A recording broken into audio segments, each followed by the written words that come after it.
I actually felt retarded, like really retarded. I mean, I brushed my teeth retarded. I rode the bus retarded. Dang. In a weird way, I had to sort of just free myself up to believe that it was okay to be stupid or dumb. To be a moron. Yeah, To be moronical. exactly. To be a moron. An imbecile. Yeah. Like the dumbest motherfucker that ever lived. In a weird way, it was almost like I had to sort of fool my mind into believing that it wasn't retarded. And by the end of the whole thing, I was like, wait a minute, you know? I flushed so much out, how am I gonna jumpstart it up again? It's just like, Yeah. right? You was farting in bathtubs and laughing your ass off. Yeah. You serious? You don't know. Everybody knows you never go full retard. What do you mean? You know any retarded war heroes? You went full retard, man. Never go full retard.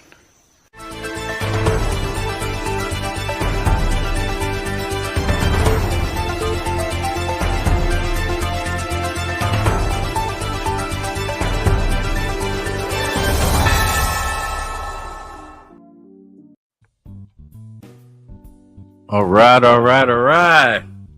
Good morning, good afternoon, good evening, wherever this video finds you. Welcome to the Cigar Lounge. I'm joined with AB Media. What's up, brother? Hey, what's going on? Doing all right. It's been a minute since we did one of these due to scheduling conflicts to our main brother, Lewis. Yep.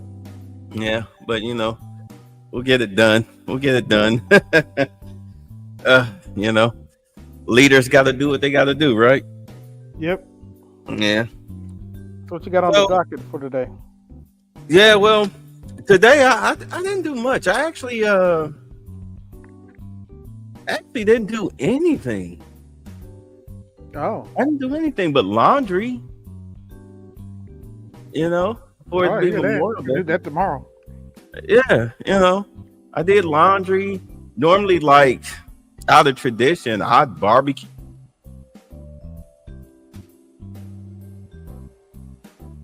You there? Uh-oh. Well, he'll be back in a minute, folks.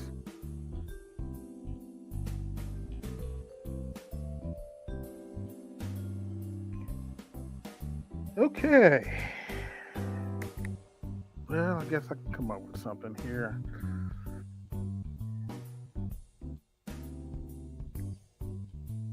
Let's see, nobody's come on the chat yet. We'll see.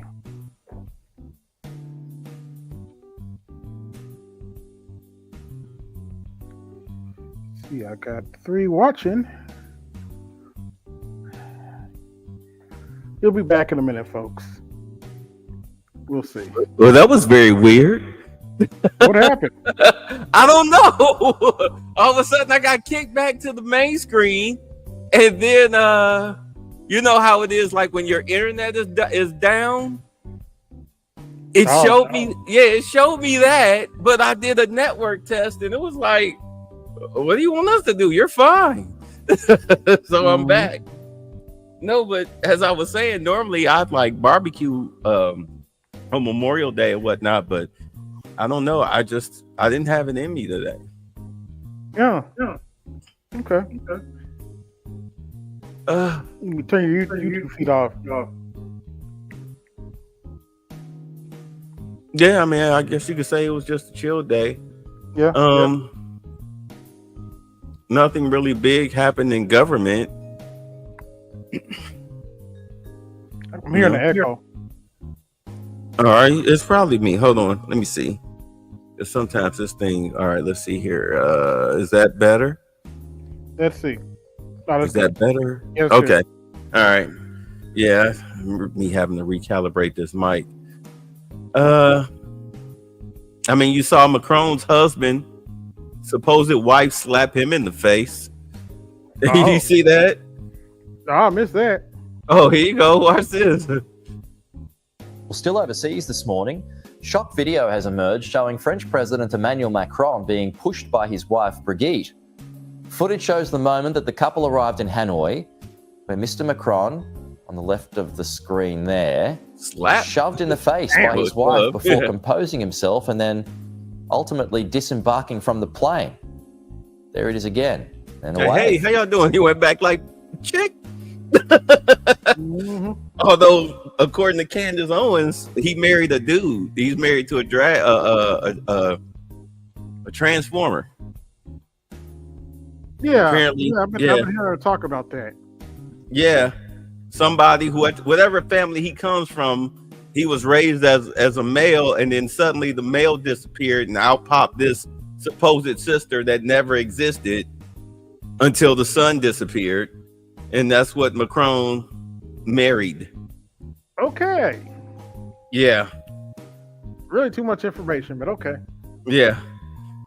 Pair was all smiles, meeting officials on the tarmac for their first stop of the Southeast Asia tour. Casually walking down, forgetting about it. President dismissed concerns later on when asked, saying the pair was just joking about. Right. Nous sommes en train de nous chamailler Right. et plutôt de plaisanter avec mon épouse. We were squabbling and I was joking with my wife, and I'm surprised by it. Squabbling? Some sort of geoplanetary catastrophe. Catastrophe géoplanétaire, donc faut que tout le monde se calme. Everybody needs to calm down and should really focus on actual news. Dude, you got mushed in the face by your supposed wife. Yeah, that's the kind of stuff you get when she found out you've been cheating. Yeah, that was a what is that chick's name? What is Beyonce's sister? Solange. Oh yeah, Solange. Yeah, that was Solange and Jay-Z in the elevator. That was one of them situations. What is he talking about? Can't make this up. No. So, all right. I know one Let's thing talk. we get. Go ahead. Go ahead, say it. I know we could talk. I know one thing we could talk about. Michelle talking about how she fantasizes about a zaddy. Michelle Obama fantasizes about a zaddy. Yes. So, what white man is going to date Big Mike?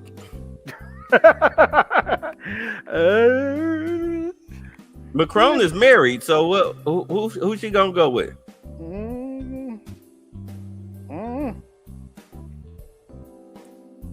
But you know what? They were saying that their marriage, well, people have been saying that their marriage has been on the rocks ever since she stopped. Ever since she stopped showing up at events, presidential events with Barack. They were saying that their marriage was on the rocks. They were let's see, she didn't show up to Jimmy Carter's funeral. She didn't show up to Trump's inauguration. All right. What else? What else did she skip out on?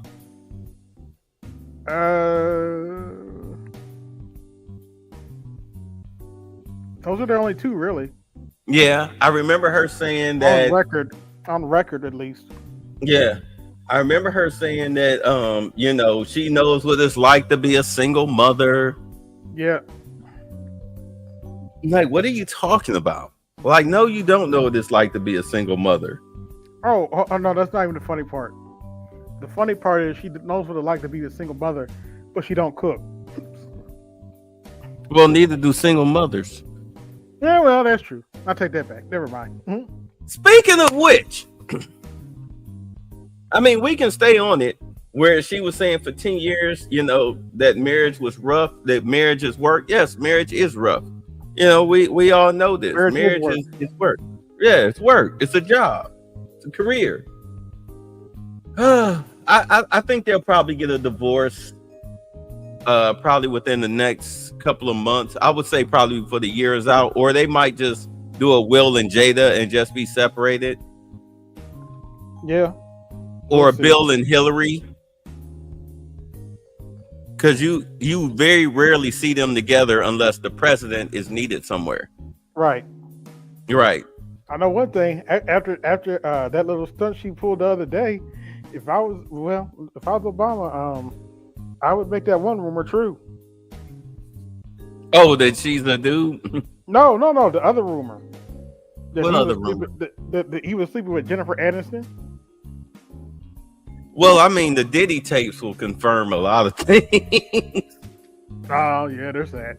Right. We'll see what's going on with the Diddy tapes. But speaking of which, speaking of single mothers, this new Section 8 law that's going to pass. I mean, because Trump is cutting 40% of federal funding for Section 8. They're not completely getting rid of it for lazy bastards. Right. It's just that you now have a 2-year window to be on it. All right. So that's now the new mandate. Unless you are elderly or disabled mentally or physically, you have a 2-year window to be on Section 8. Wow. Were you with us that night we reviewed that garbage show from Canada where the people were running around with the glowy masks, but they're supposed to be these criminal rappers or whatnot? No, I missed that. Yeah, I forget the name of it. It was such trash, and the director, he took so much heat for it because it was garbage. But I remember the mother, they were like, she was staying with her mother. She was her mother was a 2-time single mother, counting herself and her sister. There was a condom jar sitting on the kitchen counter. The mother was like, do you need me to re-up the condom jar? In front of the little 12, 13-year-old little sister. You know, as if... Condom jar? Yeah, condom jar. On the kitchen table. On the counter. But that show was a train wreck. But the mother, because the girl had dreams of course, not being poor and moving out and being on her own and everything. But the mother was like, but I'm trying to pass this down to you. And I'm like, how the hell do you pass down an apartment because they were living in the projects? You don't unless your daughter paying rent. I now figured out what she meant by talking about passing the apartment down, because you can stay on those Section 8 vouchers forever. Do you understand? That's why I heard that line and it always stuck with me. And I'm like, how the hell can you pass down an apartment? Right. Talking about some generational wealth or legacy or some crap like that. Now I know, because of the Section 8 vouchers. So that's now done. No more of that. So they're just literally passing that shit down like it's okay. Yeah. Like it's a will or something. A family heirloom. I now give to you, Shaquisha, my Section 8 voucher. Okay. And I have to be honest. When I think back on it, what's up, Detroit? Oh man, I need to put that on there. As I sit back and I think about it,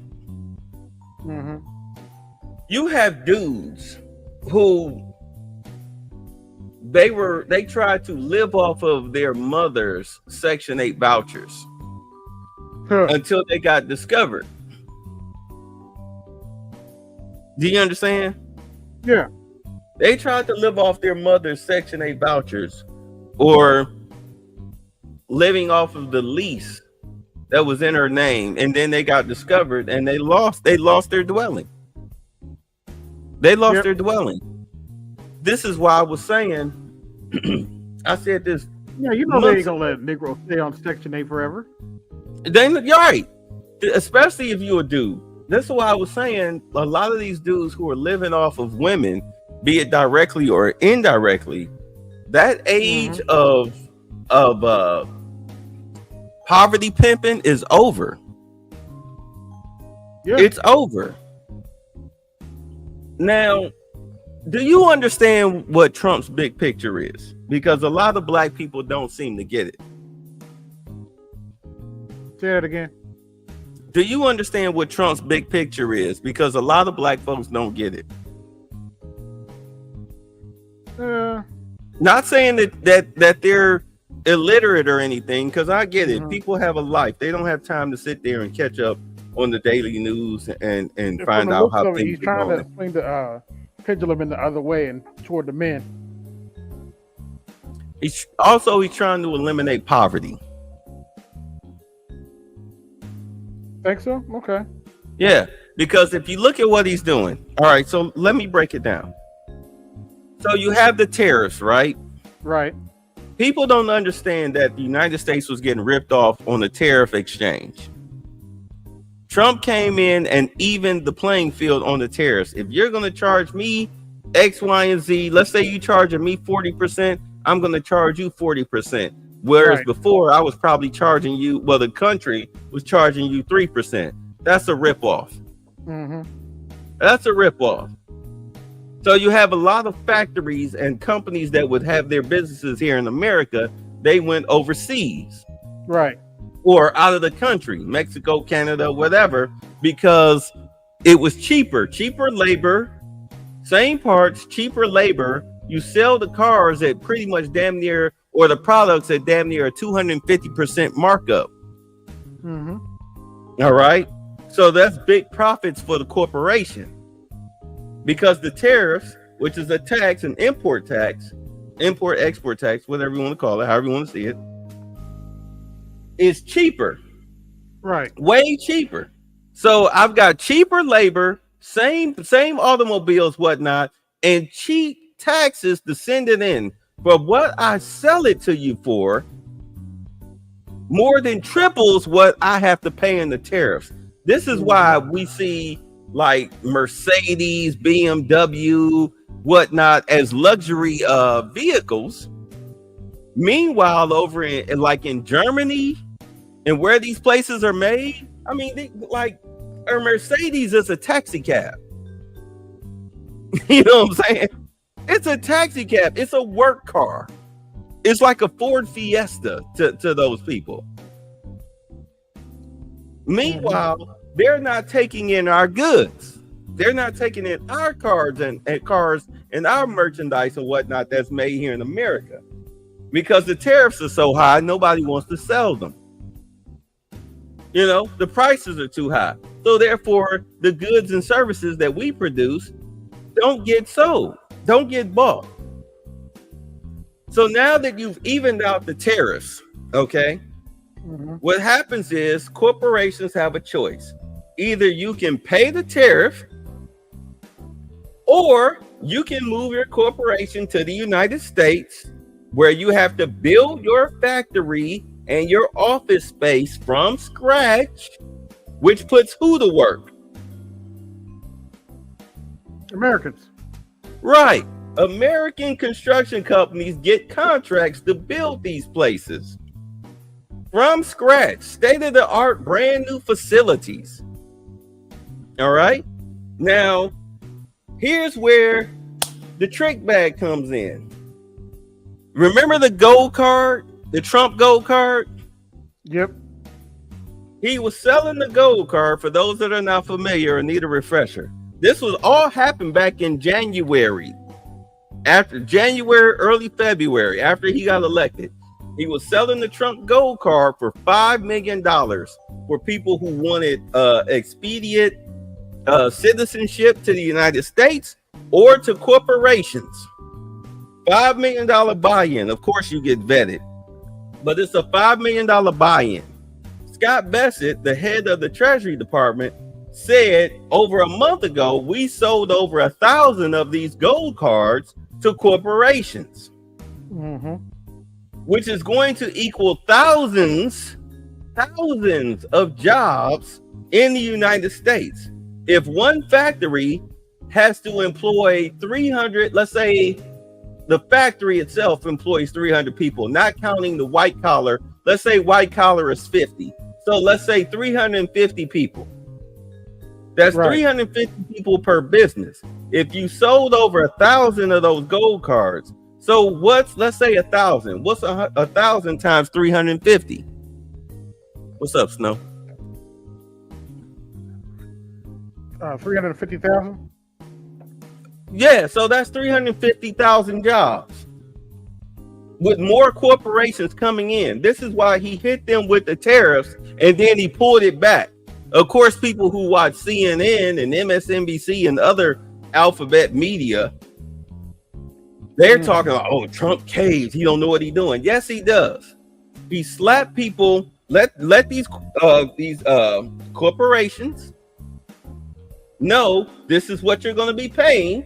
Now I can talk to your governments and we can get it down, but you've got 3 months, and trust me, it will be cheaper if you moved your factories here to the United States to avoid the taxes / tariffs, pay the American workers a livable wage, and you can sell your products here for a much cheaper cost.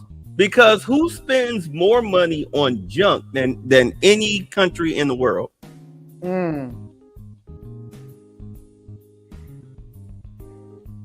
Yeah. Who? That's a question. Who spends their money on more junk than anybody in the world? Oh, America. Right, Americans. America. We're one of the richest nations in the world. So, with factories coming in by the thousands, with the education system being as terrible as it is, who has first dibs on the factory jobs? Americans. What type of Americans? Negroes. I would say unskilled laborers. Unskilled laborers. Right. Right. It's not hard to learn how to work a forklift. It's not hard to learn how to be a picker. And for those of y'all who aren't familiar, a picker is somebody like, let's say, like AutoZone orders 15 brakes for a 2020 Audi. That brake has a specific part number. So they order 12. Let's say they order 12. They send it to the factory. The factory, whoever's working at the factory, they have to go and find that part number, pick out 12, put it in a bin, whatever. It's no different than, somebody filling your order at a McDonald's or a Wendy's or whatnot, right? Or a KFC. It's no different. So you've got pickers, you've got forklift operators, you've got truck drivers, okay, you've got managers, supervisors, whatever. And then you have the so-called most educated class. They can work upstairs in the white collar jobs. And basically they're just glorified secretaries. I mean, what the hell are you going to do with a master's degree in ballroom dancing in Mongolia?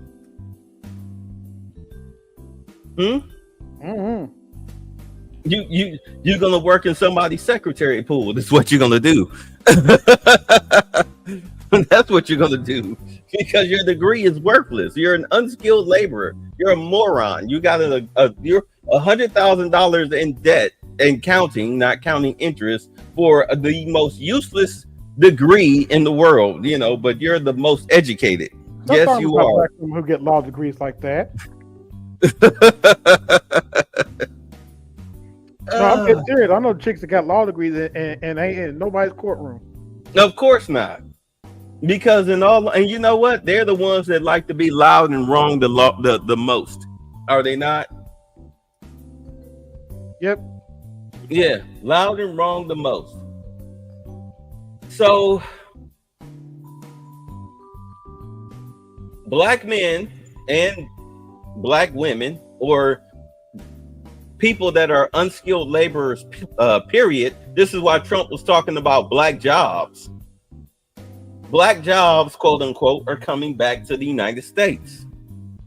Black jobs, low IQ white jobs, whatever you want to call it. But we're supposed to let the migrants do them jobs. Those are the jobs for the migrants. Well, that's why you kick them out, because they're not for them.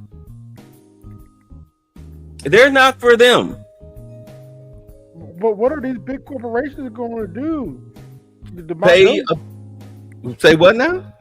What are these big corporations going to do? You have to allow them to do cheap labor. Otherwise, our prices are going to go up. Well, too bad. Too bad. So sad. That's why we gave you tax breaks. It's as you have a bunch of silly people sit here. He giving tax breaks to billionaires. I'm sorry, but Willie on the corner is not hiring you. Is Willie on the corner hiring you? Nope. Oh, okay. What about Sharkeisha working the register at Walmart? Is she hiring you? Nope. Then who's hiring you? Oh, I actually forgot somebody. Sharkeisha, who has a business, ain't hiring you either. Most of them are individually single operated. Yes, individually operated. Individually operated. Excuse me. Let me put my glasses on. He said something. What did you say, Detroit? Let's see. In overseas jobs, with or without degrees, they don't get scam out of debt, unlike America do. When you Asian women can get the job done on finance. What are you saying?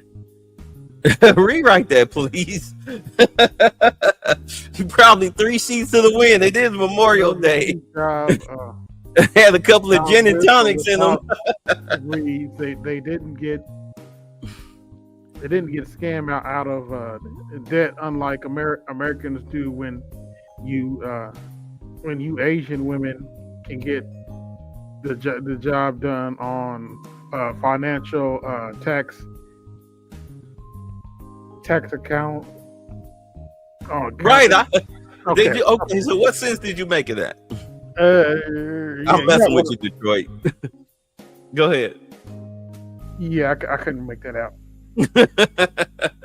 I ain't the best reader anyway. That's why I have people read my super chats. No, that's okay. So look, Detroit, take a swig of water, focus, and rewrite that. I could. Neither one of us can make out what you meant by that.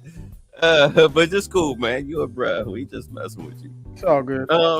No, but the billionaires that own corporations, yes, they're getting tax breaks, but they're getting tax breaks, and a part of that deal is that they have to open up factories here in the United States. That's what the tax breaks are about. Yep. It's not simply because they exist. The tax break comes into you moving back into the United States, opening up your factories here and hiring people. You have the money to do that. That's the incentive. That's the whole thing with the EU, where he hit them with a 50% tariff, and then he took it back. He only put it on the pause. And of course, people, dumb as a sack of rocks, he caved. I'm sorry. That's like you caving to your teenager. I take your Xbox away. I punish you. You stay in your room. You know what? I'm going to let you out, but you need to do your chores. You do your chores, I'll give you back your Xbox. Mm-hmm. That's pretty much what Trump is doing with the tariffs. You meant to say when Asian women can get a job without DEI in their own country. Asian women, oh yeah, of course they can. No, you're right. But a lot of those jobs that they get in their own country are from their own factories. But then again, when you look at China Insider, you see what's going on with those factories. I mean, those factories were shutting down. They were shutting down by the hundreds, because they're the ones, their products are being sold to the United States. You had owners of factories in China that were running off, absconding in the middle of the night because they didn't have the wages to pay their workers. And they don't really get paid a lot. You know, the average factory worker in China makes about $350 a month. Sounds about right. Woo. ABM, what's up, ABM? He said 106,000 black women lost jobs in May, and big changes to Section 8. It's getting ugly. Just wait till the changes to food stamps. Phew. Yeah, I'm getting there. Trust me, we're getting there. Actually, it's worse than that. Since the beginning of the year, black women have lost 300,000 jobs. Yeah, because Trump, through Doge, they were cutting a lot of jobs, a lot of wasteful jobs, garbage jobs. Why the hell you got 300 people working in a department that teaches Mongolians how to how to be queer? You know what I'm saying? Why you got 1,000 people working? What was that? Sesame Street in some foreign land? Yeah, something like that. Yeah, like why you got 1,000 people working in that department? You're fired. You see, I was driving on the semi truck and I had to autocorrect by mistake though. Oh, you all right, bro? You all right? Yeah, so that's what a lot of those people, a lot of those 106,000 black women that lost their jobs, a lot of those were government jobs or NGO jobs. Yep. A lot of those were DEI jobs. Oops, did I say that out loud? Yeah, I mean, I guess if you want to call them that. The crumbs jobs. Because they definitely won't tell you how many white women lost their jobs. What you say? This was May? Hold on. Matter of fact, let me ask Gemini. Let me ask our dear friend Gemini. How many white women lost their jobs in May? And Gemini said the unemployment rate for white women in April was 3.3%, and it remained unchanged. While there's data on overall job losses, specific numbers for white women in May haven't been widely reported yet. However, broader trends suggest that job security concerns are rising across various demographics, particularly in industries affected by policy shifts and economic uncertainty. Yeah, they haven't reported on that though. Of course not. No, but then again, white women always have a fail safe. What is their fail safe? White men, as black women call them. Yeah, white men. They can always go back home to daddy after they called him all types of nasty names or whatnot, or down with have the him pay their rent. They say down with the patriarchy. Yeah, never mind that the patriarchy is paying your bills and bought you a car and whatnot. Remember that one white guy, Ben Hart? Like last year, his daughter made the video talking about how he abandoned the family, and then he responded back. And come to find out that his wife was a POS that brainwashed the girls against him. And his daughter was nothing but an attention whore. Sound like Dr. Umar's daughter. Oops, I said that out loud. No, it don't sound like Dr. Umar's daughter. Dr. Umar abandoned his kids. Let's not play games. He abandoned his kids. Ben Hart didn't abandon his kids. Ben Hart went to jail for his kids. Like literally to jail for his kids. He gave his wife $5 million and he was $106,000 short because he owned his own company and he had to build his whole business up from scratch because his wife was smearing him. And as he was making the money back, when he went to court, he told the judge, "Hey, look, I got to rebuild my business from scratch." She went because of her lawyer through discovery trying to find out if I was hiding money. I wrote this bitch a $5 million check. Like literally. And her lawyer is trying to, through discovery, trying to find out if I'm hiding more money. So my clients abandoned me because they didn't want any part of it. So I'm going to have to build my business up in order to pay the $106,000. That judge threw his ass in jail. Yeah, Ben Hart. He was the white guy that's famous for being a break dancer. He was famous in the early 2000s for being a break dancer. He was talking about his whole situation because his daughter said that he abandoned the family. Like, what the hell are you talking about? He got videos of them, all when they were kids, after the divorce, when they were teenagers, they go into amusement parks and beaches and all of this stuff. And she's saying he abandoned the family. Wow. Right. This dude went to the deepest, darkest hole in Virginia. Over $106,000 after paying $5 million. Damn. Yeah, no. Yeah, thank you, Rue. You remember, Philip? Yes, that judge was a feminist. She was a piece of shit. She tried to destroy this man over $100,000 after he wrote a $5 million check. Now you can know Dr. Umar abandoned his kids. And if you look at the timeline, with his first daughter, he was there. Then he wound up getting the other chick pregnant. His baby mama that he was living with found out. They got to a fight. He beat her fucking ass. She called the police. He got arrested. Remember, he was saying he can't see his kid unless it's supervised visitation. He got to sit on his baby mama's mother's couch in order to see his daughter. Wow. Yeah, because he physically abused his first baby mama. She filed restraining orders and shit on him. And he just said, fuck it. He abandoned both of those girls. And now he's sitting up here trying to make money off. He tried to make money off her. This girl tried to off herself over him because she just wanted to know who her sister was because she had just found out. I don't know why y'all give Umar a pass. That dude's a piece of shit.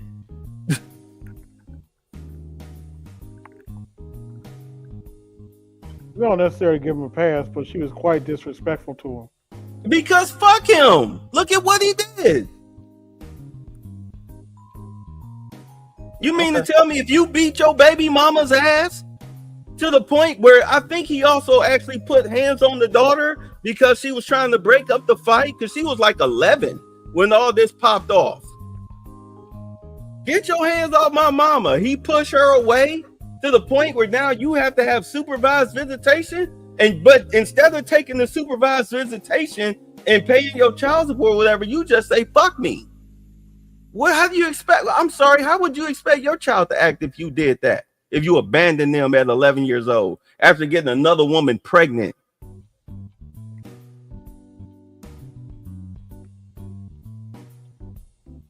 Why do you think he's been homeless ever since 2014? Whew, I'm sorry, but we got to get the with all that shit. We got to talk about that situation. If we really want to talk about Umar, matter of fact, I got Lennon Horner playing right now on the other TV. He's the one he's done a deep dive into Umar. A deep dive. You see, anyway, comment. Yeah, hold on. Let's see. Philip Redden said, you're talking about the white guy who they called the breakdancing lawyer. He put out that long video and went ahead and remarried the Asian woman. He is happier than hell right now. Yeah, matter of fact, he was married to the Asian woman when all that was going down after he got a divorce. You see, I know white guy been in situations like that and almost committed suicide because the judge was a simp. What's up, Lewis? Can I bring a Newport to the Cigar Lounge? Yeah, bring it in. When he remarried that Asian woman and became a Republican operative, his life became way, way better. Her family totally accepted him. Yeah. He was self-made multi-millionaire. He made millions of dollars once. He made it again. It was like riding a bike for him. That's why he was able to write his ex-wife a check for $5 million. And then she went on TV, all these Christian networks and everything, played herself like she was a victim. And she was still trying to juice him for money.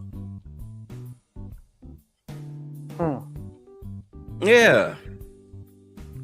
Umar running around here telling us, I pay my child support in bulk. With whose money? You ain't had a job since you got fired in 2014. Whose money are you paying your child support? Whose money are you paying your child support with in bulk, Umar? You know, all those black women he pandered to.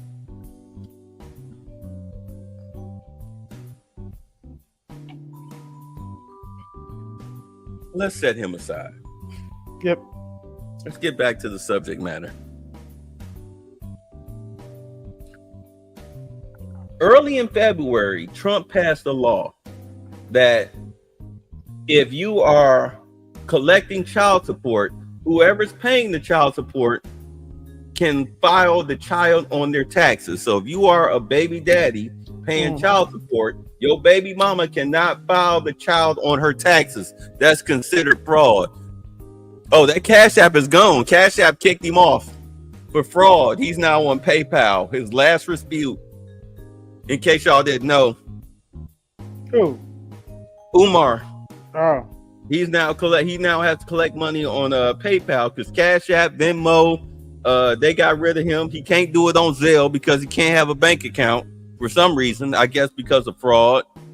So, wow. He's now on PayPal. You can easily get a PayPal card. But at any rate, interesting. Yeah, trust me, his days are numbered. He probably averaging about $500 a week in donations. No wonder he's trying to start to sell more red pill. Nobody buying it. No, but your baby mama cannot file the child on her taxes because you pay child support. You can pay. You can file the child on your taxes. If she filed, it's fraud. Umar accepted money orders. Western Union.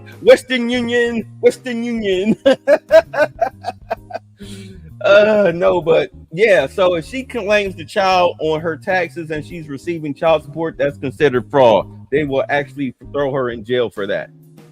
You know, they consider it as much of a criminal offense as a fraudulent PPP loan. But if she's not collecting child support, then she can file the child on her taxes. So you got a lot of chicks doing whole math this year, and we'll see what happens next year, because the whole purpose of the tariffs, not only is it to bring jobs back to the United States or whatnot, but clear off the debt. But in the big beautiful bill that passed the House, now it has to pass the Senate, so that way he can sign it into law. Going back to the PPP loans, what's wrong with these Negroes? Every time I turn around, I hear about a Negro getting charged for them PPP loans. Because they thought that they could get away with it. They told you what them loans were for. Why you? Oh, never mind. I'm sorry. My bad, babe. I'm using logic. They told you what the loans were for. Why didn't y'all pay them back?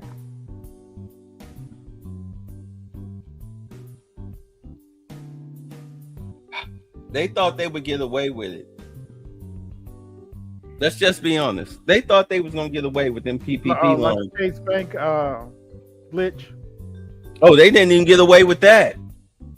I don't know what made them think that they was gonna get away with that. Did you really think you was gonna defraud the bank out of thousands of dollars and they was just going to close your account and call it a day? Nope. I mean, you have to be low IQ for real to be pulling these scams. At any rate, what'd you call it? Smooth brains? Yeah, you can call it smooth brain. Smooth brain, as you call them. Lead, paint, chip eaters, whatever. So with them bringing the factory jobs back, everybody, like I said, you're gonna have jobs coming back. Chicks come next year. If the big beautiful bill passes the Senate, Trump signs it into law, then come next year, people who make under $200,000 no longer have to pay federal income tax. Which means that, because do understand, they collect 40% of per paycheck out of your pay, federal income tax. So now picture this, you're getting 80% of your paycheck. The only thing you're paying is state and Social Security. State Social Security and your health care. Well, the little stuff. That big chunk that comes out of your check, no, it disappears. It's gone. Big beautiful bill. Yeah. The big beautiful bill. Big beautiful bill. The big beautiful bill. The big beautiful bill.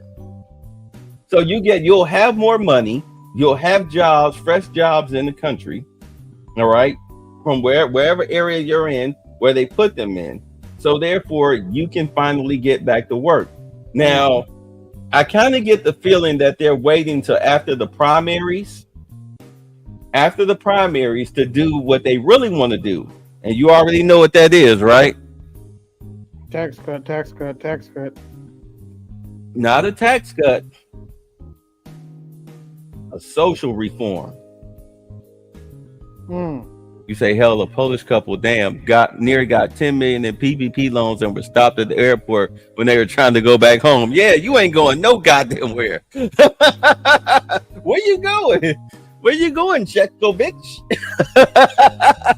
Step over here, please. Come with us, please. Chekovich, come with us, please. Yes, the whole family. Yes, come with us. You ain't going nowhere. No, but you see what they're doing in Tennessee. They were trying to push the mandatory DNA testing, right? Yeah. Now it's just like what they did with weed in Colorado.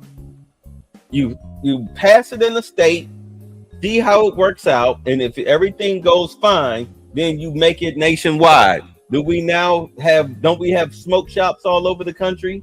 Mm-hmm. Right.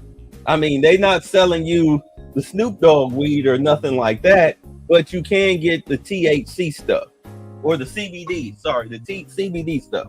You can get the synthetic weed all over the place. And in a lot of states, marijuana is legal, but you need the card, right? Mm-hmm. Right. So that's how they regulate it. So that way the government can make money off of that. I don't know why they don't do that nationwide, but it's up to the states.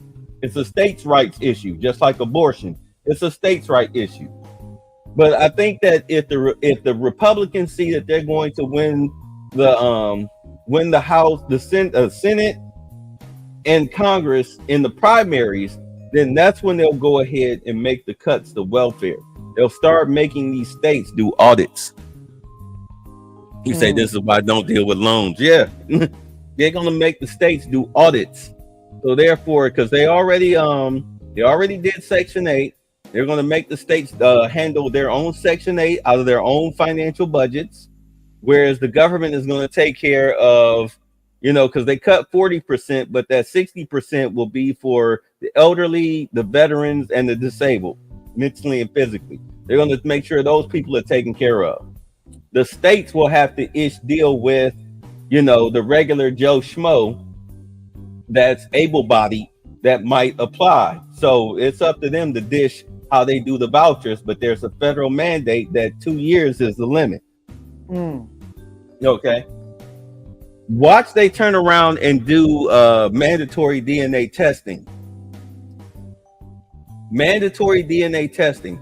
So that way it won't be like that brother in Detroit some woman claimed he was the father of the child. They had him paying child support. He took a DNA test, which they tried to deny him for the longest. Come to find out the baby wasn't his because he said he never slept with her. And it took him years to win that case where the black female judge talking about it's a shame that this child is going to grow up without the father. Like, bitch, I never spent a day with this kid because it's not mine. Mm-hmm. You guys are just strong arm robbing me for my check. Those days are over. Those days are going to be over. They're going to throw women in jail for paternity fraud. They should. So you better be sure. They should. Yeah, Michigan had the dad by default. Not anymore. Watch. They're going to change all of that. These welfare laws, they're going to change the paternity laws. They just have to work now. If you're going to change the paternity and welfare, you definitely need to change the divorce laws. Yeah. Once you change the divorce laws, like, hey, look, you come in, you leave with what you came in with. And any property that was bought during the marriage that has your signature on it, then you either have to sell it, or buy the other person out, or come to some type of mutual agreement. I'm not going to give your prostitute ass 4 houses, 6 luxury cars, and half his pension and $300 million just because you played the long game. No. That's over with. Those days need to be done and over with. Mm-hmm. So we'll see what happens with that. But bottom line, that's what Trump is trying to do with that's how he's trying to eliminate poverty, by bringing manufacturing back and getting Americans to work, to get up off of their ass and get back to work in these jobs for unskilled laborers, because the biggest leeches in American society are people who are unskilled laborers. Let's just be honest. It's the unskilled. It's the unskilled. And for those that don't want to work and you want to be out here committing crimes, hey, maybe you forget that in the 90s, they built a whole lot of prisons in this country. A whole lot of prisons. We can build more. We'll have the money. We can build more. Yeah. You say it's coming. Project 2025 definitely talked about ending no-fault divorce. And you know what? I can go with that. And when I ask people, it's funny when people were talking about Project 2025, I asked people, I said, well, what is it about Project 2025 that you don't agree with? Tell me exactly what you don't agree with. And of course, nobody could give me an answer. No, I asked him, have you read all 900 pages? Hell no. You say, or they ship them out to other countries, their prisons. You know what? That reminds me, that brings me into the migrant, the illegal situation. Because somebody asked me, why am I supporting? They asked me how come I love Trump, but it's not, I don't love Trump, but I do support the policies that he's put forth because I see the plan.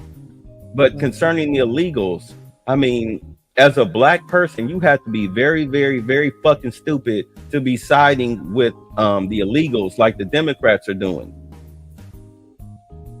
You are at the very bottom of the totem pole of economic disparity or economic progress at $55,000 annually per household. That's across the board. That's collectively, even though a lot of you probably don't even make that much. Or maybe some of you make more than that. Doesn't matter. It's $55K across the board annually for black households. That's at the very bottom. And trust me, white folks ain't doing no better. They just, matter of fact, let me show it. I can show you better than I can tell you. Because they're not doing any better. They're not doing any better. Let me see. So my whole thing is, why are you on the side of the Democrats trying to fight to save the people that are taking your goddamn jobs? You know, black jobs. A lot of black jobs are, I mean, it's unskilled labor. How is it not? Mm-hmm.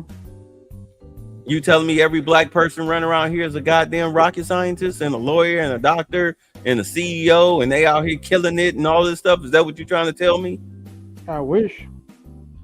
Yeah. So a lot of these unskilled jobs, low-level jobs that help you pay your rent, food, car note, all of that stuff, those are black jobs. If illegals are taking your jobs and they're getting paid half of what they would pay you, why the fuck are you sitting up here siding with the Democratic Party talking about we need to protect the illegals? Because the Democrats told them to do so. Yeah, white lesbian feminist ideologues told you so. So you up here doing it like a dumbass. But Trump had the trick bag for him, which was the whole purpose of them getting into the Social Security system. This is why you got dumbass Democrats like Hakeem Jeffries. I'm like, oh, they're taking away your Social Security and Medicaid. Yeah, if you're an illegal, Mm-hmm. if you're an illegal, You see how many people, over 300 million people on Social Security over the age of 120 years old? Who do you think those people are? Who do you think is using those Social Security numbers? Your great-great-great-grandmama? Say what? Illegals? Yes. They gotta go. If you kill those Social Security numbers, which they did, and then you go in and you kill the Medicaid, which they did, and then you go in and you start digging into those Social Security numbers, people that have died early, that's how you get rid of them. That's why he like, hey, look, here's your chance to self-deport. I'm looking for it still. Here's your chance to self-deport. You can get out of the country legally and reapply.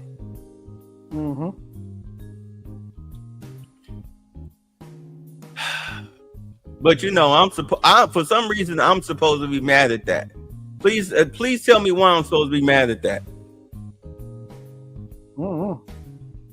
He said, yet the federal judge in Wisconsin is protecting illegals from getting deported by ICE. Meanwhile, blacks voted for Democrats are putting them in prison for being innocent. The crimes he didn't do. Yeah, DEI basically Skittles Brigade, male, women, and illegals. Yeah. You say I have 2 jobs and have 2 physical disabilities. So here it is right here. African American. This is the latest report. I think this is based on 2022. African American, 51,000. Median household income by ethnicity in the U.S.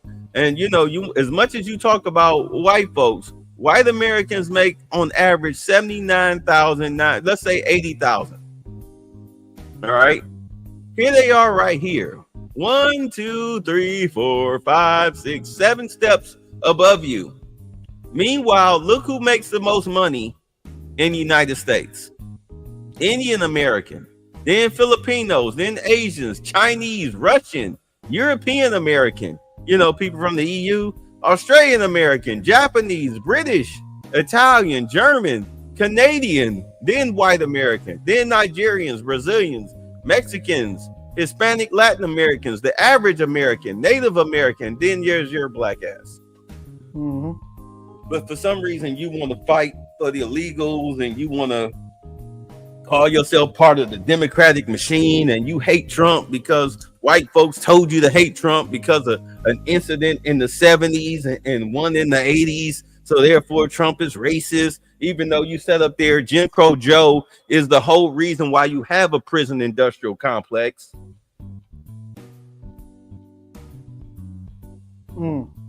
Kamala threw more black people in jail in California than any prosecutor in the history of California.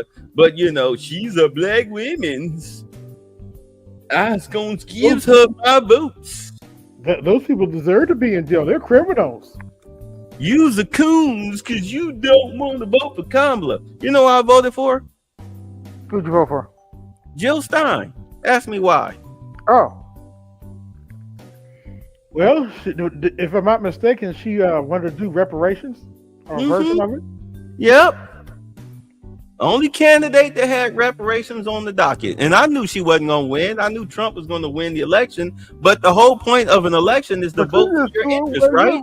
You just threw away your vote. A vote for Jill Stein is a vote for Donald Trump. Well, you know what? It didn't matter because nobody voted for Kamala anyway, except for black folks and goofy white women. And even that was, they look, oh my God. I think white women voted for Kamala less than any demographic. Let me see. Hold on. I got it. I kept all that stuff. I kept those receipts. You say black wealth gap is going to zero due no fault divorce and corruption of family court. Yeah, that's why you got to change these laws. I mean, the only way you're going to save black society is that you have to save the black family. And the only way you're going to save the black family is by killing the policies that the Democrats push on black people, which is welfare and well, let's just say social services, because without social services, feminism doesn't have a leg to stand on. Nope. It doesn't have a leg to stand on, because the whole purpose of feminism is for women to separate themselves from men. And women don't invent, create, sustain shit. So therefore, they have to depend on men for their survival. If there's no government subsidy to help them finance their living, their income, no matter how poor it is, then guess what they're forced to do? Even if it's just selling yourself online or out here in the streets, you have to rely on a man. Ain't no woman buying your box for $300 a pop. You know what I'm saying? Yep. Yeah. You know, and OnlyFans, I think I saw a report where the owners secretly sold it or whatnot. Oh, really? Yeah. Okay. All right, let's see here. What's up, Unsunken? I'm late as pregos, period. Basically entitlement programs. All right, so look, here it is right here. This is who voted for Kamala. Shoot, hold on. Let me make it bigger for me, because I cannot see that. I know my eyes suck, even with glasses. Where are you?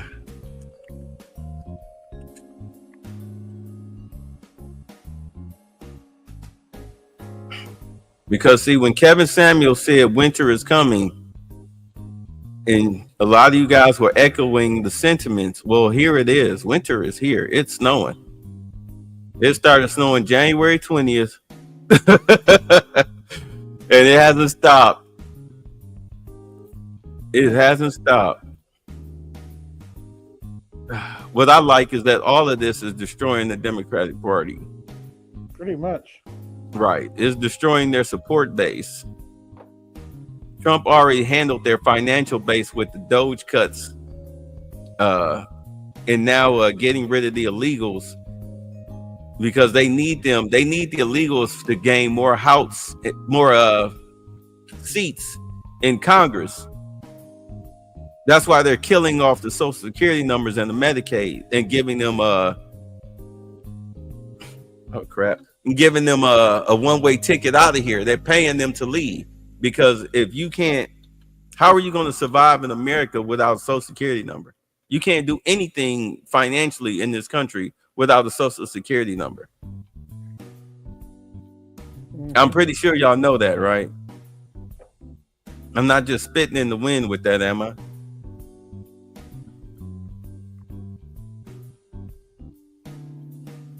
Hello, call and response. Call and response. Repeat it again. I said you can't do anything in this country financially without a Social Security number. Nope. Yeah, you can't open a bank account. You can't cash a check. Hell, you can't even get you can't even do Cash App or Venmo or even PayPal without a Social Security number. And no telling whose bank account Umar is using. You're probably using his mama's bank account. Yeah, because he's trying to avoid federal investigation. Yeah, well. Right. I mean, let me tell you something. The days of scamming folks, it's coming to an end real quick. Everything is digital currency now. The majority of currency is digital. So how you gonna scam folks and not get caught? Oh, no wonder I'm looking in the wrong spot. Make it make sense. Hold on. So yeah, I'm in favor of what the hell the orange man, quote unquote, is doing, because I see the plan.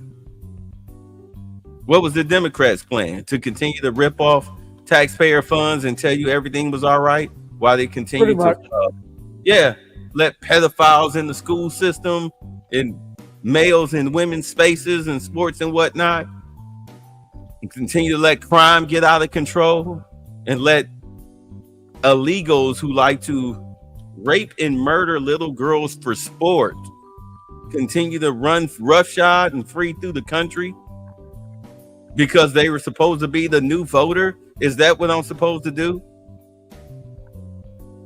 But babe, transformers are females too. Where? They're allowed to compete in female sports.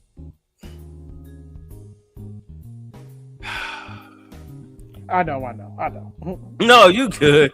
It's just that hearing that and then having somebody actually question me about why I approve of Trump's policies.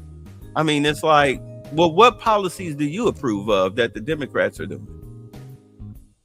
You know, they never talk to you until it's voting season. And then when they talk to you, it's at the last minute. Like, what did Kamala offer black men like a week or two before the election? Not much. Free weed or discount on weed and prostate exams. Here, get high while a doctor sticks his finger up your ass. You know y'all on the down low anyway.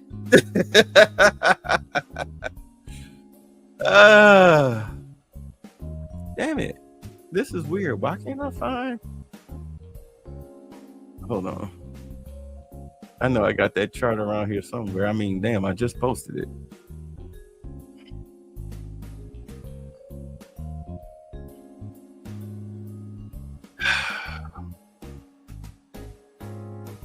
I know I heard something about they're about to make Carmelo Anthony's family return all that money. Really? Yeah. Because you know that black guy with the criminal record for shaking babies and beating his wife/girlfriend all them times or whatnot. Yeah, come to find out he was running some type of scam. And apparently, I guess he's now in charge of not the GoFundMe, but whatever little crap website where they're getting the money from. Yeah. Because he was running the scam from, this is what I heard. I'm not sure if it's true or not, but we'll find out in a day or so. Yeah, that's why. That's why I said I kind of blame his parents for him getting charged as an adult because they were doing too much with that dude. Well, I mean, he was going to get charged as an adult anyway, simply because of the crime.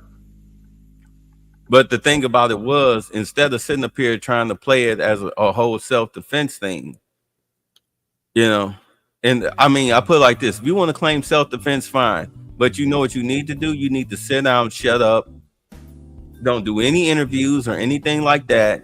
You take that money, hire the best lawyer you can find, and listen to the lawyer. Instead, they listening to this criminal Negro who don't know what he's talking about. He can't even say Metcalf. He say Metcalf. Bro, what? Yeah, that dude's a total clown. Yeah, total clown show.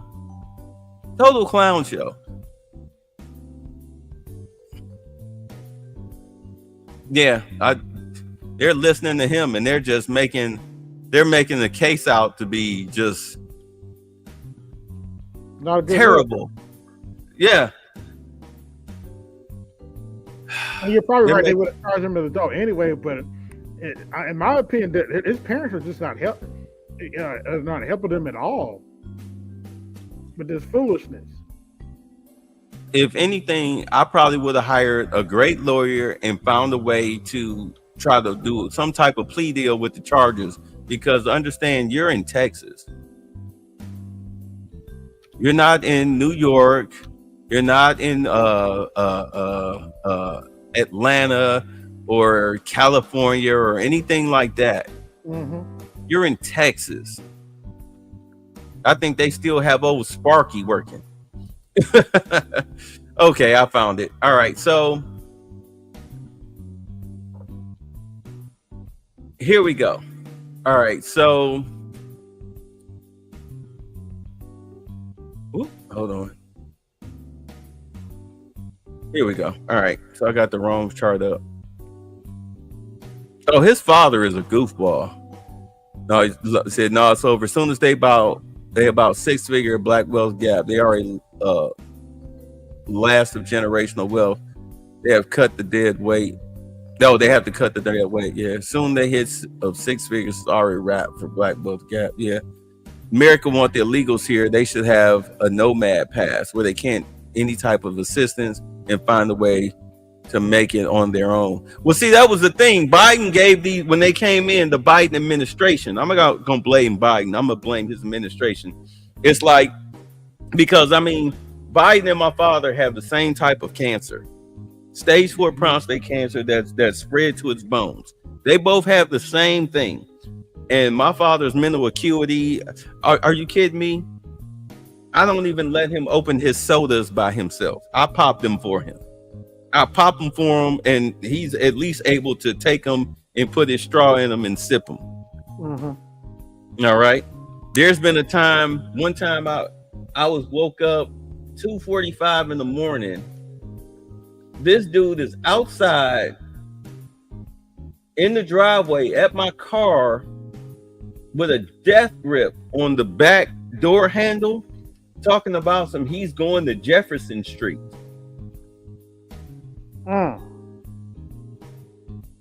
Do you understand? I've had those moments. Biden and my father have the same mental acuity and the same physical ailments. There's no way in hell I would put him in charge of running. I don't even put him in charge of running his own TV sometimes. I have to go in and help him.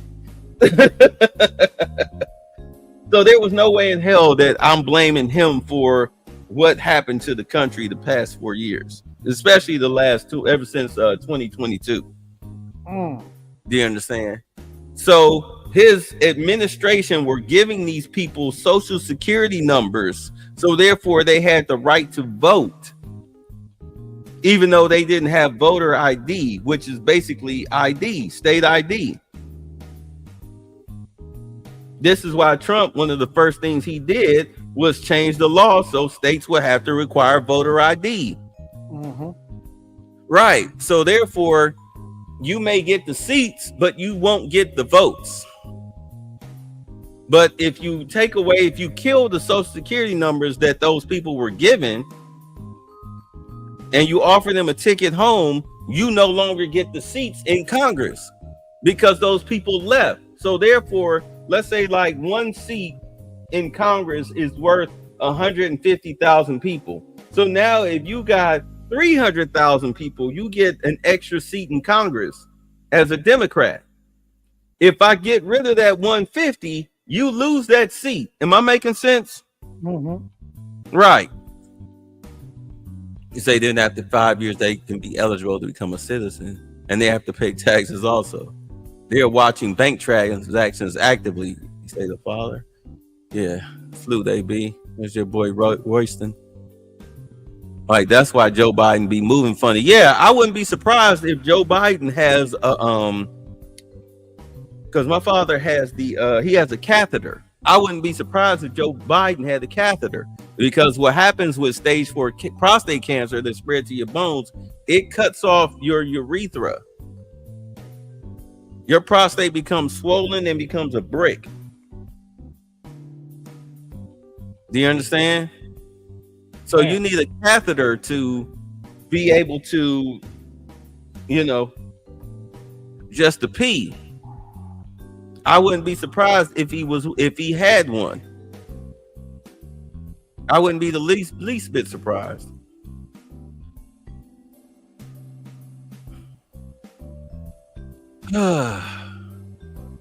Yeah, but he wasn't running the country. He wasn't running the country. And once they find out who was working at Auto Pen, somebody going to jail. Somebody going to jail. Somebody paying the penalty. It's going to be some serious problems, because whoever was running that Auto Pen, pretty much, I mean, you usurp the powers of the president. You're the reason why we're in this situation. You really think you're going to get away with that?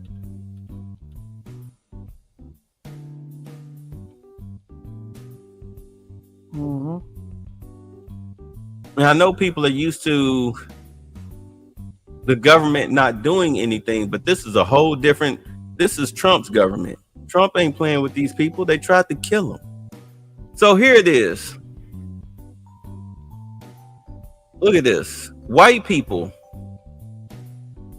Look at this race here. They knew that man was unfit to run for president. Converted effort across the board. Right. So this is who voted for Kamala, and this is voted for Trump.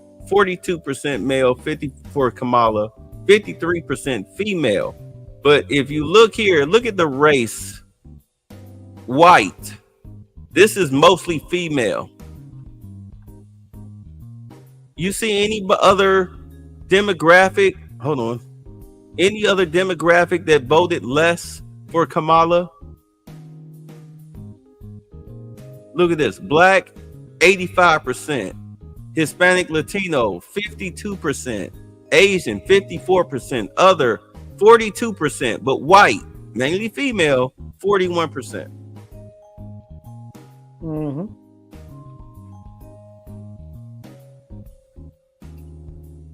But you know,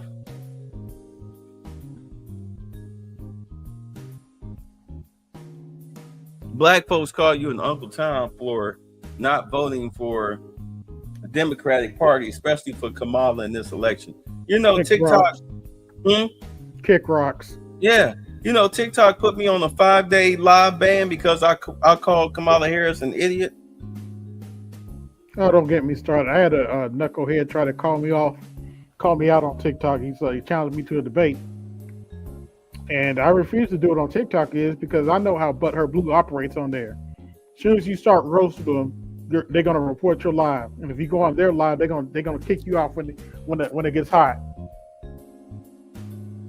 Yeah, that's one of the reasons why they wanted TikTok to sell itself, because they take a lot of money from the Democratic Party. They take a lot of money from the Democratic Party. They are a very left-wing extremist site here in America, but over in other parts of the country, most specifically China, they don't do politics over there. Did you know that? Really? Yeah. If you like sometimes, like maybe about 11 o'clock, if I'm not asleep or something, I'll scroll through TikTok, see who's live, see what they're doing, because 11 p.m. here is 11 a.m. there. Right. So you get to watch all of these people from China who are doing their TikToks. You notice they never talk about politics. They're either what they're doing, entertainment stuff. Mm-hmm. The dance troops and trying to do like comedy and music and whatnot. They do not talk about politics. Their country won't allow it. I mean, they are a communist country after all. Yep. Authoritarian. Right. Yeah. They don't even the Asian countries like Japan, the Philippines, whatnot. They don't talk about politics because their government does not play that game with them.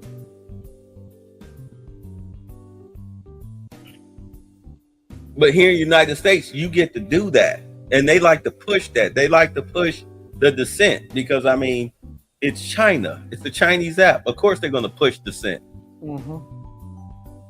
How dare you talk common sense on that app? They will, as well as I do. How many times have you had a video or a post flagged because you were speaking common sense? Too many times.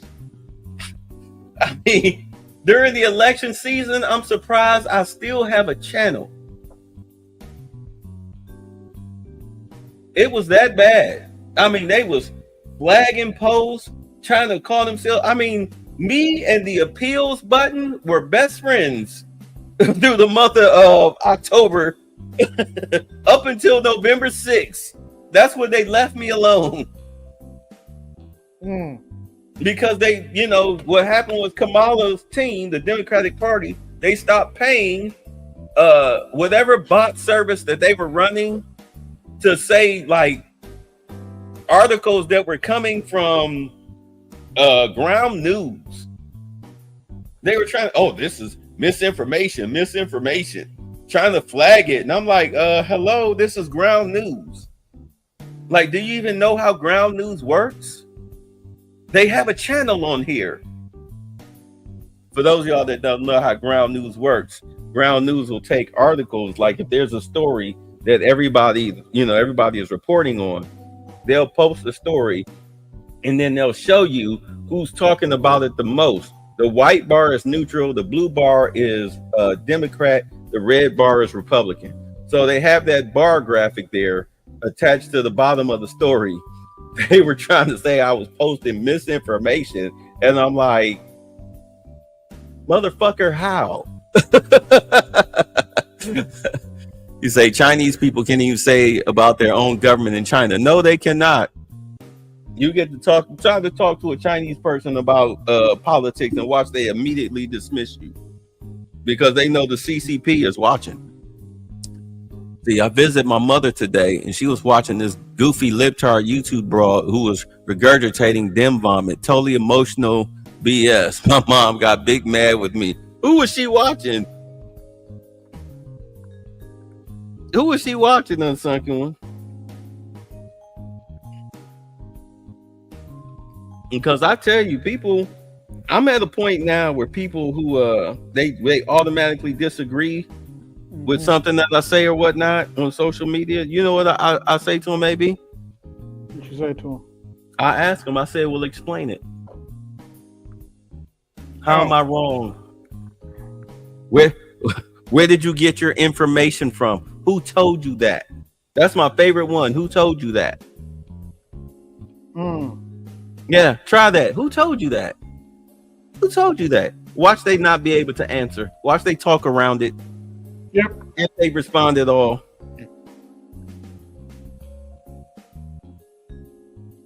Shoot. You wonder why I've been covering the Trump administration? Because hello, this dude is the president. Have you not been paying attention to what he's done in his first 100 days?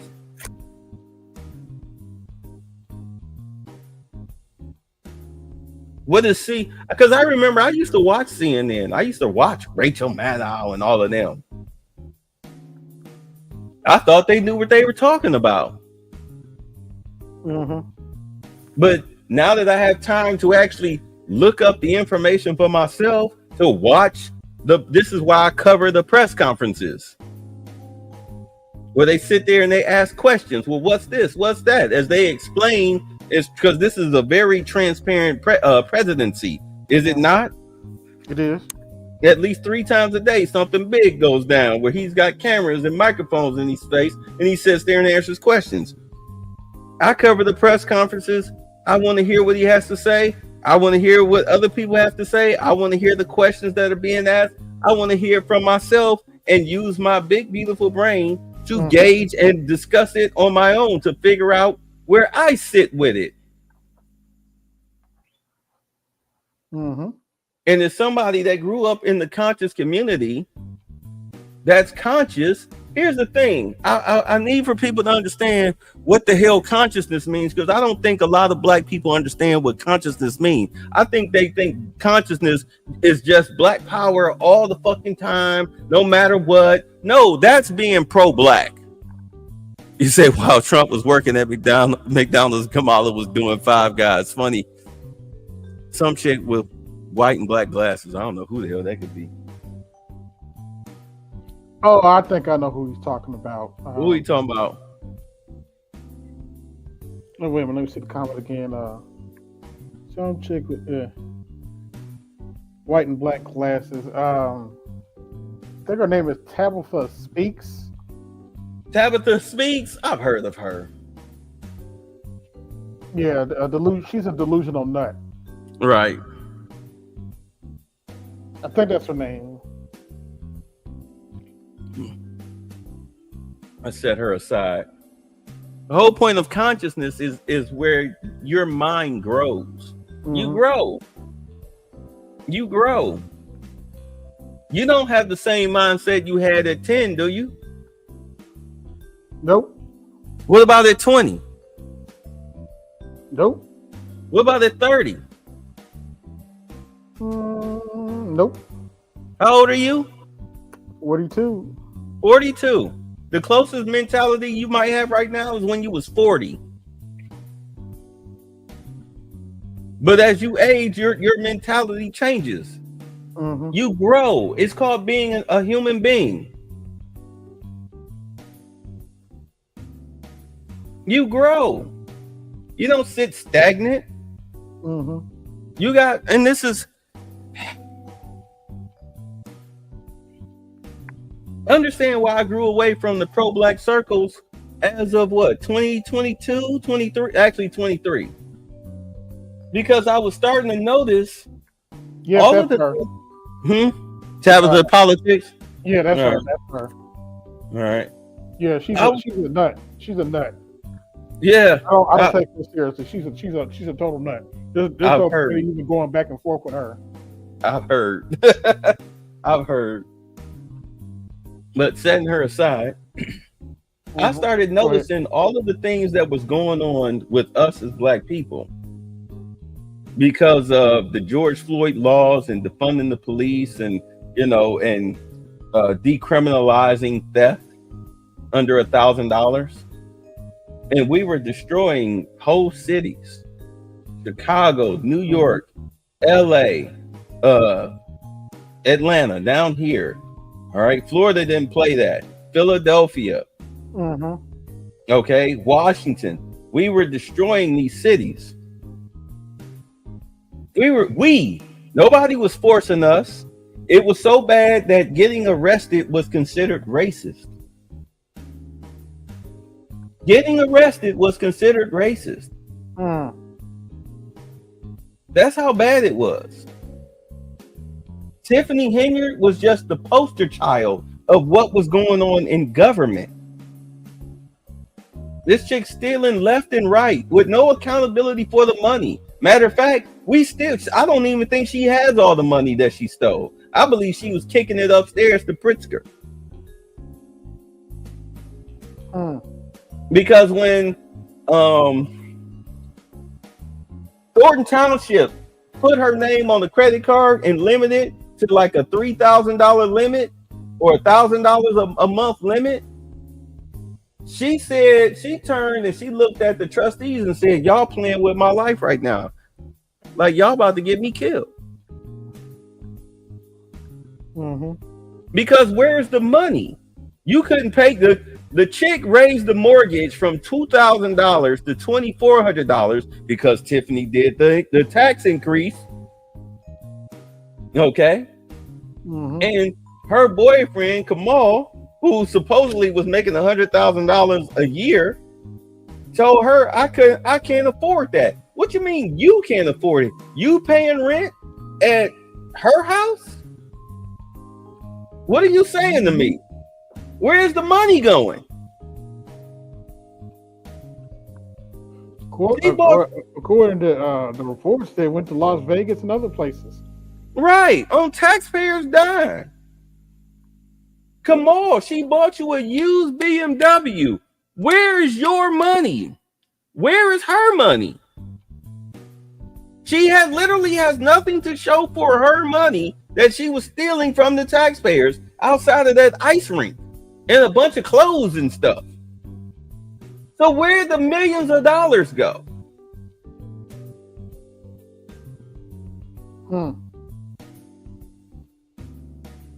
At any rate, you saw a lot of that running across this country, running roughshod. You saw a lot of bad black behavior, and now you're wondering why everybody, not just white folks, but everybody is running around. Really, instead of them saying hard R fatigue or ghetto fatigue, they just saying black. They just saying black, but really it's hard R / ghetto / bad behavior fatigue. All this twerking in a Lululemon and all of this stuff, all of this fighting. You saw that there was about 9 people got shot today on some boat. It's Memorial Day weekend. Why did 9 people get shot on a boat at a boat party today?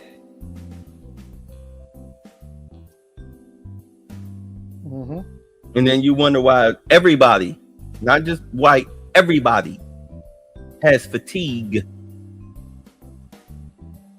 You built this. This was something that you built over the course of the past 4 years. You can't blame Trump. Trump let you tear down all them quote unquote racist statues, all them slave owner statues and everything. Remember, he let black people do that in 2020? Yep. Yeah, he let you do that. He didn't call racist very fine people. He said there were very fine people on both sides, and then you had bad actors on both sides. Yep. White supremacists, Antifa, and low IQ blacks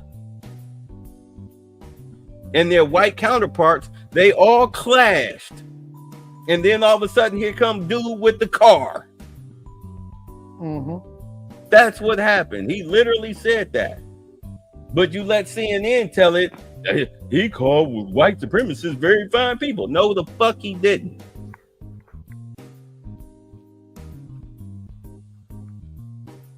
Yeah, whenever I hear that, did you watch the whole video? Nice try. Yeah. We watched it. Shall we watch it again?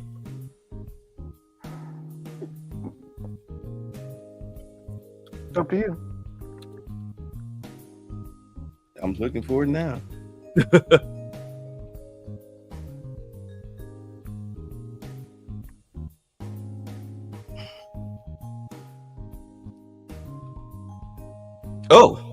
Oh, my bad. My bad.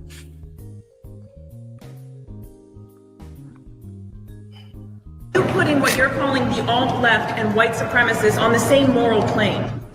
I'm not putting anybody on a moral plane. What I'm saying is this. You had a group on one side and you had a group on the other, and they came at each other with clubs, and it was vicious, and it was horrible, and it was a horrible thing to watch. But there is another side. There was a group on this side, you can call them the left, you've just called them the left, that came violently attacking the other group. So you can say what you want, but that's the way it is. It's on both sides, sir. You said there was hatred, there was violence on both sides. Well, I do think there's blame. Yes, I think there's blame on both sides. You look at both sides. I think there's blame on both sides, and I have no doubt about it, and you don't have any doubt about it either. And if you reported it accurately, you would say. Neo-Nazis started this. They showed up in Charlottesville to protest. Excuse me, they didn't put themselves down as you, and you had some very bad people in that group. But you also had people that were very fine people on both sides. You had people in that group, excuse me, I saw the same pictures as you did. You had people in that group that were there to protest the taking down of, to them, a very, very important statue and the renaming of a park from Robert E. Lee to another name. Well, no, George Washington was a slave owner.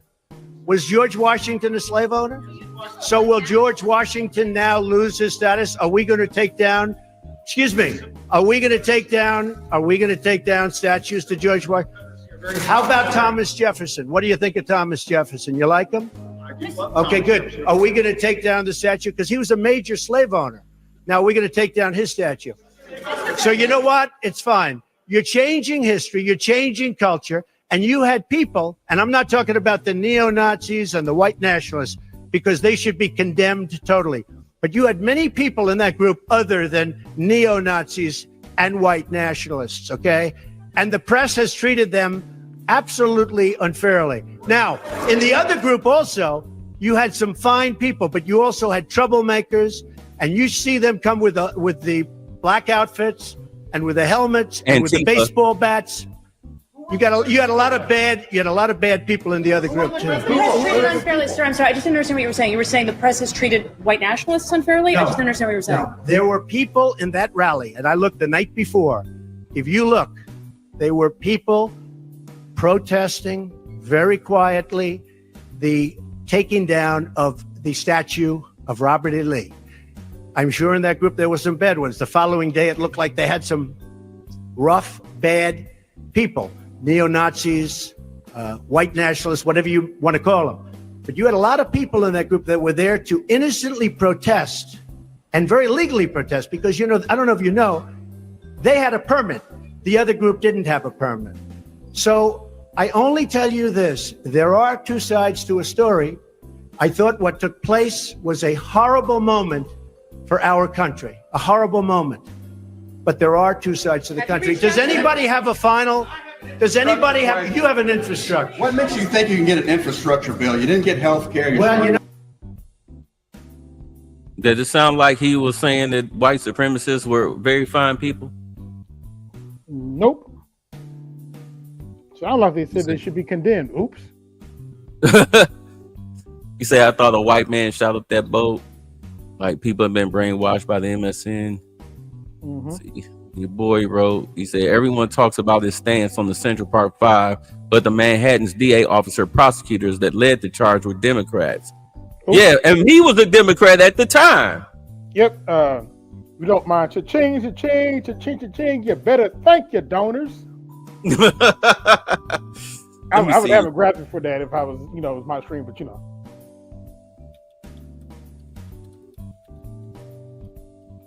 But yeah, the one that prosecuted those 5 boys was a Democrat, but nobody want to talk about that.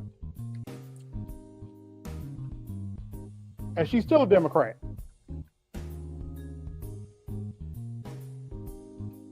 All right, so dude asked, he said he thought it was a white person. Well, it says here the shooting in Little River, South Carolina stemmed from an altercation during a Memorial Day weekend gathering on a charter boat. Authorities are still investigating and working to identify those responsible, but there are no confirmed details about the suspect's race at this time. But it was a black party boat. Well, you had very fine people on both sides. Very fine people on both sides.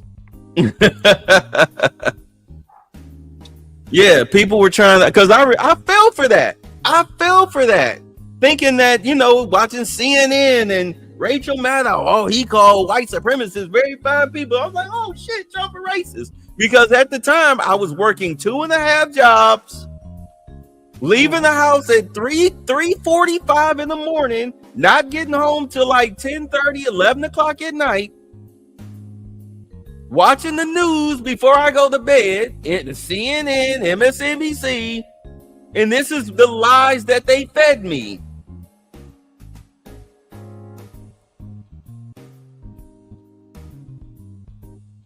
But now that I actually have time to pay attention to the news and what's going on and watch the real actual press conferences like we just did, I know that CNN lies to me. MSNBC lies to me. That's why they had to cough up $15 million.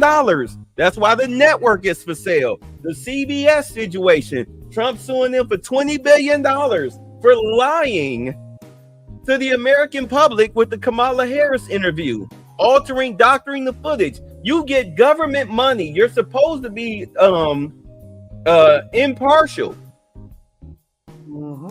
But instead, you were lying for the Democratic Party. He's suing you for $20 billion.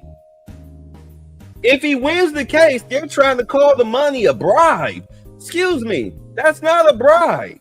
If anything, that $20 billion will probably go into the taxpayers' coffers, or he might donate it to a charity. Maybe donate it to the veterans, the elderly, the sick. What the hell does Trump need with $20 billion?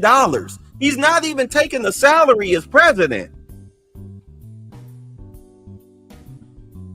That's why they killed me with the whole plane thing. He been said, I don't need this damn plane. By the way, Biden made the deal for that plane. Yes, he did. You really think that Qatar, since January 20th, built a whole Air Force One plane within 3 months? And actually, to be fair to Biden, they did it for a good reason. The other plane's 40 years old. Right. Trump was saying the maintenance on that plane is ridiculous. They should be building an Air Force One plane every 5 years once you go into construction, simply because of the technology. Yeah. Every 5 years, they should be rebuilding a new plane. You say, hey, Bayer, they're still going to do the Doge money. What do you mean by that? Or do you mean the crypto money? Because if you're talking about the crypto money, yeah, that's still on the table. That's still on the table. They just got to balance this budget first and make sure that they're getting this debt paid off. Once they get this debt cut down real good, that's when you'll see it. I wouldn't be surprised if it was in the big, beautiful bill, because I haven't been able to go through everything that's in it. You know, things around this house do get a little busy, but I wouldn't be surprised if that was in there. Kamala's dropped more boxers than Mike Tyson. Damn. Oh boy. Yeah, but you know, I'm sorry. Go ahead. No comment. Yeah, but you know, oh, you act like Trump and them is superheroes. No, I don't. So what you want us to do? Vote for incompetent, aka who stepped away to the top? I guess. I mean, you do understand that we were probably a year away from all standing in bread and soup lines. I mean, the American people have no idea that we were on the brink of being like a third world country. We were literally on the brink of becoming a third world country simply just by a Great Depression. We were on the brink of it.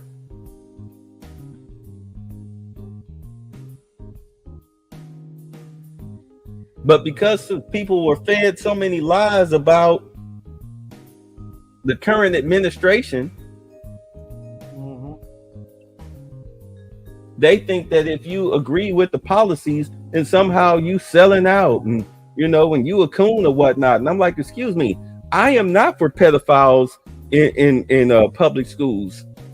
I am not for men and women's spaces. I'm not for criminal illegals that like to rape and murder women, most particularly little girls, for sport. And I know that they supposedly weren't touching black people, but they just killed a black woman yesterday, the day before? They killed a you know, mother. Since telling you sold out, okay. Since y'all like to say your ancestors died, so our ancestors died for you to blindly support the party that founded the KKK to begin with. Right. Our ancestors died for you to blindly support the party that was pro-slavery. Our ancestors died for you to blindly support the party that started the Civil War. Okay. You have to go back that far. You're a dumbass. Okay, let's take current history. You blindly vote for your last Democrat president was trained by a Strom Thurmond, a well-known Ku Klux Klan member. Talking about some Republicans owned slaves. Oh, okay. Go ahead. Some may have owned slaves. They was in the South. They didn't. The Republican Party didn't even exist. Matter of fact, it was the Republican Party. I mean, they did. They did. No, let me get that right. They existed, but they were not slave owners. No, the other major party was actually the Whig Party, and they were slave owners. Yeah, but the Republican Party is the ones that fought in the Civil War. You know. Yep. They were the ones that fought to end slavery. And in all honesty, it wasn't because you were black and they felt that it was an inhumane treatment for you. It was because of the economic crisis that slavery was causing to the North, to the Union States. Because a lot of tariffs. That and tariffs. Yeah, because you had a lot of people from the South that were fleeing to the North, both escaped slaves, blacks, whites, whatever. They were going to the North because there were no jobs down South. Because plantations were, you know, that's free labor at minimal cost. Yep. So they were fleeing. They fled to the North, which caused a lot of crime and a lot of poverty and a lot of violence. They told the slave owners down South, hey, y'all need to do something about this. Y'all either need to start paying your workers or we're going to have to do something. We're going to have to abolish it. So They abolished it. That was the Republican Party. All of the advancements that black people made through government policies were because of the Republican Party. And I know people like to say, well, in the 60s, 50s, 60s, the party switched. No, the fuck they didn't. No, not really. Only a couple of Democrats switched over to the Republican Party. That's right. Because I mean, you're talking about generations. Every generation has their own mentality. Mm-hmm. So they switched over. And look, I have nothing to hide. Are some of the Republicans racist? Yes. But what else is new? Right. What the fuck? What do you care? At least they trying to do something for you. Get up off your ass. Get a goddamn job. Be a grown man. Shit. Motherfuckers want to talk about Tulsa, Oklahoma. When's the last time we had a Tulsa, Oklahoma? As far as like black economic prosperity as a collective.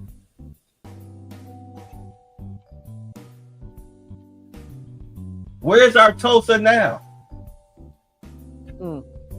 Yeah, nothing but a bunch of selfish, self-serving motherfuckers. Anyway, sorry. You say the percentage of the savings from the Doge cuts being sent out to the people. Oh, what are they going to do with that money? They're going to pay down the debt. We were $36 trillion in debt. So far, I think they've saved like $3 trillion or whatnot. Then you had, because of the Qatar situation, they only want to cough up like a couple hundred million, like 700-800 million. Trump got them up to what? 1.7 trillion or something like that, 2 trillion invested. Yeah, not to mention the money if you don't have a problem voting for me or Trump, you ain't black. Right. Like, nigga, vote for that. Look at him like, what? Well, I heard him say that. I'm like, Charlemagne, how you sit there and let that man say that, and you just sit there and with a blank face and don't say nothing. That's what happens when you tap dance with the Democrat Party. So you're wondering what percentage of the savings from the Doge cuts will be sent out to the people?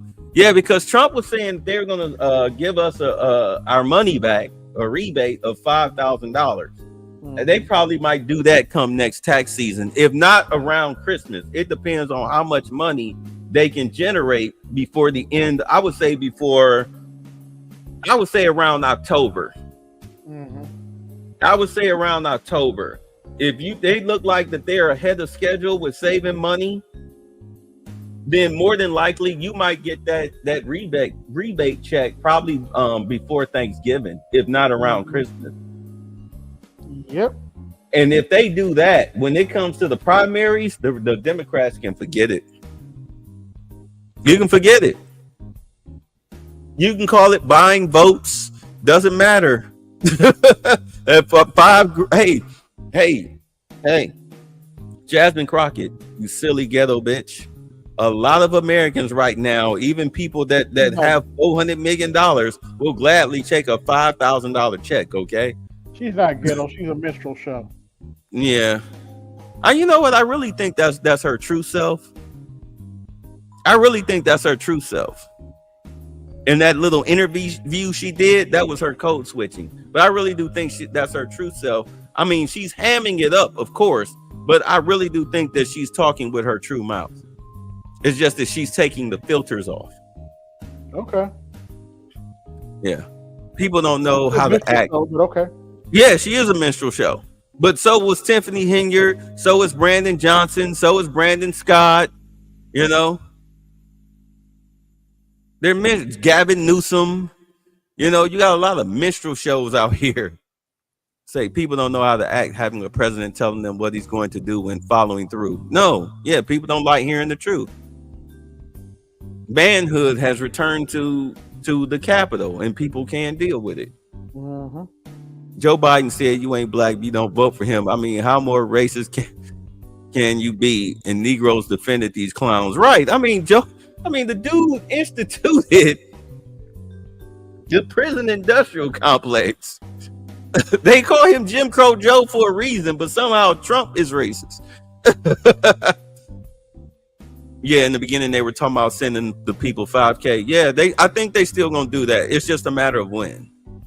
Black political leadership's sole purpose is to keep blacks as a permanent underclass, they claim. Yeah, To speak truth to power, but they exist to keep elites in power. Oh, what's yeah, going which on, reminds me, Charlie Rango just passed away. Who? Charlie Rango. What was that? He was the congressman from Harlem. Oh, that's right. I heard Jasmine mention that. I heard her mention that early this morning. So who are they going to get to fill his seat? Because from what I understand, New York is turning red, just like California is turning red. Oh. Yeah, so it's going to be real interesting. Let's see. They've done this since they took out Garvey and Booker T. 100 plus years of purposely stifling black excellence and progression. Yeah, and that's Democrats. That's Democrats that's been sabotaging us. Say, that's what I did to my mother. That Jasmine Crockett was cosplaying ghetto. Oh, that's what you said to your mother. She was cosplaying ghetto. I think she is ghetto. She's just hamming it up. Because you never see her speak with any type of dignity. Yes, there it is. Dignity. You never see her speak with dignity. She always speaks with a low IQ mouth. You say he's been out of office for some years now. Okay. Yeah. Oh, so he didn't lose his. Okay, so they didn't lose a seat. Okay. Yeah, she got a butterface too. Yeah. I saw her face from an angle like, damn, that's only a face a mother could love. With all that makeup and stuff. Mm-hmm. Oh God, I know she hit. And that lace front. Ooh, I know she hit. She got a new one now, of course, leaning back to the side. For some reason, she like her hair to lean to the left side like a damn Mexican 64 Impala. Yeah, whatever. Or a fat chick who had a Honda Civic for 10 years. With the shocks on the left side are just crushed. Joe also gave a eulogy for Robert Byrd, who was the head of the KKK. Yeah, who was it? Wasn't Bull Connor his mentor or something? No, Strom Thurmond. Strom Thurmond. Yeah, okay. Thank you. Well, I asked the question. Yeah. Wow. But don't vote for him. You ain't black. Well, then what the hell are you? You want to talk about a white supremacist? Thank God he was stupid. He would have killed us. Look, he didn't come up with another crime bill. Oh, but they will. That man right there, he's gonna. I guarantee you, it won't be a new crime bill. More than likely, they'll just start enforcing the laws that's on the book. Mm-hmm. So Rael said Charlie Rango was one of the black Democrats who fought efforts to decriminalize weed and pushed for more police presence in black neighborhoods like other black ran cities. Yeah, because do understand that when Trump when he was in presidency, he was running for office, he was really talking about sending the National Guard to Chicago to curb black on black violence. All right. Mm-hmm. Remember that? He was talking about doing that. And I mean, when I heard it, as much as what I thought about him back then, you know what? I just was like, I don't have a problem with it. That was the one thing I didn't disagree with. You should have done that. You should have done that. You should still do that. Especially when they have these major events. But he's letting Brandon Johnson feel the heat. Yep. You know what he did today? Brandon Johnson, he declared it Happy African Day. Mm-hmm. Nigga, what? What are you talking about? You do know if you took your black ass to Africa, you know what? I'm gonna say this here and now. If Trump offered black people a one-way ticket out of the country, anywhere you want to go with $150,000 check once you get there, I wonder how many Pan-Africanists will pack up their personal belongings and leave.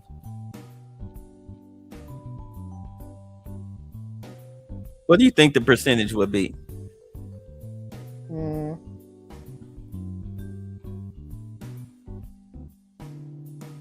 I don't know. Take a guess. Repeat it again one more time. Say this is the best accident. If Trump offered Black Americans a one-way ticket to any country in the world with $150,000 check, 5% at best. 5% at best. What's up, bro? Let's see. Everything Black politicians deliver to blacks. Wait a minute, how much? Nothing goes. 150K. I might be that 5%. I don't know. Depends on the Raul said 0. Said Unsung was one said they'll go to Europe before Africa, and LAPD SWAT 1 said 2%. Yeah, I would say it'd be 5% or below. And that's just not just the Pan-Africanists, that's just the blacks across the board. Because as much as black people like to talk shit about how much they hate what America and it's the racist country, yeah, like you ain't going nowhere. You just a bitch ass complainer.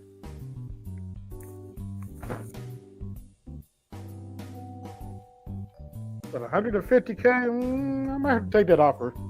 Yeah, depending on where I go. Where would you go? Top of your head. Maybe Kenya. Kenya? I'm going to Japan. I gotta have the cleanliness, and I like the Japanese culture to an extent. Okay. You say them ninjas will go to Canada and no further. Them dudes will freeze in Canada. They'll be they'll be on boats. No, they don't want to go to Canada. It's expensive hell. Their housing prices are double as ours. Wait, they'll be on boats going across the Grand Canyon trying to get back.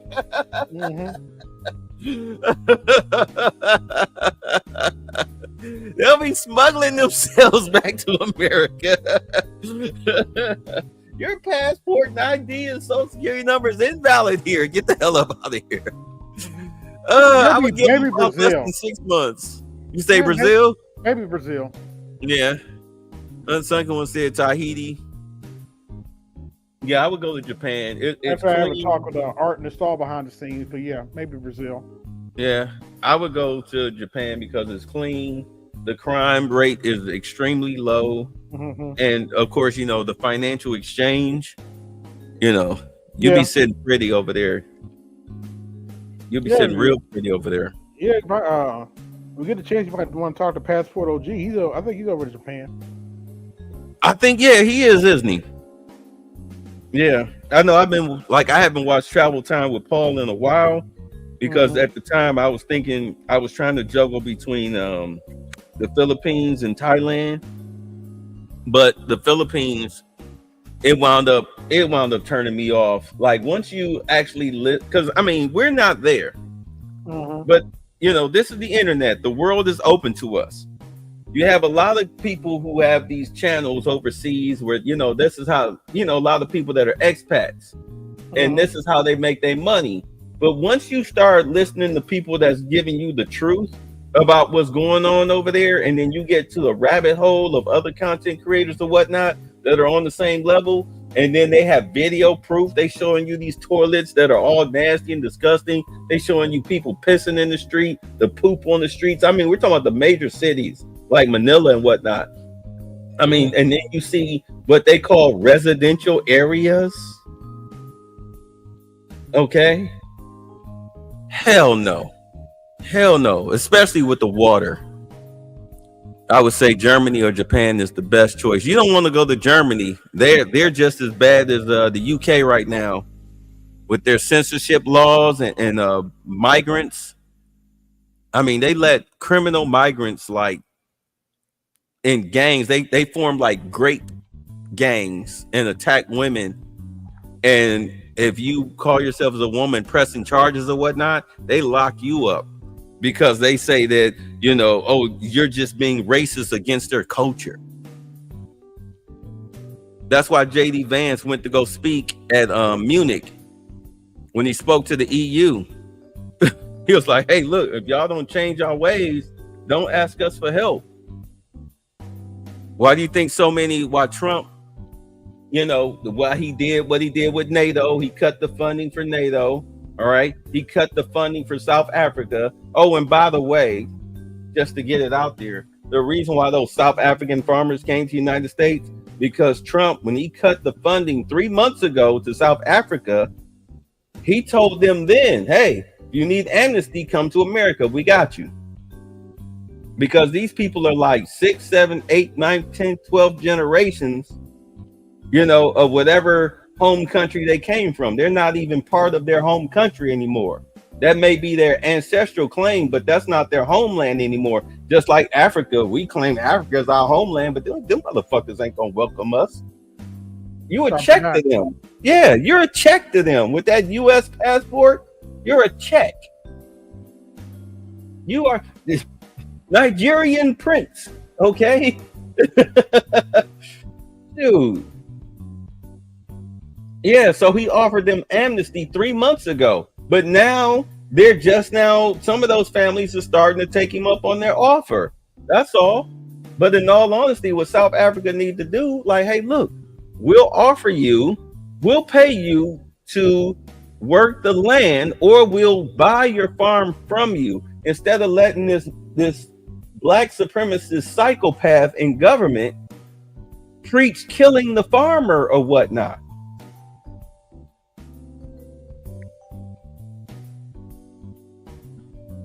At the time during apartheid, I'm like, yo, whatever happens to you happens to you. But apartheid is over now.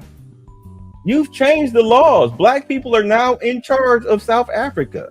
So why are you still condoning violence and land theft? Allegedly. Right. Sit your ass down and work out a deal. Or better yet, send some young black people to school to learn how to farm. Have them operate government subsidized farms, and then you buy your food from them and stop buying it from the white farmers, who, by the way, 74% of the farmers in South Africa are white. So if you just change the dynamic just from a business standpoint, then you topple that. You switch it out. You even the playing field. Instead of having a stadium full of people talking about some kill the farmer, kill the bar. What the fuck? Try that here in America. Talk about killing a certain race of people and see what the fuck happened to you here. Here. Black, white, Palestinian, Jewish, whatever. Try it here. See what happened to you.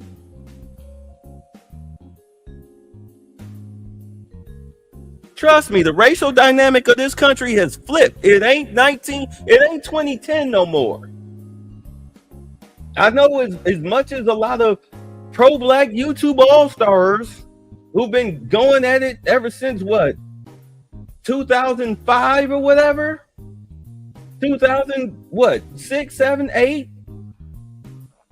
I know they still sell black people this pro-black bullshit because that's how they pay their bills, selling you merchandise and making you do cash apps and super chats and all that shit, soliciting the hell out of you, still feeding you this great white fear. But a lot of shit has changed since 2010, most especially since 2015.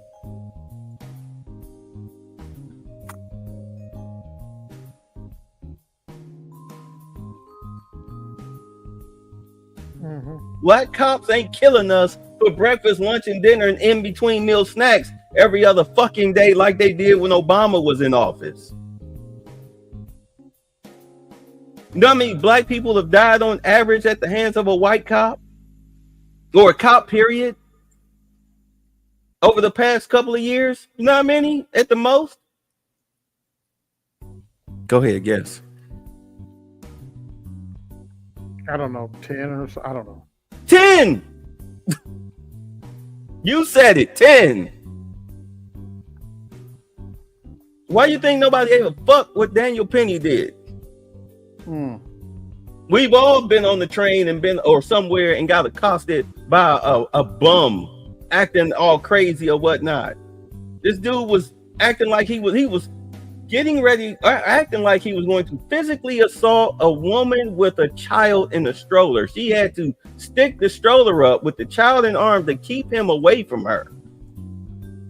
We've all seen crazy stuff like that from homeless people. We didn't give a fuck that nigga got choked out and killed, did we? Who cared?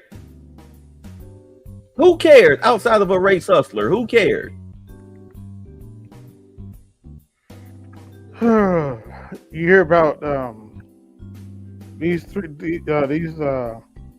dumb black boys broke into somebody's house. They all three got killed, and now the parents want the homeowner to be arrested. Oh yeah, but he is arrested. He's in jail without bond. But they were trying to, yeah. The black guy that shot the 3 people that claimed that they were playing Ding Dong Ditch. They're trying, yeah. Like, no, There's a fuck video that. of them kicking in his door with ski mask on. With 3 o'clock in the morning on a Saturday. Yeah. And he blew their fucking heads off. Deservedly so.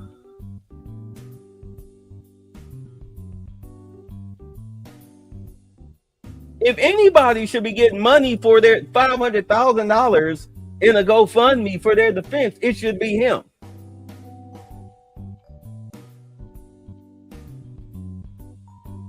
That dude was protecting his home. You act like he knew these little assholes were just fucking with him. The fuck, I'm sorry, I don't mean to curse, but man, that is just. Oh yeah, you knock on my door at 3 o'clock in the morning. I'm coming with a weapon. Not just knock, but like trying to kick it in. You kicking it so hard. You ain't. And then ringing my doorbell and running away.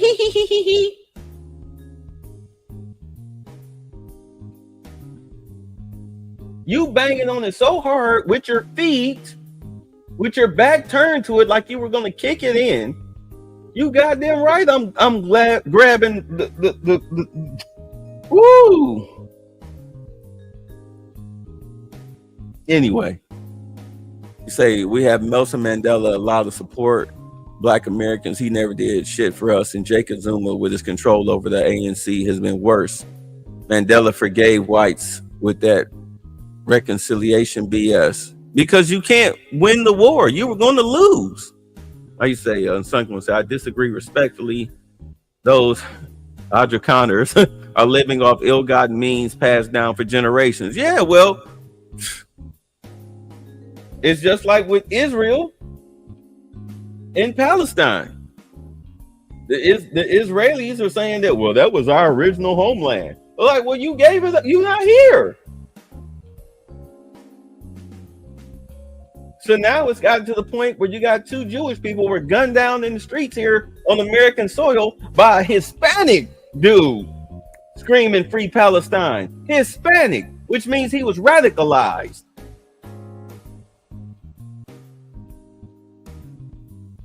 Apartheid is over. You need to find a peaceful resolution to all of this. Bloodshed is not going to help you. It's like where you live right now. If all of a sudden a bunch of, let's say like 40 Native Americans came all of a sudden banging on y'all doors, talking about some y'all got to get up out of here because this is my ancestral homeland. You know how you have a bunch of goofy ass black people talking about some, we're on stolen land, we're on stolen land. You know, sounding like these goofy ass white people. If all of a sudden the Native Americans all of a sudden want to confiscate your house or your apartment complex or whatnot, you gonna give it up? Or are you okay with them just trying to like start killing you as you walk out of the house or kicking in your doors and stabbing you up because this used to be their ancestral homeland? I mean, you know, you tell me what's up. What's good for the goose is good for the gander, right? Mm-hmm. Right. So you need to find another resolution. Like I said, if the problem is the farmland, then, I mean, South Africa got a lot of fucking farmland.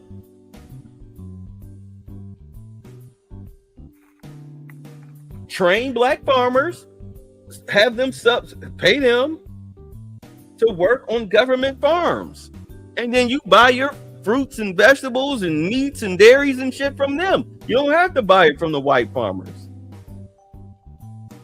But seizing their land now after generations, dude, that's theft.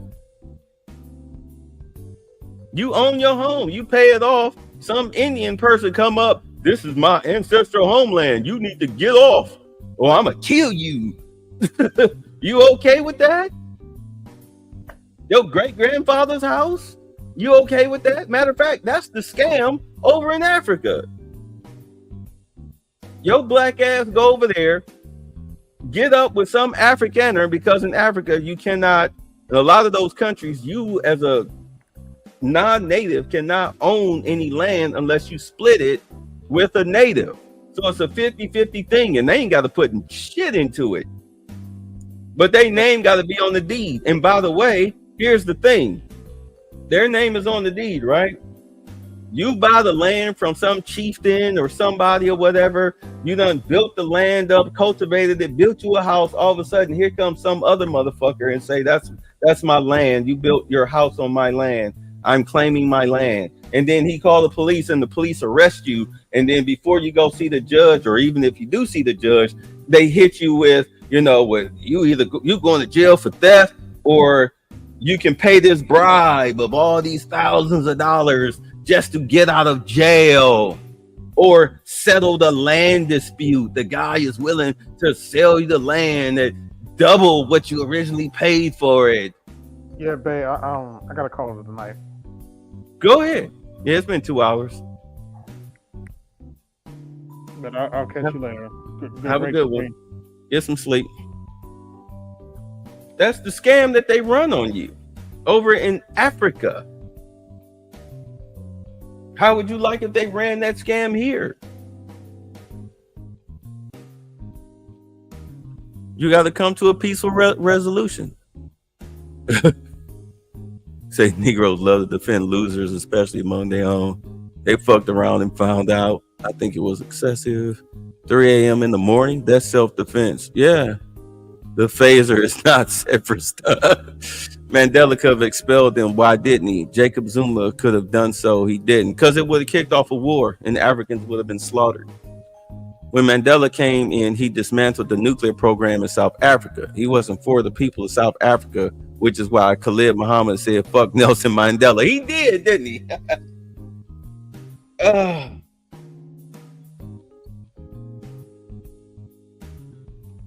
You know, in all honesty, this black fantasy that black people can win a war against people who, have a steady supply of tanks, bullets, guns, airplanes, drones, missiles, and can call for backup at any time to wipe your ass off the map. I mean, this fantasy of a physical confrontation, you got to let that go. Gotta let it go. You got to work it out peacefully. You got to work it out peacefully. Trust me, Russia could have blew Ukraine off the map if that was their intent, but that wasn't his intent. The intent was to do the land grab, to reabsorb them back into Russia, so that way they could make money off of the minerals and the wheat. But that's not what Zelensky wanted. But trust me, Russia could have destroyed Ukraine like right when it started if they really wanted to, but that's not the mission.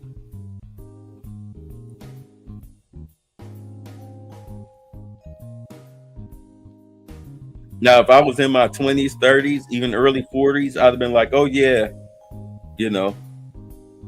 break out the Roscoes. But I'm 53 now. It's like the violence is unnecessary when negotiations can be had. Smart negotiations. Smart negotiations. By the way, I don't think South Africa is getting that mineral deal with the White House after that whole situation where Trump showed the videos or whatnot and the pictures.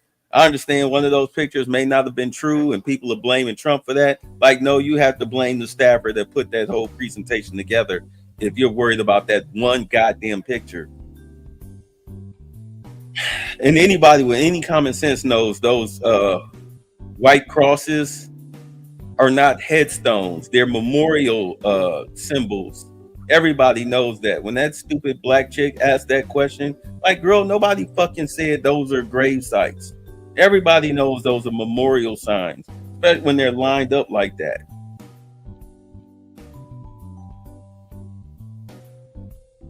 At any rate.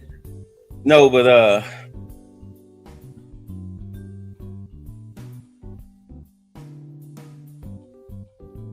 that's the beauty of consciousness, though. You can evolve in your thinking process.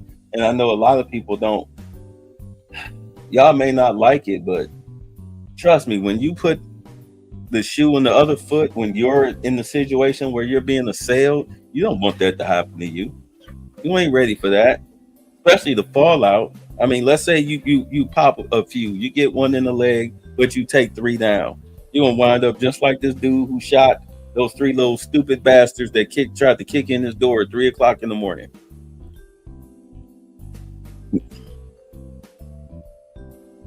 Like, blacks need to stop letting their hearts bleed for other groups who will step over you in America to be closer to their colonizers. That's why you have to build your own. That's why you have to build your own. I'll never forget back when Tariq was, before he did Hidden Colors,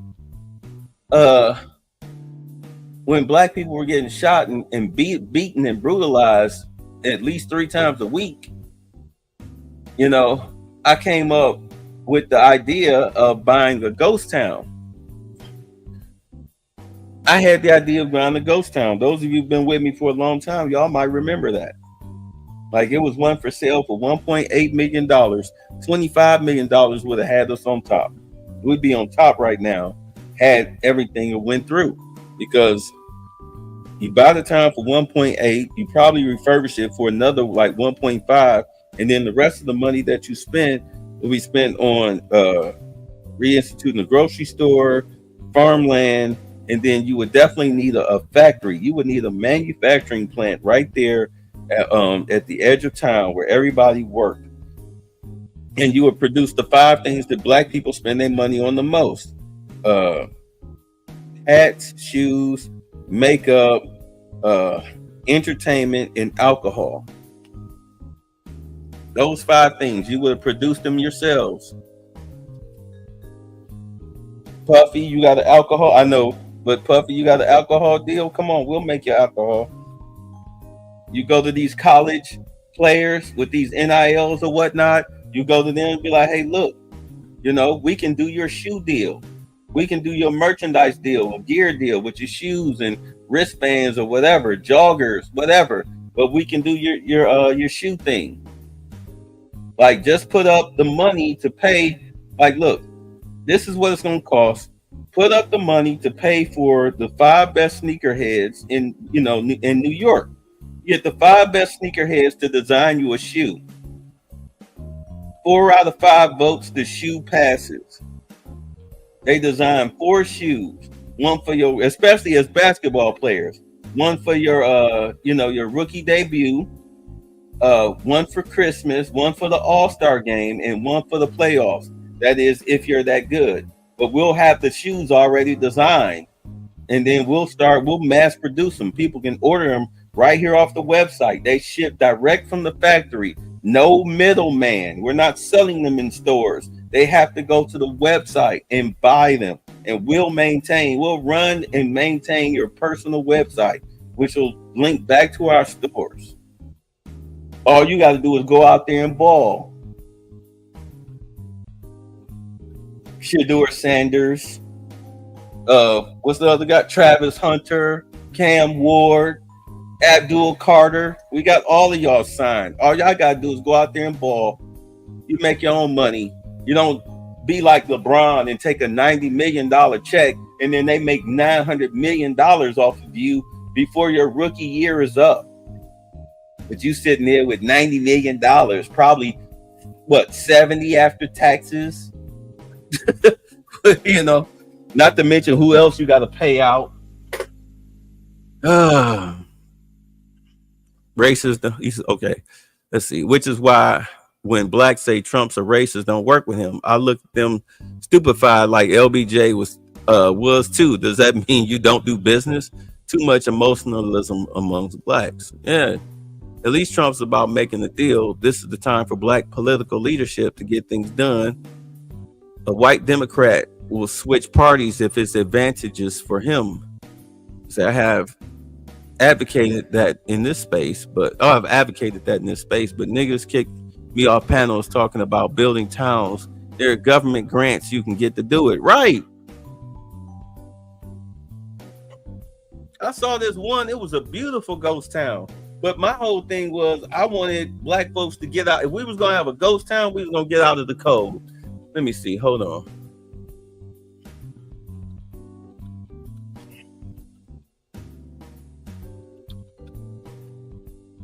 Let me see. Hold on. Because they got some pretty ones. It's one they built up in like a mountain range. I think it's out in Pennsylvania somewhere. That sucker was nice.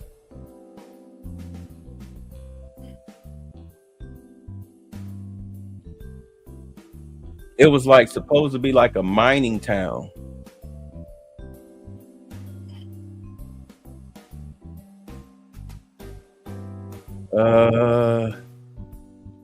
Let's see here. Probably won't be able to find it, but you know, you get these towns for cheap. You get these towns for like about $2-3 million, and then you just upgrade it. Look at this, like be your own mayor, 6 towns for sale. Let me see. Ghost towns for sale. Let's see. Mining.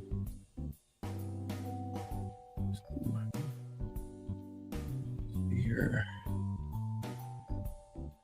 Shoot, I'm trying to find it. That sucker was beautiful. Damn, that was a beautiful town. It was built inside the cliff.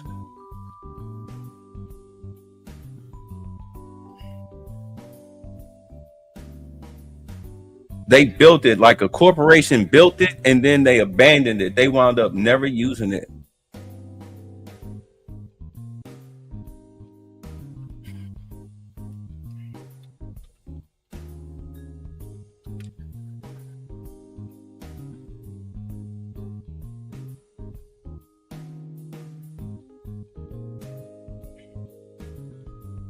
Damn it.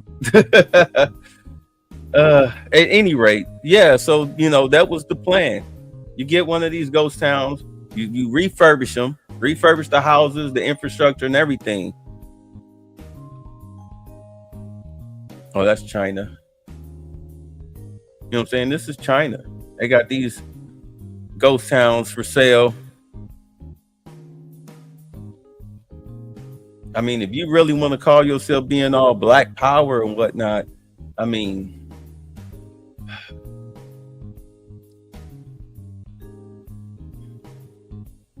that's why I know that it's bullshit. I mean, I have to be honest. That's why I know this bullshit. Like, ain't nobody really trying to do that. Like, stop. I was talking about it. I was pushing it, but nobody thinking about it.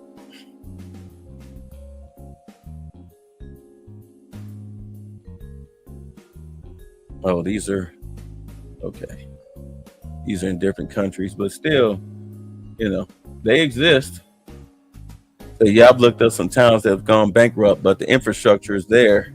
You don't even have to build it from scratch. The bones are there, right? You just have to maybe change out the piping and whatnot, reinforce, you know, some of the homes because you know, I mean, they're ghost towns. You know, you got to change the doors and windows and whatnot. Probably redo some floors and ceilings, but it's yours. Say, why haven't black celebrities looked into this? Because man, selfishness is a thing. I remember Demi Moore. Remember Demi Moore and Bruce Willis? They bought a town. Let's see here.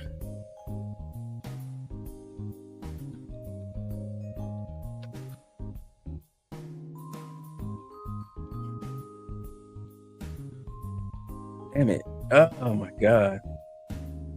I really want to find that spot. Let me see here. Best. Let me see here.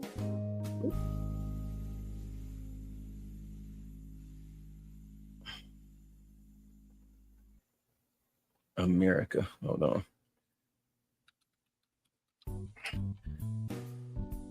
But yeah, shit. I'd rather mess with somebody that's actually trying to get stuff done than somebody just running their damn mouths, you know. Let's see here. What is this? Oh, this is a landmark. It's probably not for sale.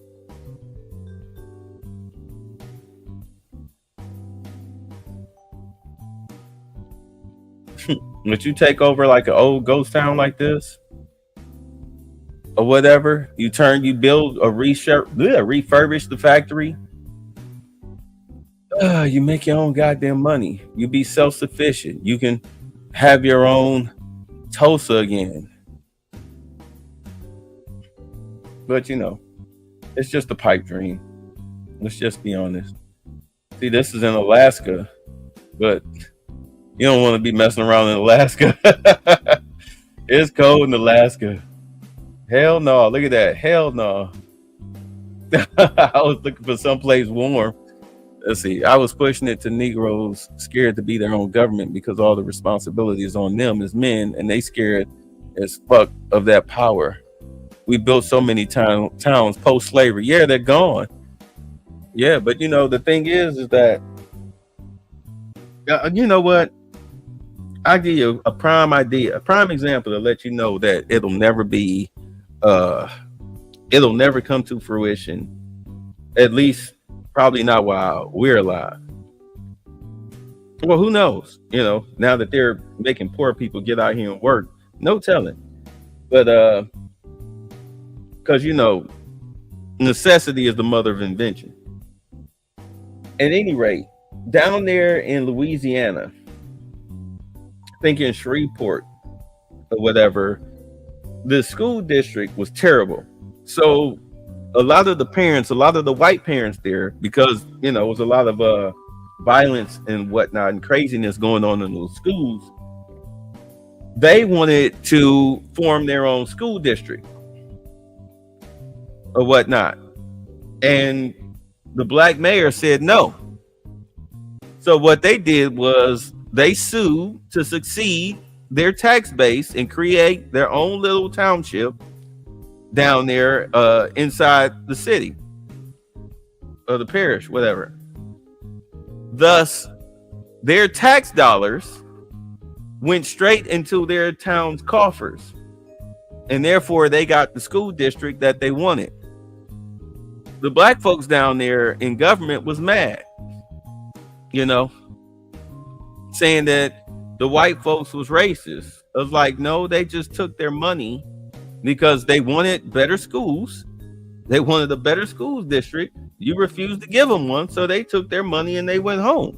So you down there in Louisiana, all you black folks, everything, all of your services, your trash services, your police services, your fire services, all of that stuff is going to be paid for directly by you. The affluent whites, they quote unquote left, or at least they took their money out of that city and put it into their own little parish.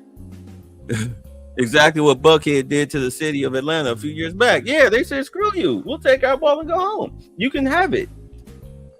You can have it. We can create our own district here. We can create a separate tax base here. We can create our own town.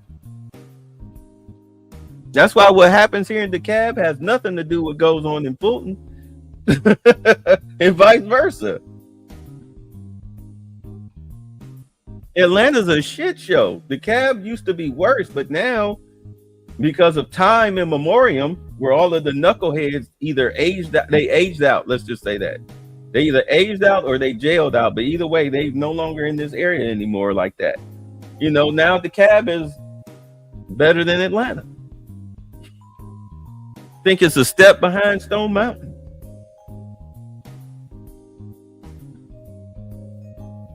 Hell, they're neighbors. I mean, don't get me wrong, DeKalb has its issues, but not like Atlanta. Fannie Mae is Fulton.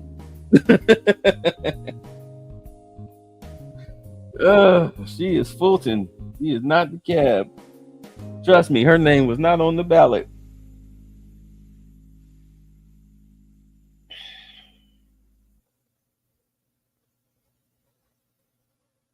Yeah, but a ghost town does all of that. But those black people, they were mad that the white folks took the took their tax money and left.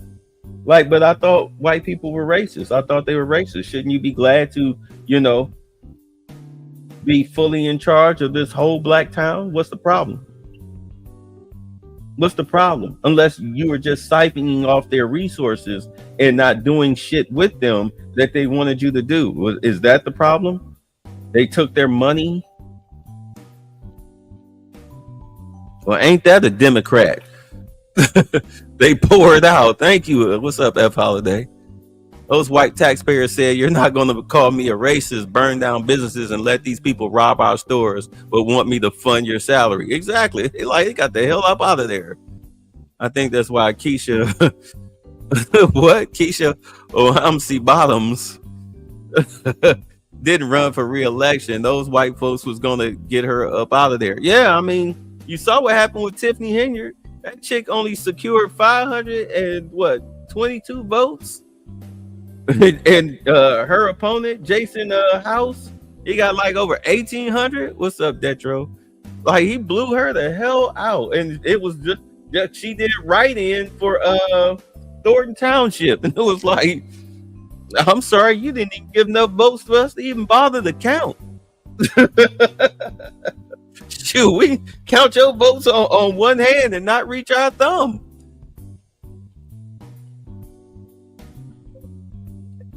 Oh, it's Keisha Lansbottoms. Okay. I'm like, who is see, he threw me. Yeah, they got him up out of there. This whole that reminds me, that whole jailbreak thing. Look, come on now. Well, when we found out that they had help, we already knew who had helped them inside that jail get up out of there. Don't play like you didn't. Don't play like you didn't know who helped those brothers escape from that jail down there. Two Keishas. Two hard-faced Keishas at that. Woo, I wonder what brothers had to take one for the team to get them to, look the other way and convince somebody to cut the water off. Because apparently the janitor cut the water off to the cell. The one chick, supposedly went to lunch. Supposedly for 45 minutes she went to lunch.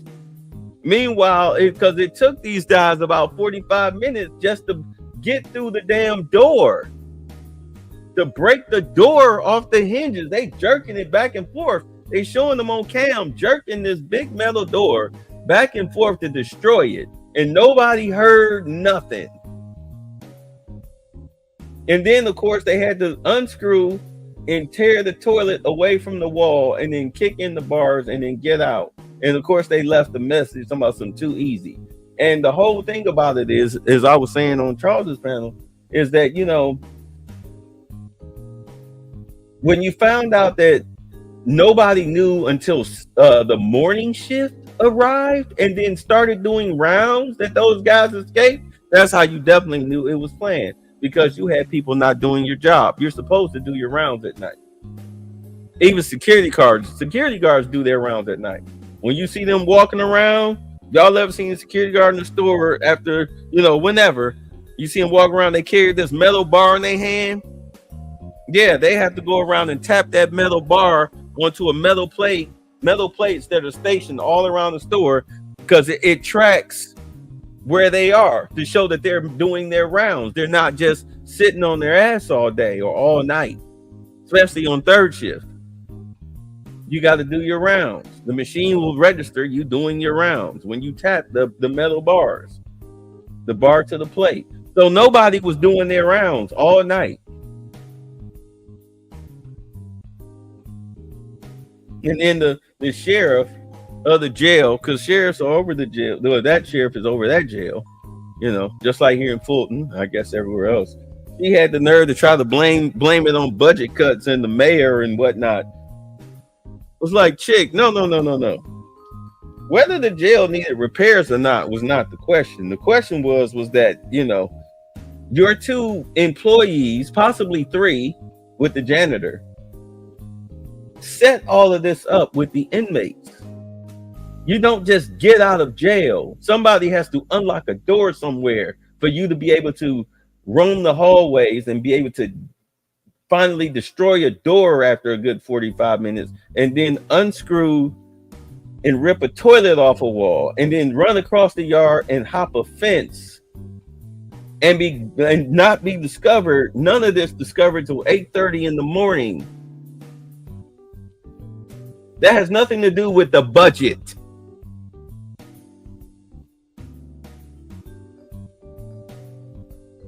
Your ass is fired.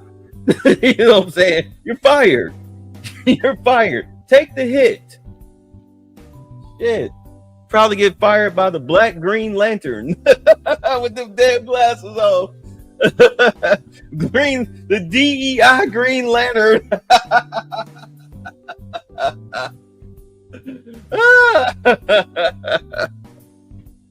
She looked ridiculous. I bet she thought she was styled in profile with them damn glasses on. Like, shit, what the fuck? You do know this ain't a party. This ain't Mardi Gras. You're not doing a high school commencement speech or something, right?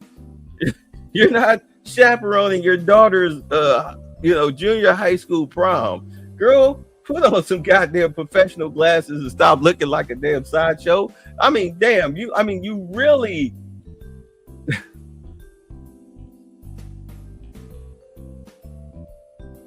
The image that you put out there is on you, not everybody else. We just see what we see.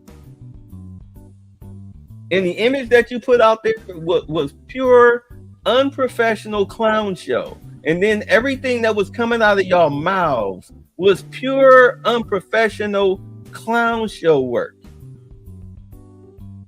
I mean, the sheriff really stood up there and tried to say, well, the reason they escaped is because these bitches don't like me. They don't want me in office. Well, yeah, I mean, your employees are, helping murderers and attempted murderers, 10 of them.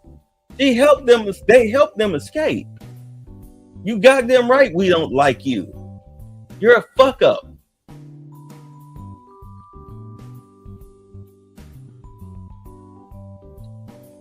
Ain't no damn sisterhood when it comes to something like this. Are you kidding me? The governor is coming down in a helicopter. We don't never see his face. He don't come to our parties. And he damn show don't invite us to his unless he finna pull some Godfather shit. Yes. You having fun? Drink, food, wine? Yes. Okay. In 10 minutes, I need you to meet me in my office. Yes, in the back. Yes, somebody will usher you. I'll be there. Just have a talk over some scotch because you down there fucking up.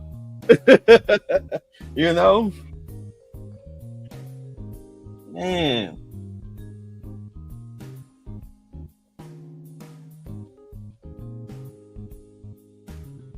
Did black women no favors, just like lesbian white women did California no favors.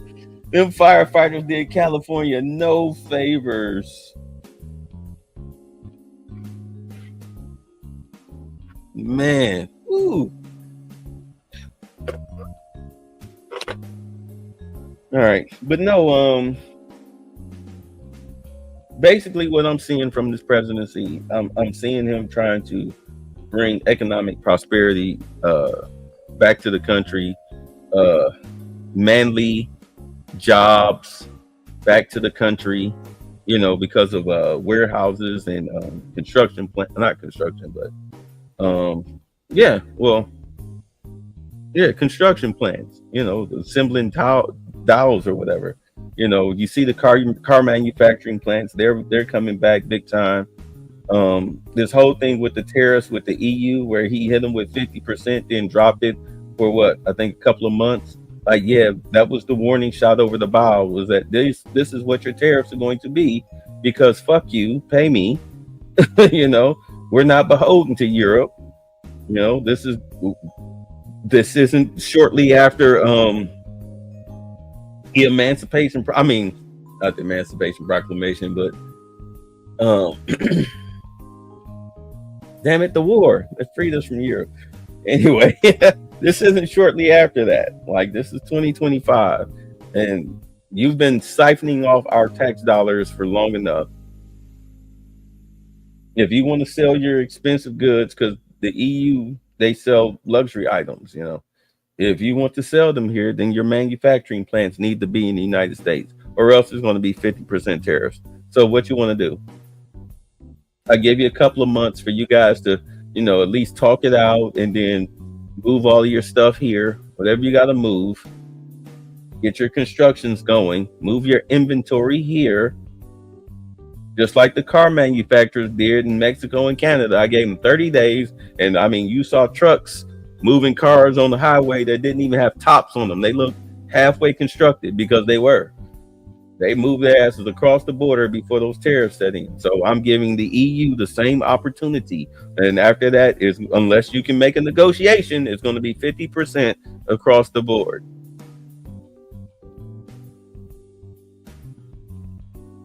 That helps out America.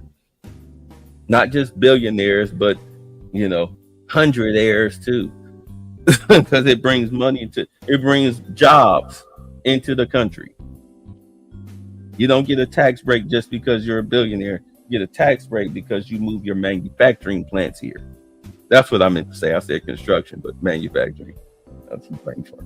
No, but yeah, that's what that's all about. I don't know what the fuck CNN them was talking about, but that's what that's about. Jobs. People need jobs. You had all these illegals come here in order to seize power from the Republicans. Well, somebody's got to work these jobs, right? Of course, it won't be them. No Social Security number. So, if all honesty, if I was running for a seat, I would be finding out what jobs are coming to my district, or what jobs I can get to come to my district. I'll be talking to Republicans. If I'm not a Republican, I'll be trying to find out what companies are coming here and what type of space they need. What are their needs? Introduce me to their representative. Let me talk to their liaison. Yeah, come on out here to, DeKalb County. We got this space. You can build a factory here. We'll handle your HR stuff. Just tell us what type of employees you're looking for, what your criteria is. Give us your employee manual, and we will do your hiring for you. You guys just concentrate on, your factories being built. And let me worry about staffing. I'll be all over TikTok instead of sticking my tongue out doing the drunk girl dance. I'll be all over TikTok, YouTube, whatever. Hey, look, this is Congressman Bay. This is what's going on. I got a job fair down here at the Kroger's. We'll be in the parking lot on 55th and Kinsman. Come on out here. Like, we got this plant that's coming here. They need forklift drivers, truck drivers, pickers. We need secretaries. Starting salary is $35 an hour. We're going to be out here the whole weekend from Saturday, 10 a.m. to Sunday, 11 p.m. Y'all come on out here. We'll have the tents, we'll have drinks, we'll have food. Come on out here. Bring your resumes. Fellas, hey, come on, fill out these applications. We got plenty. Experience, no experience, whatever. Come on in. Man, please, you telling me that I won't win a seat? If I do that, I'm bringing jobs to the people. This is what I'm showing people. I'm literally showing my work being done for the people in my district. I'm running for a seat in my district. The donations will pour in. You'll get all type of advertising, especially from somebody that was trying to form a union. We're trying to form a union up in here. But I tell you what, vote for me. Get your union buddies to vote for me. You hear some applications. Yeah, you guys get in there. You get in there. I don't give a fuck what you do. Just vote for me. I'll help you get a job, but just vote for me. Get your union buddies to vote for me. Support me.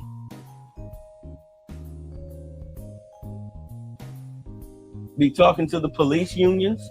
Yeah, help me out. Push these people. Y'all be arresting these guys. We need guys at least 18 and up. How about you push them to us to get these jobs? You be out in the streets, push job fairs, help us out. Look out for us. We're trying to help your job get easier, so you're not responding to where 20 young black teenagers just ransacked your store in a strip mall somewhere. Help us make your job easier. You get the police union on your side. Try to get the fire chief, the fire union on your side. You guys are selling fire extinguishers. Y'all charge for that. There you go. You get businesses on your side. You'll win your seat. Instead of trying to be so, orange man bad, I hate Trump. How about you work for your constituents? Instead of wasting your time being angry and mad for fucking nothing. Instead of letting your low IQ ideology fuck up your money, you need to be finding out how to make money off of the whole situation. The best way to do that is to seize power.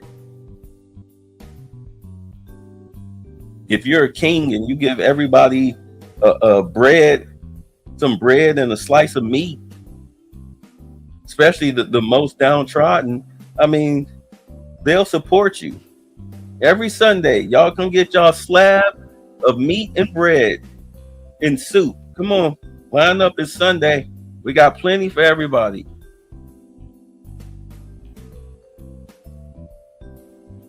They'll support the shit out of you because you're feeding them. There's no different than a pet. I hate to say it, but let's be honest. It's no different than having a pet. Why do you think so many black people vote Democrat?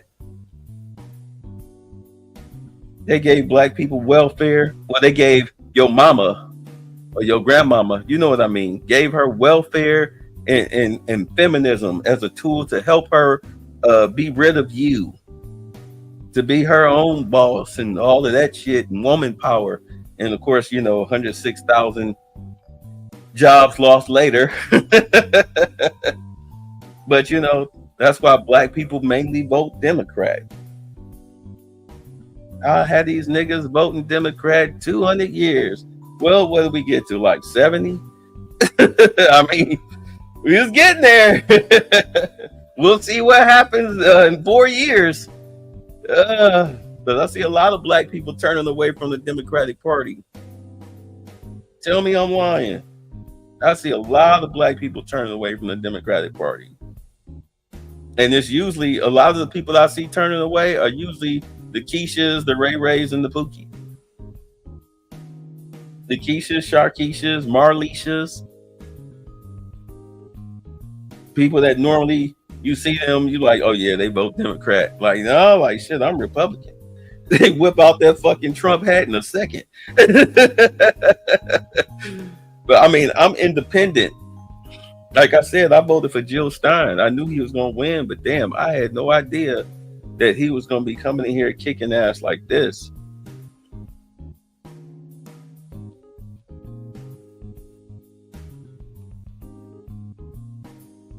Shit. I am all for safe streets. I am all for economic growth.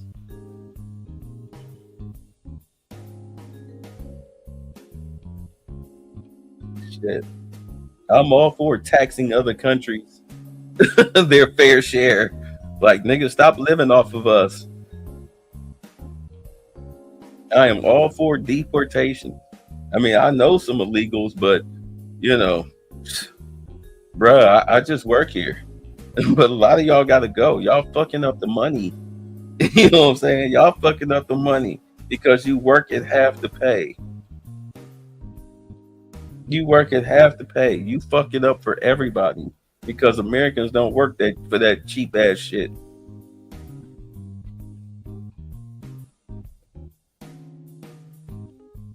The average housekeeper makes $9 an hour. Do you know how nasty and grueling and disgusting their jobs are? mean, picture it. You have to picture cleaning. Let's say you go to 12 houses on your street and you have to clean their bathrooms after they've used them. Oh, and also clean up their room, make up their bed, change their sheets and everything, and wash their dirty towels and linen. 12 to 14 houses on your street. Yeah, not everybody lives as nice as you. Okay. If you've seen these eviction videos, I mean, you'd be gagging at how these Section 8 housing and foreclosure people live. You'd be gagging. Yeah, picture walking into several of those for $9 an hour. You get rid of the illegals, trust me, those pay rates are going to go up because they're going to be desperate for people, and not everybody is trying to work for no damn $9 an hour doing that disgusting shit. You're going to have to at least start at 18. You're going to have to start at 18. In any rooms past 12, I get a bonus. I get at least a $5 bonus or something, $10, $20. I get a bonus for every room I do that's past the average of 12. Because they be loading them chicks up with sometimes 14 to 16 rooms, sometimes 18. Let somebody call off. Independentocracy, or however it's spelled. See different toilets. Yeah, different toilets, different bathrooms, and you got to clean it and scrub the tub and shit. You know how nasty some folks are? Yeah, you started me off at 18, not no 9. We're going to double that shit up. You crazy.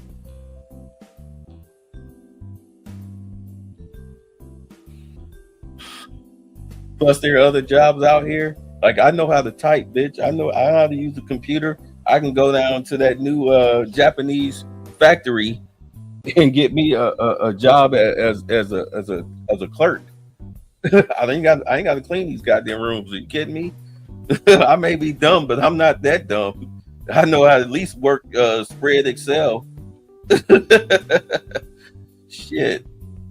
Hell, they need a coffee fetcher.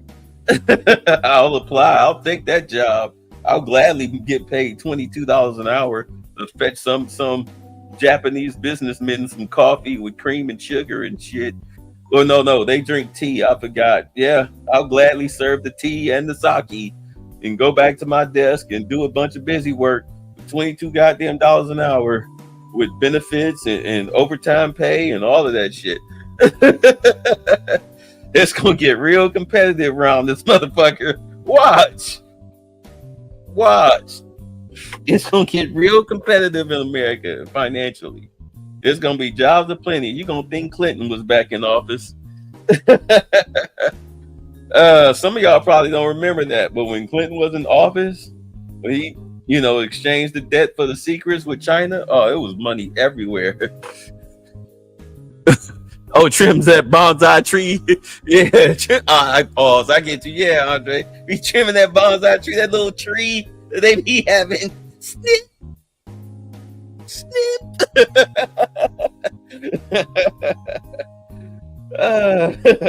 When be saying konnichiwa in the morning.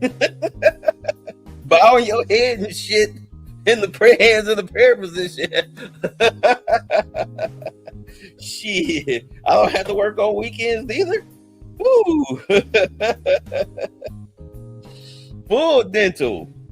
Shit, and I don't have to pay federal income tax, so I'm getting pretty much all my money. Keep the sake warm. Yeah. Man, I'm getting the majority of my money too. You got that right. I'll be in that bitch. Arigato.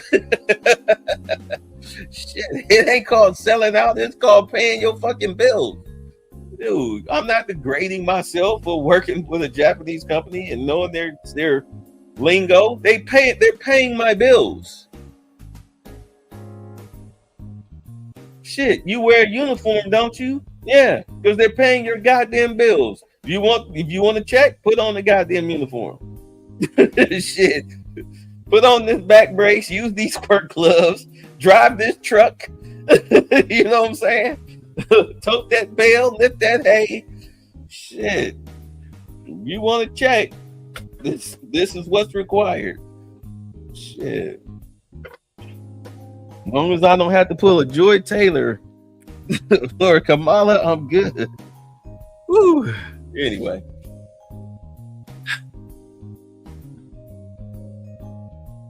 No, but you got, and I'm not talking about anybody in particular, but you got our pro-black YouTube all-stars out here. I'm not even sub to these guys anymore because their message is outdated. Like what was I saying? Trump could pick a booger out of his nose with fresh blood, red, dried blood, black, and the booger be green, and he'll flick it away or wipe it on tissue and throw it away. And these Negroes, these pro-blacks,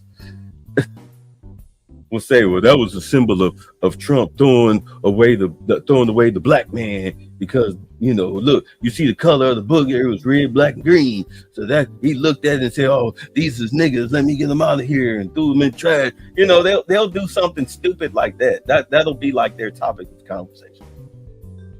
It'll be silly like that. And it's like, people listen to this shit and take it seriously? Like, what is this? The Black Power Comedy Hour? But do understand they don't believe what they're saying. They're just doing it for a check. They've tapped into a niche audience. It's like Umar followers. It's a niche audience. They've tapped into it, and it's their daily bread. It's just like with the red pill circles when they were, and keep in mind, I'm just telling you what I've seen. When they were doing the whole, pretty much being baby Kevin Samuels, using TikTok videos and whatnot to, get their, bad black behavior from black women. I know, say that 10 times fast. Bad black behavior from black women. When that was their bread and butter, I'm like, well, what happens when that message goes stale? What are you going to do? You're going to have to pivot. Will your audience be able to? Will you be able to sustain an audience if you change it up? And a lot of these guys that that was popping back in 23, 24, they have changed up their message. They're now getting political. Because I always saw the red pill as a conservative black male space, simply based on what they were, what their complaints were concerning women. You're only in it for the money. You have unrealistic expectations. In today's economy, you're talking about you don't want to do 50-50. But you make like 30K a year. I make like 65, maybe 70K a year. And you want me to pay all your bills while you go off and just waste your money, even though you're probably like $100,000 in debt from student loan.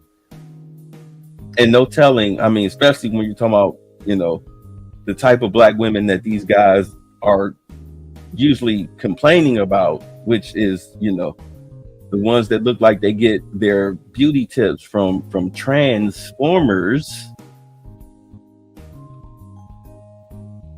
These chicks are hit without all that makeup and that fake hair in their head. They hit.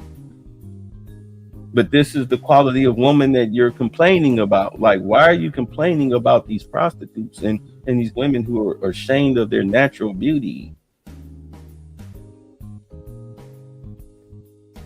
Why even talk about them at all? Move on to different races of women. That's what the passport bro thing was supposed to have been about, right? Not tricking, but going overseas, maybe scouting out an area, finding a honey. If you like it there, fine, you move there. Get you a honey, have you some kids or whatever, or a companion, live out the rest of your days in peace. Wasn't that the whole point of the passport bro movement? Or was it just to go overseas and trick?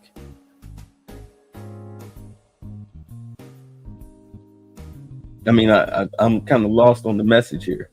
I know you had like the Richie Max that were out here. Zoom to Thailand, yeah, fellas, yo, don't just come over here to, get it wet and go home with a story. Move your ass out here. You had people like him. They was like, yo, move your ass out here. Let me show you how sweet it is over here. I mean, that was the mission, right?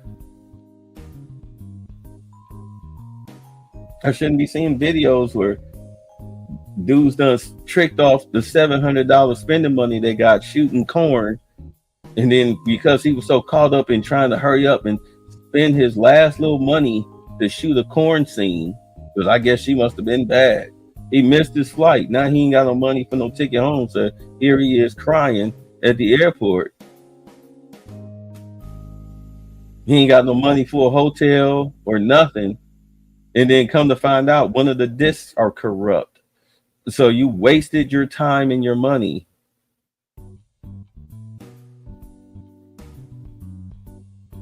Horrible business idea. Or I shouldn't have to see a video with 4 guys all ran a train on one chick who, I mean, she was like a 6 at best. And then didn't want to pay her $200. That's $50 a dude.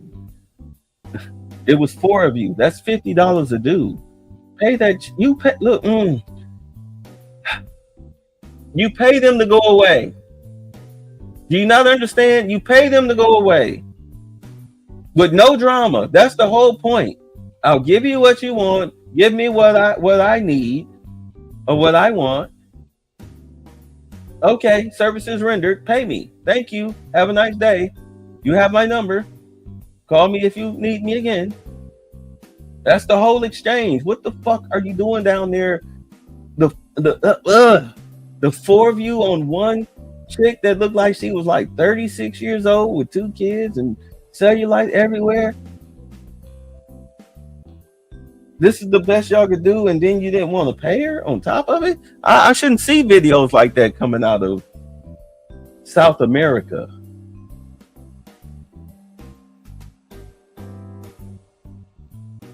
I mean, do understand there's a reason Austin Hollerman couldn't go back home in Brazil for grit. All because that "Would you kiss me" video. Stop doing that. Not the mission. It's not the mission.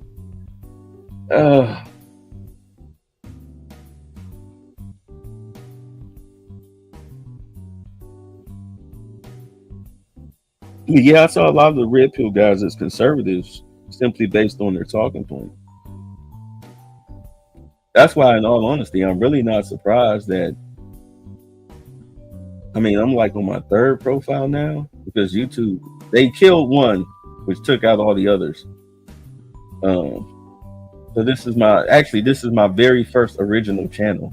In all honesty, I just changed the name around, but this was my very first YouTube channel, way back in I think 06.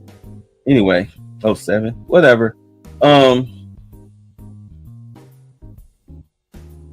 it was no surprise that suddenly I started getting inundated with all of these black male content creators that aren't a part of the manosphere. And they're conservative, all right? They pretty much have the same thought process. It's just that they're more in tune with politics than the manosphere was. The manosphere wasn't really worried about politics unless it had something to do with a female. Meanwhile, these guys, they not like, yo, this is what's going on, in government and in these streets and whatever, but mainly in government. At least that's what flooded my algorithm.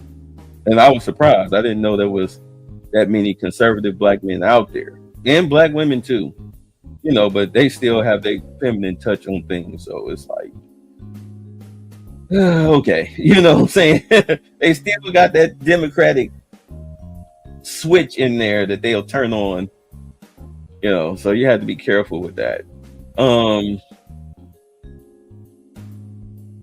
but I was surprised, and they're nothing like we would see like an Officer Tatum.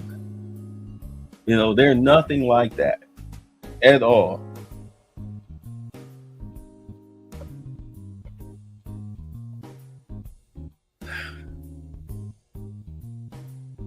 I guess there's a place for everybody out here. But I mean, we as black people, we are not a monolith. We're not a monolith.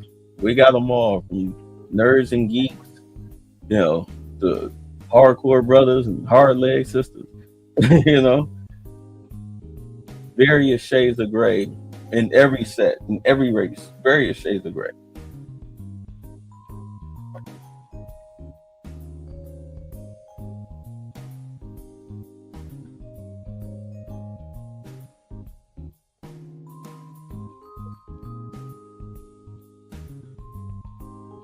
Seeing things for what it is after being lied to and forced to agree with through upbringing, seeing how the truth really lies where it really lies, discovering the history, seeing how it sits right now.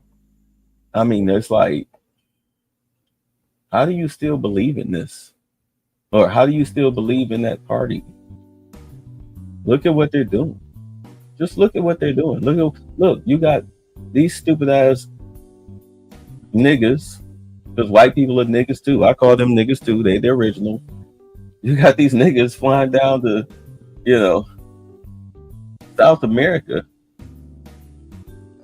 hoping that El Salvador Drake will let them go. Like, no, like he said in the White House, he want me to do smuggle a terrorist back to the United States. I'm not gonna do that. He said it to your face. I mean, Trump did a whole roundtable telling you why this guy is never coming back. Even El Salvador Drake, Bukele, he said it. Like, I'm not letting this guy go. He go back to the United States for what? He's an El Salvadorian citizen. You don't have dominion over us like that. White female, Democrat, reporter. You gonna get your goofy little Democrat, little fucking niggas running down there. I'm here to check on him. And the dude got MS-13 all over his hands and shit. And you sit up there doing photo ops and shit. Acting like you care. Like, I mean, how do you see that and think that that's okay? How do you see him sticking up for people that, you know, rape and murder little girls for sport, force women into prostitution, murder people, sell fentanyl? Remember them two black women that died out, I think in the Carolinas?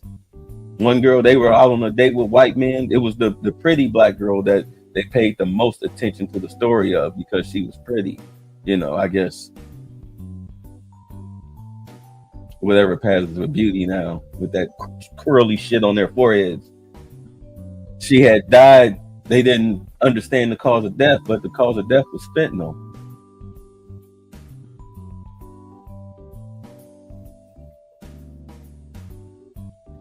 That's one of the reasons the white boy didn't get charged for her death, was fentanyl. And then less than a week later, you had another black chick in her 40s. She died the same way, mysterious causes. It was fentanyl.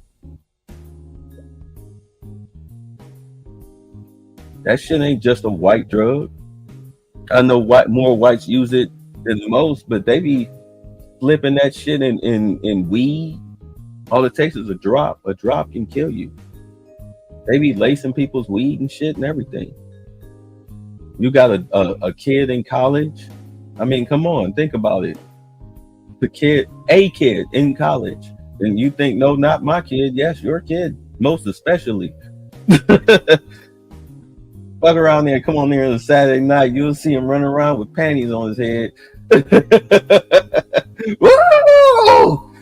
Double fist and some Coors Lights. And his boxers. Jug. Dog, what the fuck? Your kid too. Yeah. You know the act you used to put on in front of your parents and how you were when you were away from them. So it's not just a white problem.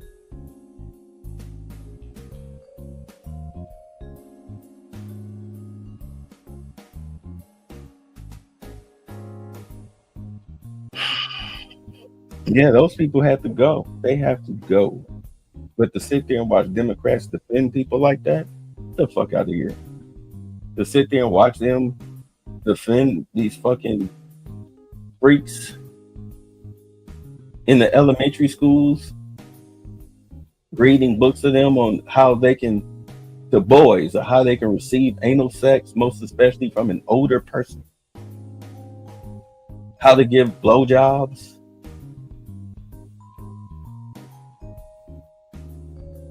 How maybe you're a girl, here, wear this dress. I know y'all saw the video of the father that came up to the school because his son, it was a couple of fathers came up to the school because, you know, they little black sons told them that the teacher put them in the dress. They was like, hold the fuck up. No, not mine. There was a couple of videos of that.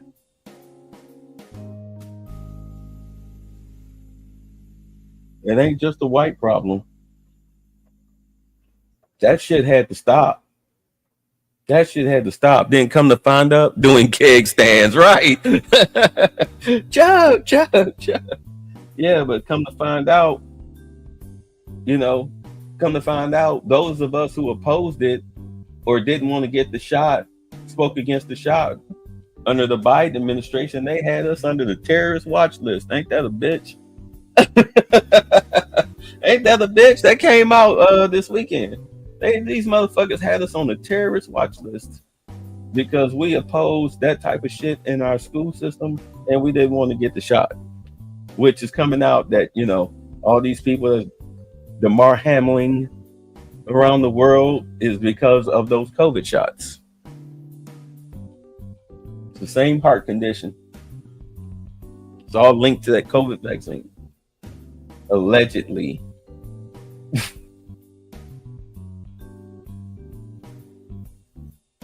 Yeah, that's coming out. There's been reports from trusted sources. We'll see how much traction it gets in the Democratic mainstream media. But don't worry, it'll come out when they start talking about that auto pen, because all those signatures that were done with that auto pen, there's a strong chance that they're going to be voided. And then they're going to find out who used that auto pen, because clearly that was who was running the country. Now, they may have been using Joe's credentials to sign the auto pen in and out. But it's okay. It's the White House. There's cameras every goddamn where. All they'll do is just match up the time and date. You know, I mean, you do have to sign it in and out, or out and in. You have to sign for that. We'll just see who was in the hallway around that time. Who was in the hallway heading towards this door? Who came to this door? There's no camera in the room. There's definitely some in the hallways, but let's be honest, it's the White House.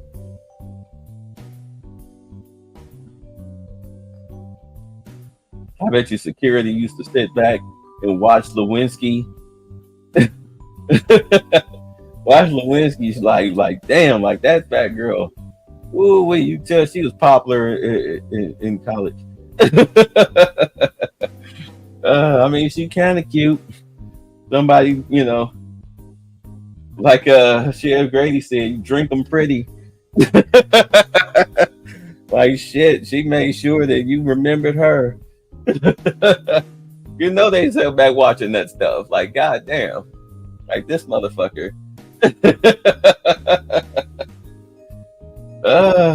He wasn't lying. I didn't have sex with that woman. Define sex. Y'all remember that? Y'all remember that when they were trying to impeach him? He was like, define sex. I did not have sex with that woman, Miss Lewinsky. I believe him. I believe that they didn't take it no further than that. I believe him. You know, that's too much work. You ain't got time for that. All you need is just a little bottom chick. Send in Miss Lewinsky. You know, yeah, trying to figure out what to do about this summit. You know, when she just give you your stress relief to clear your head. Thank you. Thank you. Appreciate it. Yeah, I mean, that was Monica. She was the stress relief. Yeah. Being president of the United States is a tough job. Especially when you talking to China about government secrets. Oh shit. I'll be having a Lewinsky too. Like shit, they might hang me for this. At any rate, let me stop.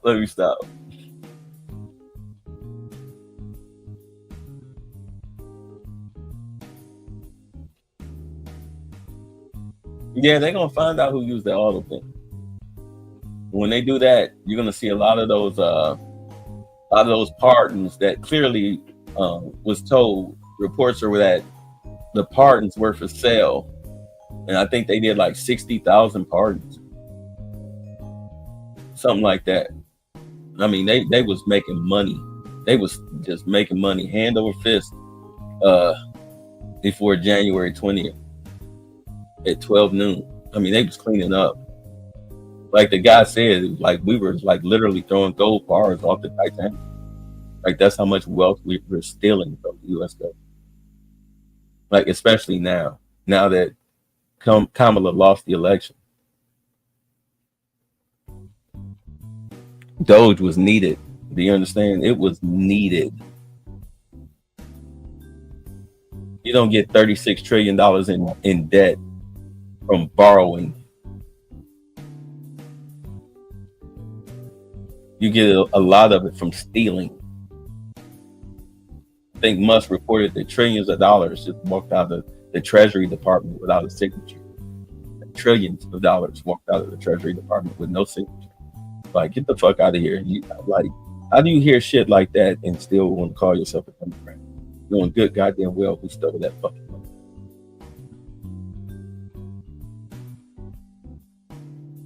This is who you root for. The people who took away your financial independence as a people through social programs such as welfare, Section 8, food stamps, whatever, because they keep you poor. So there's no economic growth. Poor women that are on that shit, they teach their children to be poor. That's why I brought up that show where that scene was telling the mother that had the condom, had a bowl of condoms on the kitchen counter. One, asking her daughter if she needs to re-up the bowl, and two, when the daughter was dreaming of a better life, her mother was like, then I'm gonna pass down this apartment to you, because as I later discovered, it was a Section 8 voucher that she was on, and up until currently, you could sit on it forever. You could pretty much like pass it down to your children. And they were living in the projects. A dude who called himself pro-black wrote that into a show. Because, I mean, that's what pro-blacks do. They don't portray black people in a good light. Or even trying to literally do better and get out with a reasonable plan.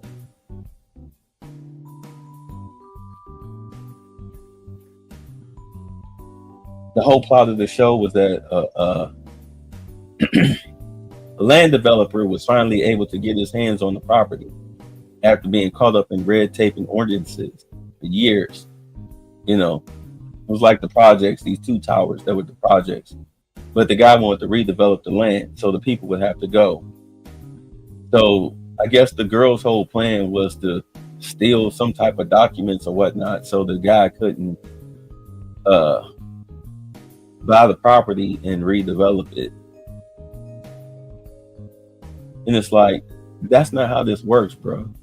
That's not how this works. Are you stealing documents that are backed up on a computer? Don't just print a new copy.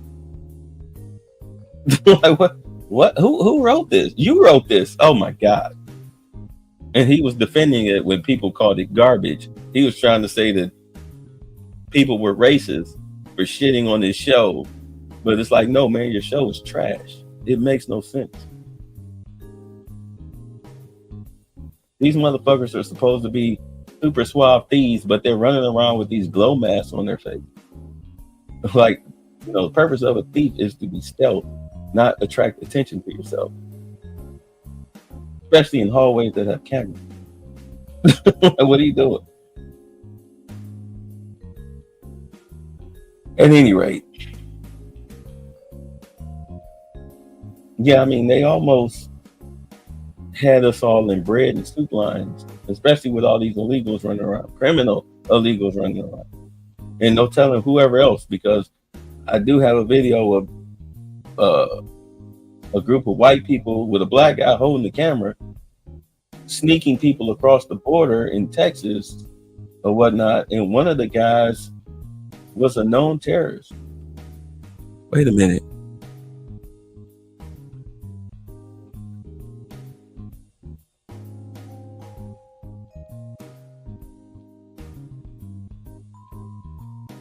Oh no, I used to have it in my side collection. It's gone. Yeah, but he was a known freaking terrorist. They was sneaking them into the country from like the Middle East. It was like, pretty soon you will know who I am. Oh man, the entitlement. It's like, oh no. Soon you will know who I am. If you don't know who I am, soon you'll know who I am. They snuck this dude into the fucking country. It's not just South Americans that Trump is getting the fuck up out of here. Remember, there's a plane that went over to the Middle East. Who the fuck you think was on that plane? They definitely weren't South Americans. They won't tell you who was on that plane. Right? Because ain't none of your business. Like, that's a security risk. Yeah, there's a list, but we're not telling you who they are. It's a security risk. You let some terrorist organization know that one of their little leaders is on its way to a certain prison. I mean, you're putting that whole area in danger. These people are fanatical.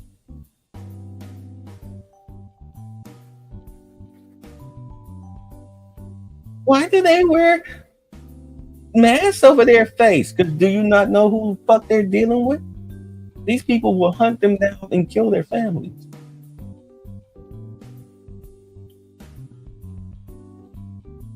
Hello? Anybody here with a basic computer can take somebody's face, put it in a search database, and all their information comes up. There's a headshot of them. It shows you where all their shit. What are you talking about? Why are they wearing masks?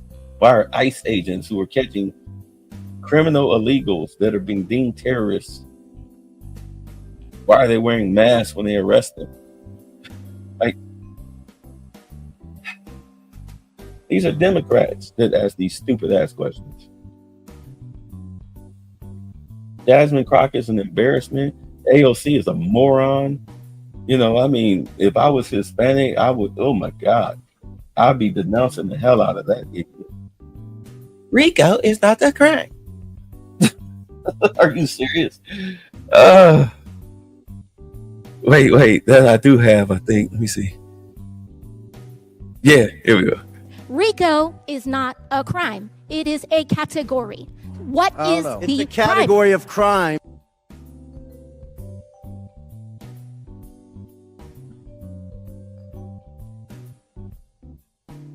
RICO is not a crime. It is a category. What is the... I don't know why it's not playing. Hold on, let me see something. RICO is not a crime. It is a category. What is...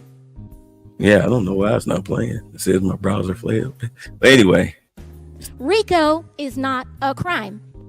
Nope. Yeah, anyway, that's that RICO is not a crime. But damn it. Fucking StreamYard. Anyway, you know what, Ilhan Omar, just go ahead and deport this chick. Like, because they coming for her. It's either, I know they already got Jasmine Crockett under investigation from her Act Blue donation. Like, that's a real thing. Her running, her opponent, was it Brian Donald? Oh yeah, he did his leg work. He went and knocked on them people's door that donated like $16,000 to her through Act Blue, and they were a retired couple, and they had no idea where their money was going, because Act Blue, their credit card system, if you just donate, let's say you just donate $1, well, they don't need your last 3 digits on your card, the security code. They don't need that to withdraw money off of your card. Their system is highly illegal, and they've been siphoning off people's money, in increments without them knowing. And supposedly they took money from the CCP. It was like soon as they started getting investigated, the president and the CEO, a whole bunch of upper echelon people suddenly just quit. They quit. Soon as the FBI came knocking on their door, they quit. They got the hell up out of there. So Brian Donald turned in what he found with the elderly couple to the DOJ, and they're like, they told him, don't worry, we're already investigating them, but we'll definitely look into Miss Jasmine Crockett, who sat up here screaming, talking about she raised the most money ever for a black woman in the state of Texas or some shit like that. Like, oh really?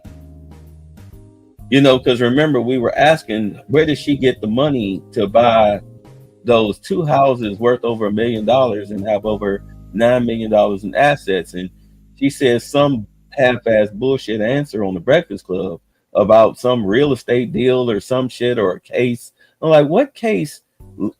You were an ambulance chaser in a fucking strip mall. What case did you work that afforded you or awarded you where you could afford 2 houses over $1 million and $9 million in the bank? What the fuck are you talking about? We'd like to see the receipts on that. What was the name of the client? Because clearly they got some money, so they should be on the books. So what was the name of the client? So they said, you know what? We will talk to Jasmine Crockett about this. So they gave her notice. She had 60 days to respond about her involvement with Act Blue, because that's where she was getting her donation money from.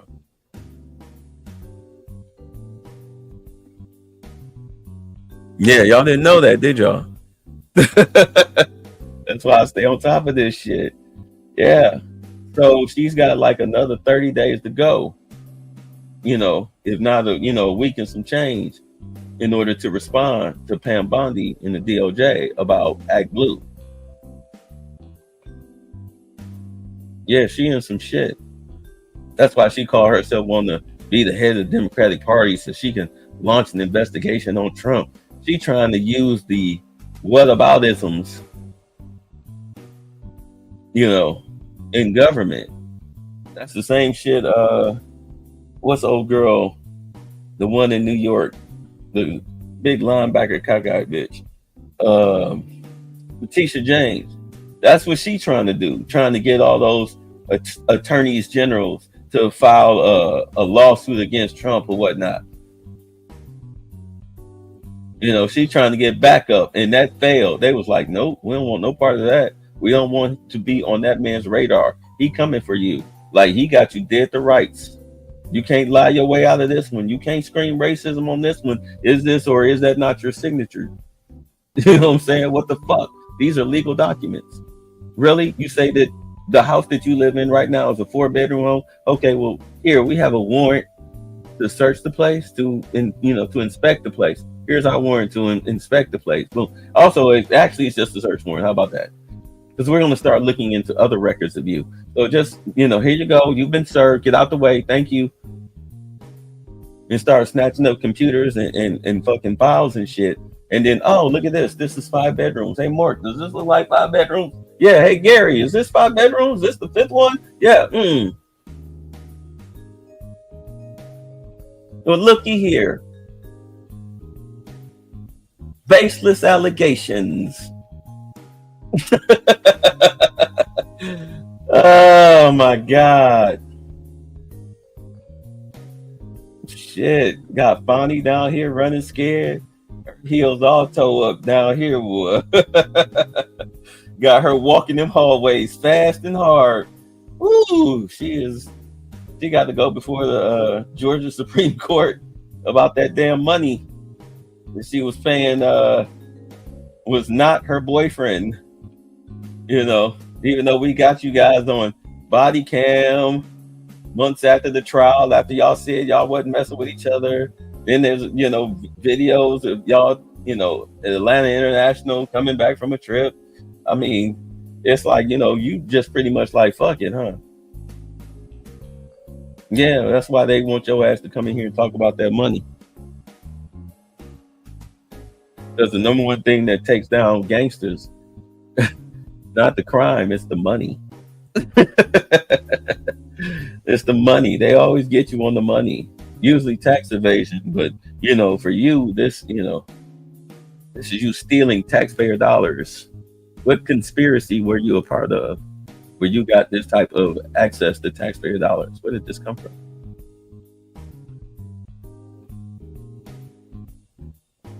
They want to know. Bonnie, Jasmine, Letitia, Ilhan, look, we got the documents. You married your gay brother, you know, in order to get him citizenship in the United States. And you know, we granted you citizenship, and do understand we can revoke you too at any time. Especially if you're trying to aid and abet terrorists. I know that you're talking to your own people. But I mean, we just got them on being illegal alone.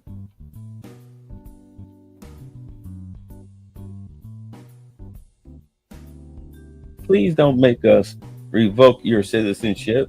I mean, because I would sign that paper. Mark Rubio, I would sign that paper with such comforting slowness. I mean, I want to make sure that this gets my perfect penmanship as I revoke your citizenship status and deport you the fuck up out of here. With your anti-American rhetoric while sitting in Congress. Bitch, are you crazy? We are not the Biden administration. Do it look like we're playing around? I mean, we prosecuting judges and congresswomen and shit. Do it look like we playing around? Oh, don't worry. The Epstein case is very sensitive. You should know this. There are a lot of victims. There's a lot of this shit on tape. We got to make sure that the team that we have as FBI agents aren't leakers. I mean, we do have dissension in the ranks. Hello? We got motherfuckers who are threatening to turn over government secrets to Russia and China if they got fired.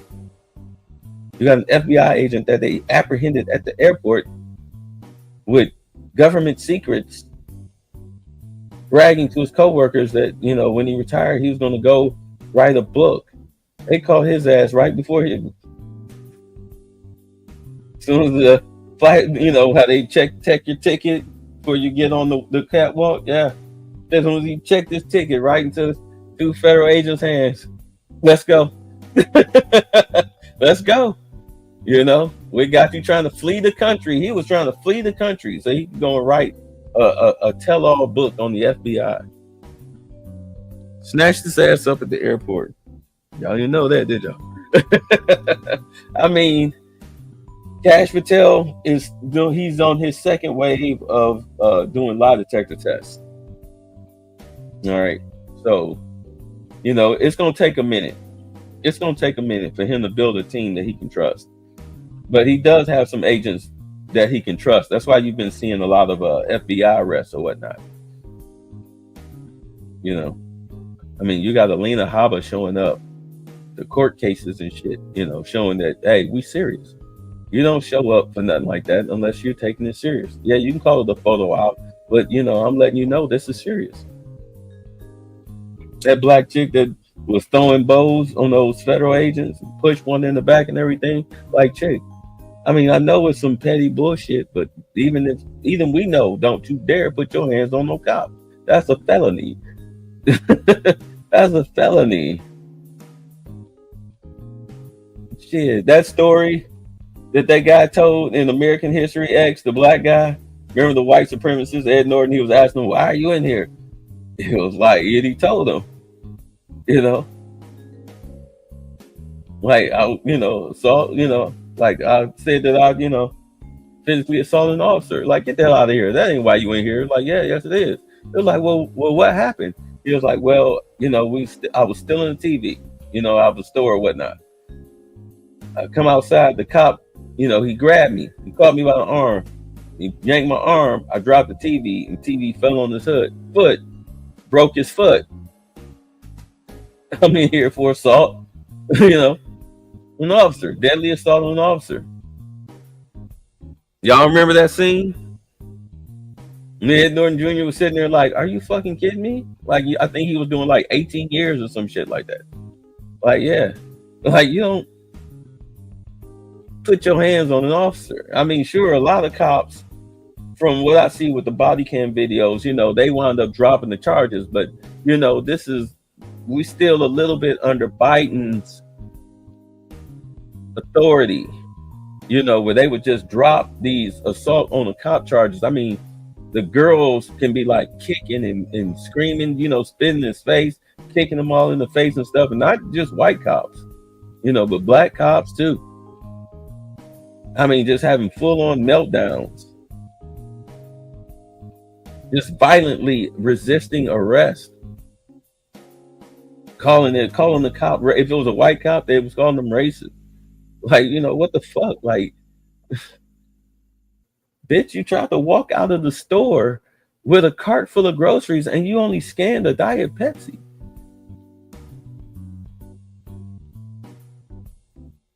You're going to jail, and you're not even from this state. You're handcuffed and you're trying to fight me with your two daughters on the other side of this door. Are you kidding me? Yeah, they wind up dropping the assault charges against these people on the cops. That was George Floyd / Biden's justice system. Trump ain't gonna have that shit. He ain't gonna have that shit. That's why you got Lena Abba showing up at court cases for assault. And they asked that black chick, look, they gave her a chance. They gave her a choice and a chance. I mean, I don't know how her conviction gonna go. I mean, this might just be a good scare tactic. You might get a judge that might show her some leniency or something like that. But they told her, they said, look, but I mean, do you really want to risk it? I mean, after all, you said Trump is a Nazi fascist, right? So you're willing to go to jail for,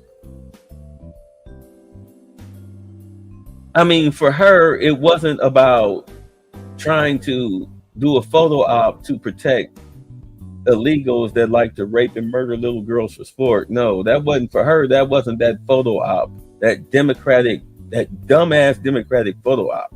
No, for her, it was, you gonna let us up in this facility right now. You don't make us wait. It's our constitutional right to come up in here. And it's like, because I had this argument with people, and I'm like, look, constitutional right or not, you do understand that you do not walk through those gates unless the warden lets you in. I don't give a fuck what the law says. This is a detention facility. You don't know what the hell is going on in here right now. With you coming in here, I can't have inmates roaming around. So I have to lock the prison down. Do you know how long that takes?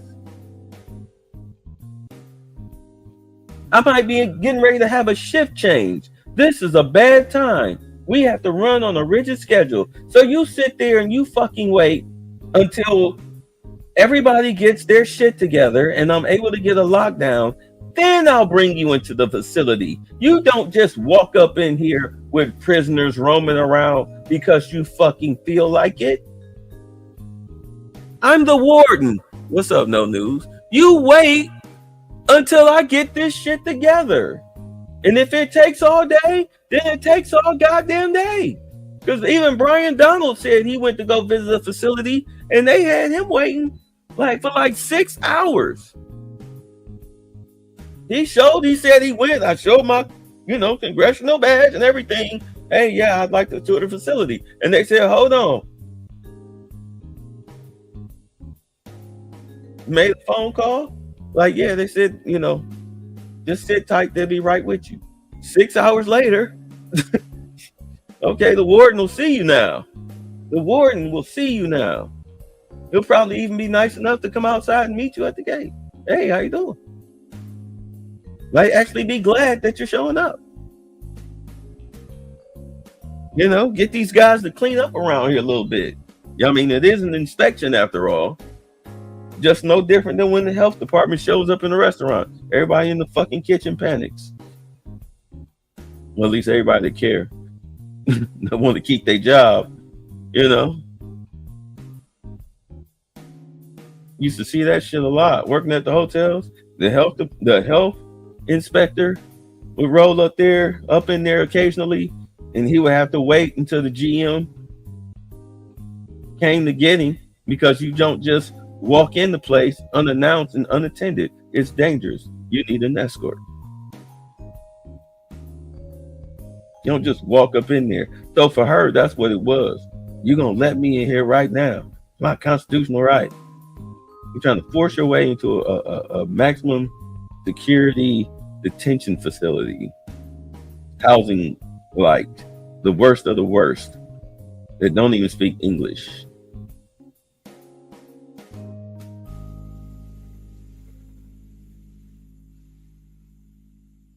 On the because I'm black and I say so shit.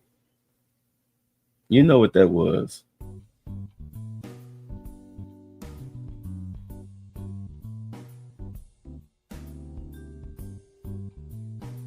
They took the mayor away for trespassing because they asked him to leave.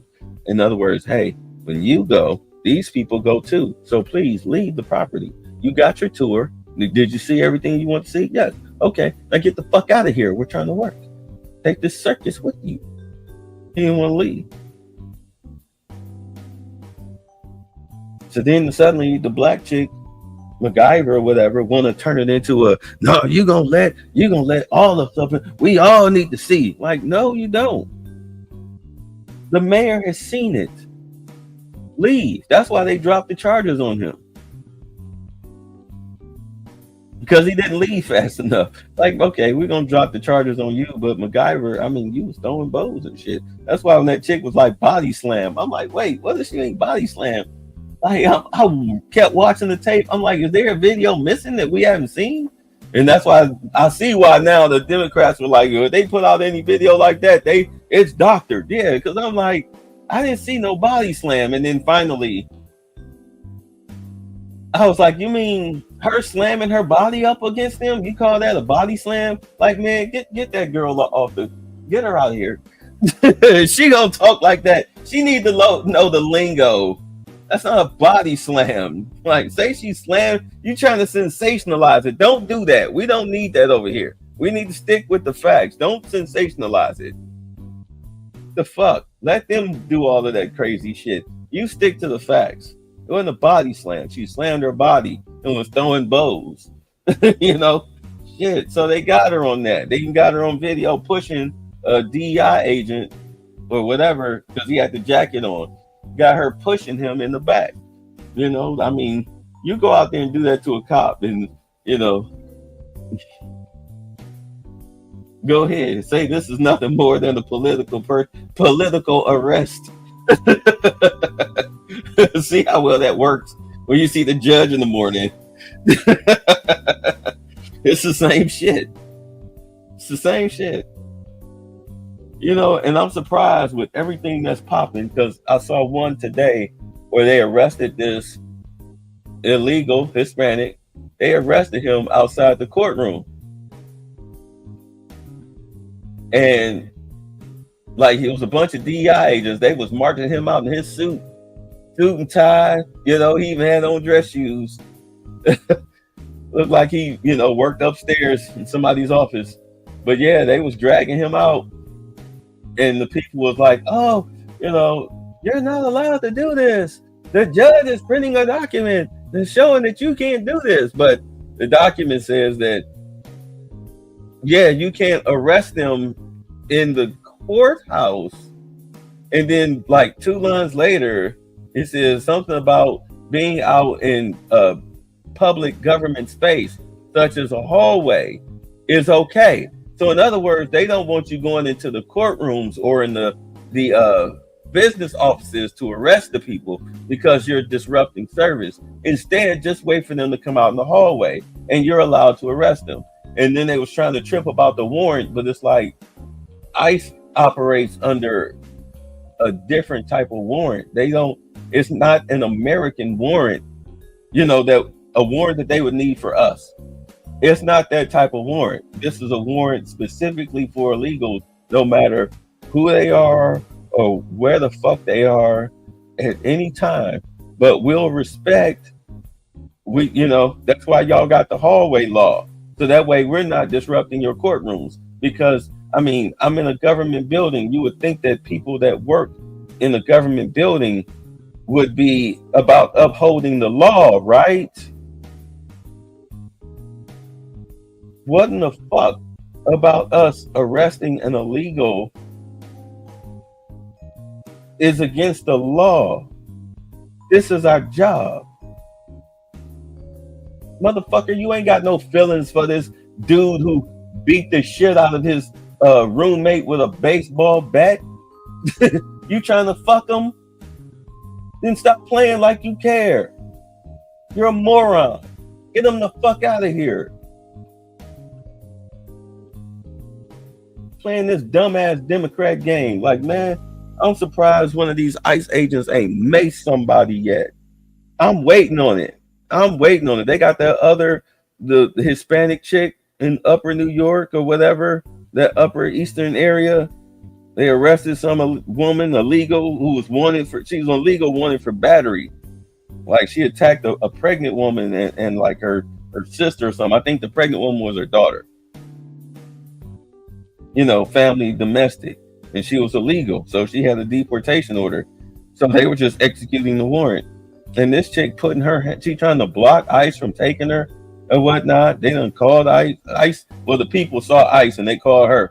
And she comes driving up on the scene trying to interfere with the arrest, putting her hands on agents and whatnot. And I'm like, chick, if one of these dudes haul off and cold cock one of you motherfuckers, I don't want to hear shit. Do you have any idea how dangerous that job is? You just had an illegal empty a clip into a cop. Cop pulled over an illegal.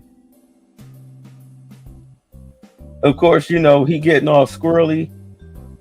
Cop asked him to step out and pulled a Glock on the cop. Bow, bow, bow, bow, bow. He got off like 18 shots.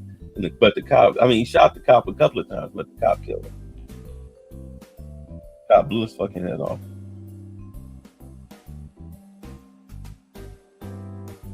Fuck them people. Do you understand? Fuck them people. We know black cops. And even if we don't know black cops, hey, if you so pro-black, what if that was a black cop? You think they give a fuck? They see you as the law. They don't have, and plus you're black too. Oh, you're doubly fucked. You think they like you? You really think there's a black and brown coalition? You can't be that dumb.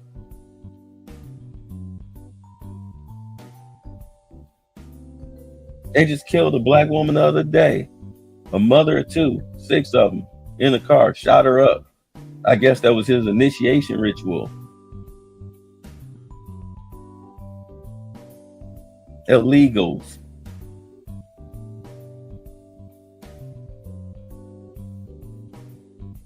So it is you. It's happening to you. It's happening to your baby mamas, your sisters, your mothers, your cousins.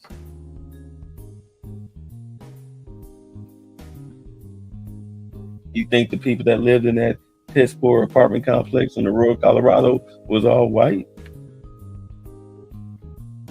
Just because it's Aurora, Colorado? They got black people there.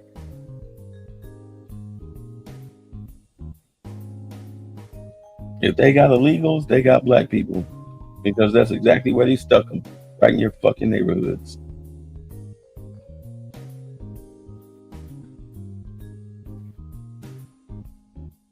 That's why Chicago's going red. That's why Brandon Johnson's approval ratings is 27%. I just think it's up here say Happy Africa Day. Like, fuck the veterans of America who fought for him to even have the right.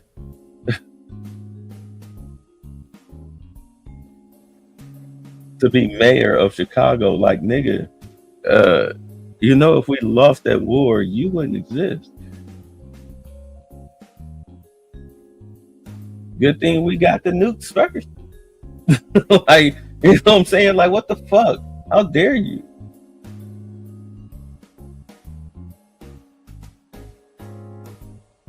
My father's a veteran. You know the war stories that I hear? The ones that come in his flashbacks. Because he don't like to talk about it. He told me about one good time he had there where he almost ended with him getting killed.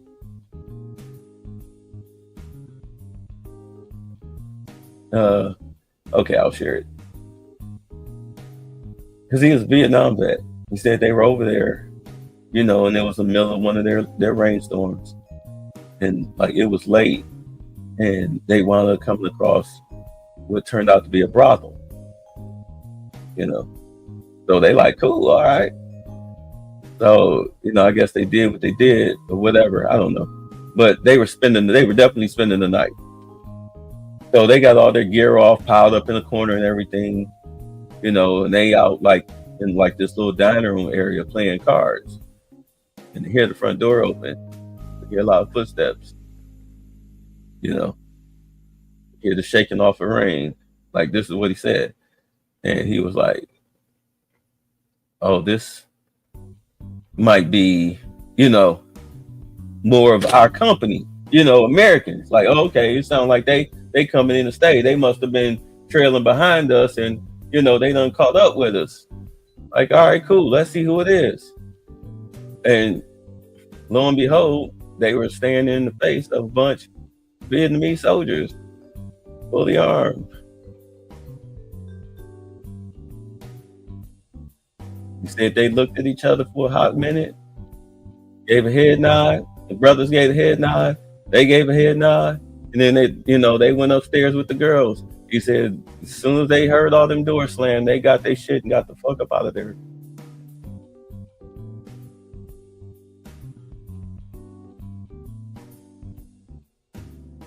He was like, that was the most terrifying night of my life in Vietnam. Yeah, the rest of it though was a breeze. At least that's what he told me. But with him being in the mental state that he's in now, I hear the stories come out of him in flashbacks, you know, like he's there.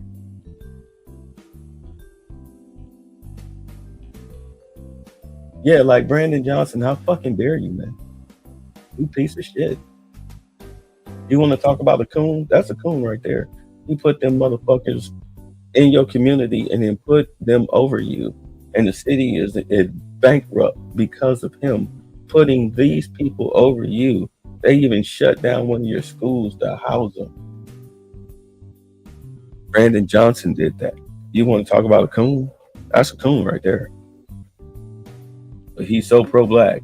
Happy Africa Day. But this is what you did to the south side of Chicago. And now you've got roving gangs of Trindale Agra and MS-13 roaming around Chicago, and other little Hispanic gangs roaming around Chicago. But, you know, they put the focus on the black teen takeover because, I mean, that cost them money. But the Hispanics out there victimizing the black people and the poor whites, or just the average white, oh, they don't give a fuck about that. This is a sanctuary city. I mean, you know you done fucked up when, I mean, this is Chicago, and the black people of Chicago are wearing Trump gear at your fucking town hall meetings, bro. Wherever you have a meeting, they're showing up, and it ain't the same people. You know, it ain't like Tiffany Henry where the same 5 motherfuckers get up and lambast her.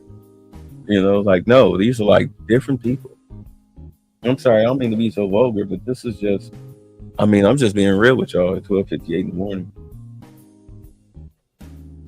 Like, dude, like, you just, I mean, if you're a Republican and you're going to run for office, you know what? You have to promise that you're going to do away with the sanctuary city status of Chicago, because that's the number one thing that the black people want to hear. And they're the ones that's going to majority vote. I mean, the white folks, they're going to vote too. They're going to, they definitely going to hear that shit. Chicago, most segregated. I mean, Chicago is as segregated as Cleveland. You know, I mean, blacks on one side, whites on the other. Don't bring your ass across this street. In Cleveland, it would be don't bring your ass across Tower City. Not too deep. Not too deep. Yeah, stay near downtown. Yeah, you're good. You're good. Yeah, you can gentrify that little area. Don't bring your ass no higher. 148. No, but yeah, Chicago, man, they want the fuckers out of there too. They want the crime bill overturned, or at least start prosecuting people for crime. They getting sick of this shit. You ain't gotta be no racist to be against having illegals and young black teenagers taking over your downtown areas during events going on to cause chaos and mayhem. I mean, damn, I almost felt bad for the little Chinese kid that he bought a PS5 and was trying to walk through the crowd with that PS5. I mean, they were sniping, and finally they just, got him, took him for his brand new PS5. I mean, goddamn, bro, you should have told them, look, hold this shit, I'll come back and get it later. But he really thought he was gonna walk through a goddamn team takeover with carrying a PS5 without a bag. I mean, he just advertising it, holding it by the handle.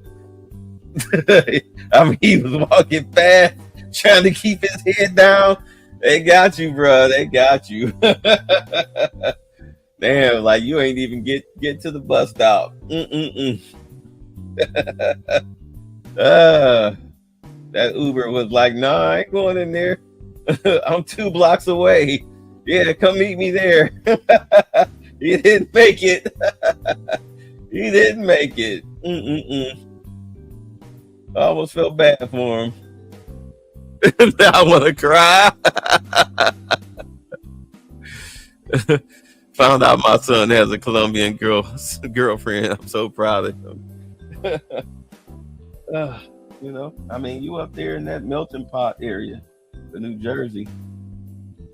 I mean, shit, and he's light skinned. I mean, I don't, in all honesty, this whole racism shit, like you can date whoever the fuck you want to date.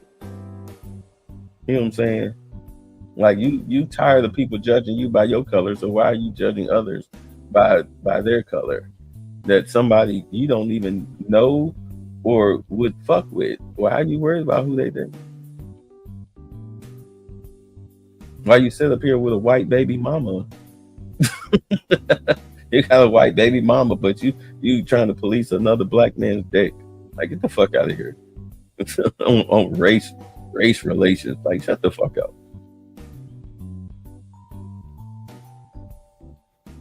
Please shut the fuck up. You sound so stupid.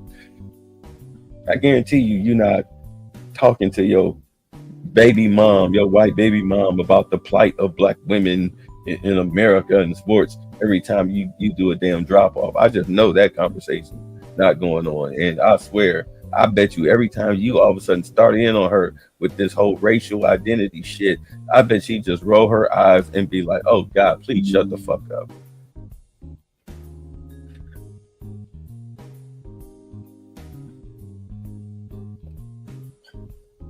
I gotta protect my son from Dr. Umar. No 500 lashes. Yeah, like man, like please, like you sound like if it was a white person saying that, you would be looking at them like you know, like they crazy. You'd be calling them a racist. Like, what makes you think that's not the same way in reverse? What, because of slavery? Like, motherfucker, you don't even know a slave. Like you're a slave to your own imagination. Like, stop it. Like, this is a melting pot. Like, motherfucker, are you blue black? Yeah, then you're not fully African, then are you? You know?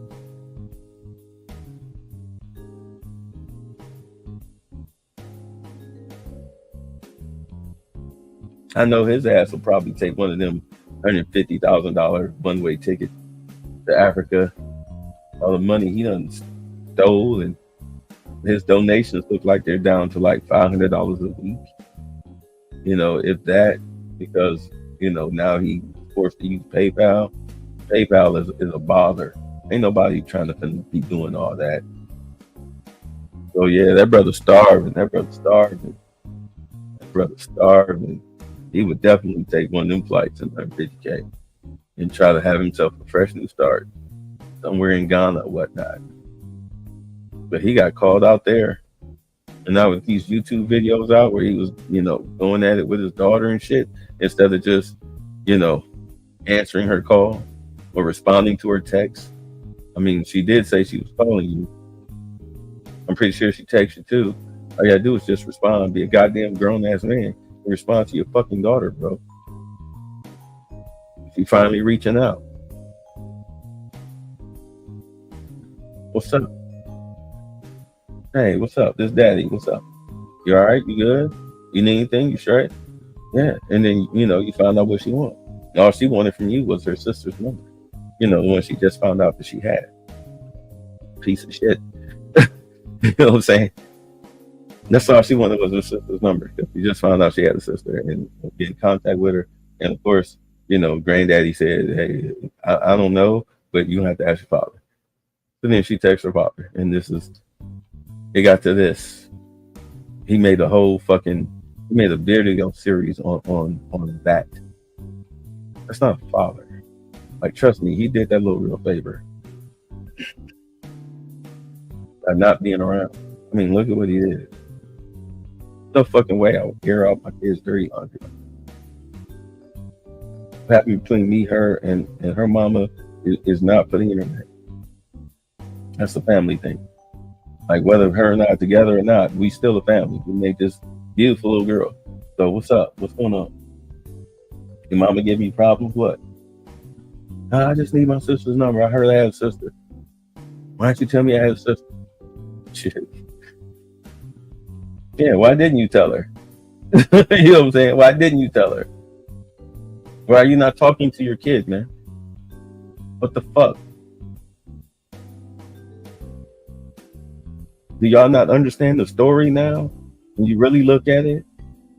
I mean, the girl tried to delete herself over this because of his response videos. He fucking lost it and tried to, you know, go night-night because of this nigga.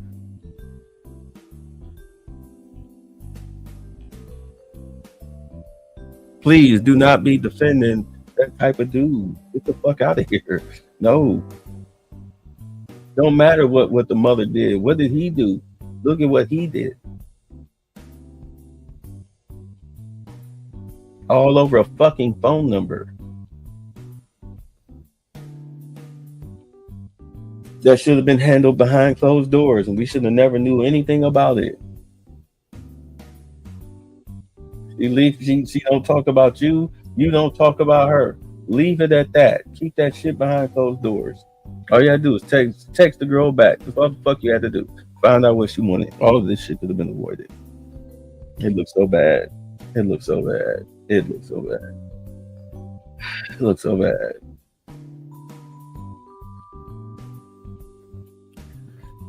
Yeah, them donations drying up real quick, ain't they, bro? Real quick. It's almost over. It's almost over. Watch when they foreclose on those buildings. He's gonna turn around and blame black people. Y'all didn't donate enough.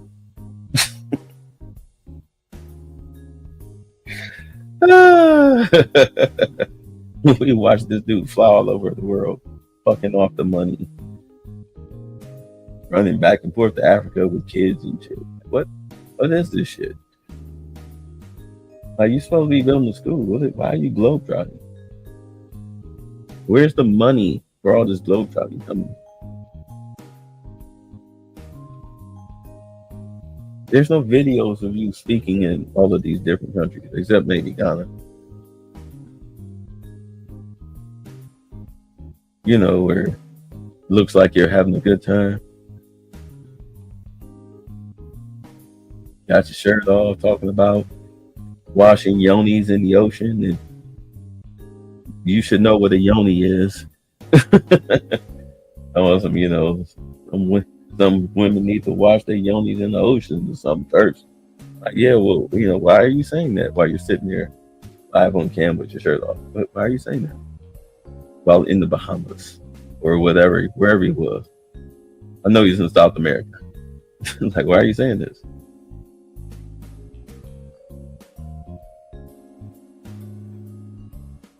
Still no school.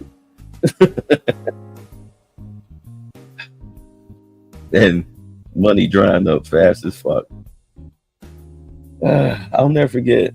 And it's just, do understand I vouched for this dude early. And it's like,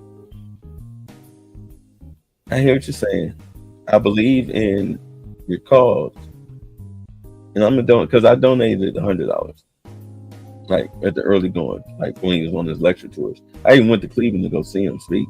Of course, he said the same shit he's saying all in his tapes. Like 2.5 hours, then they're 3. Which, was cool, All right. But I always said that if he ever opens the school, it wouldn't survive. Because, we had a school in Atlanta called the Retard, and it lasted for 2.5 years. It was an all-black school. It was a private school. And this was in the 90s, and like $300 a month. You had people, look, it's Atlanta. Black folks had $300 a month to send their kids to an all-black school that taught black history from kindergarten up to 6th grade. And it was off in the cut, too. It was like an old schoolhouse that they renovated. Like when we would have like, let's say, like Reverend Dr. Phil Valentine or something like that, we would rent out their gym because the store only held 40 people. As I went and looked inside the store as of late, like after I moved down here in 19, I'm like, damn, we put 40 people. Really, like almost 70, not counting the standing room, in this fucking place, like on Friday and Saturday nights, depending on who it was. These people were like, they had money to burn. Do you understand? It was good economically all across the country. Trust me, I used to fill up the U-Haul boxes with tapes. We'd be doing big orders, and we was burning VHS tapes. Like 20 at a time. You understand? 20 at a time. Filling orders.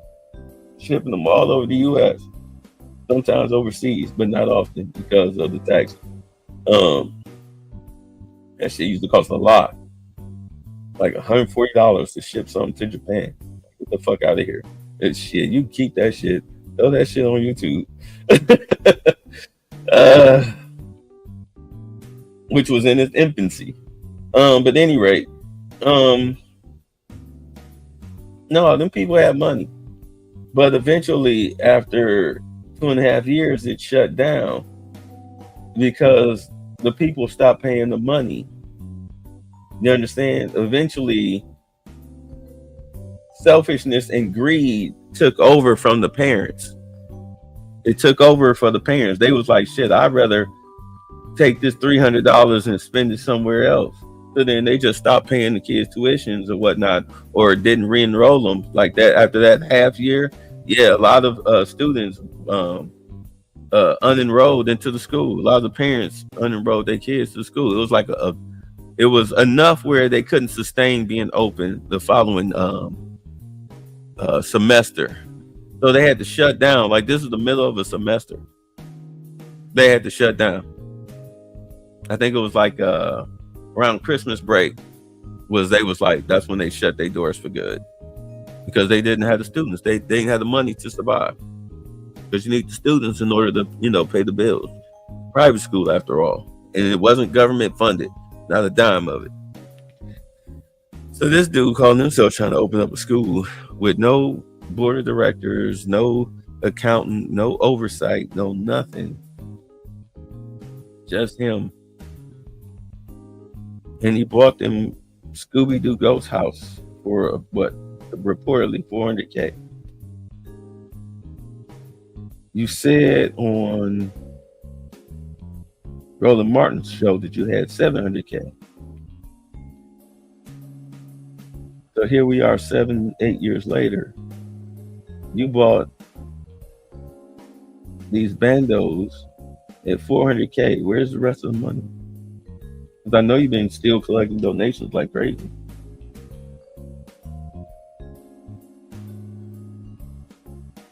Where's the rest of the money? I mean, I can only imagine what it looks like when you have to pay the land tax.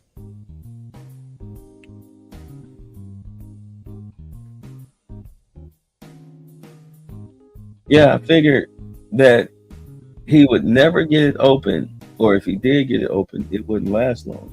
And he would turn around and blame it on black people. I was like, but we'll see.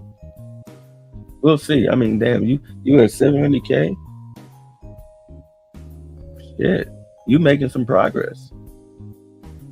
That was years before you bought them Scooby-Doos. So where's the rest? At $400K, so where's the rest of the money?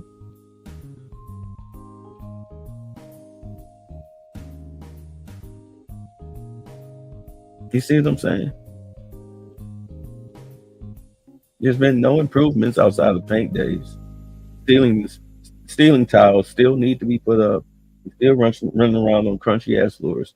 You haven't shown us any work on that bathroom that had that big hole in it over the urinal. Yeah, why don't you go in that bathroom? Why don't you show us the work, the construction work that was done? You said it was done, right? Show us. And you still haven't done the HVAC. Not to mention that you need a permit for occupancy. And the reason why the school was abandoned is because it lost its permit for occupancy because of land hazard. Plus, I mean, it's right down the street from two prisons. Yeah, your students and convicts don't mix.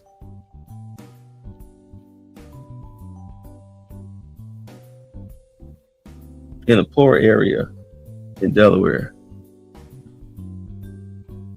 Trust me, the people that live in that area that see you out there, whatnot, that you talking to yourself in front of your camera. I mean, in all honesty, if it wasn't a camera, you would come off as somebody who just spent the last of their inheritance money, and or their mama's insurance money on, like this dream of opening the school. So you spent the bulk of her inheritance money on the building, not doing any shopping around, because you could have got a school building down here for like, but at the time, $140K. Or you could have bought an old church, converted it. Those go real cheap. Churches are hard to sell. You know what I'm saying? You can get it down. All you really needed was like 6 to 8 rooms, just like Sunday school.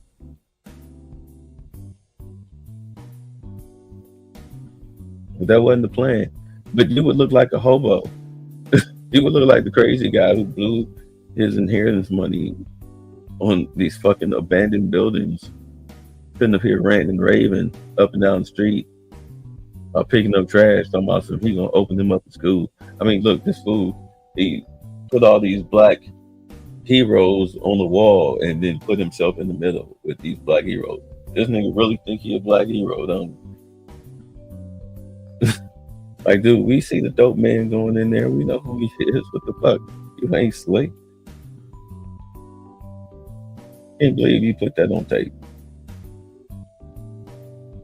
You almost threw a fucking fit when you realized that he locked the door. He shut the door, he locked it. You went in there. The guy, what it was, he was outside. He had the camera facing the building, and he was talking.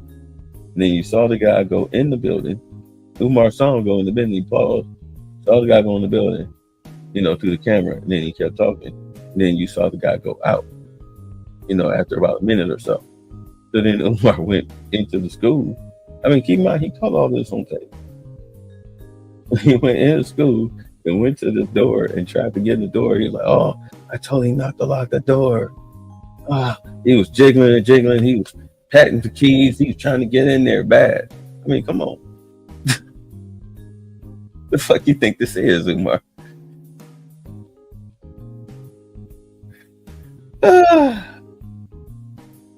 You put that on tape. There's your donation money.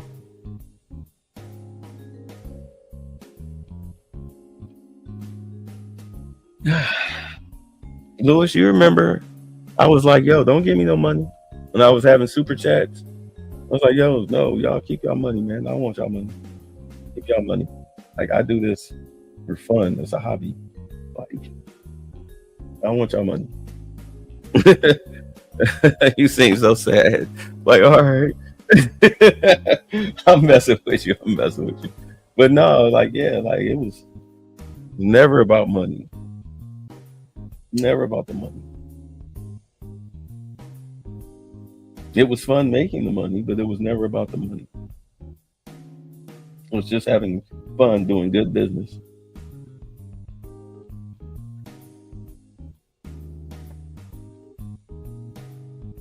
Yeah, that school was lit, though.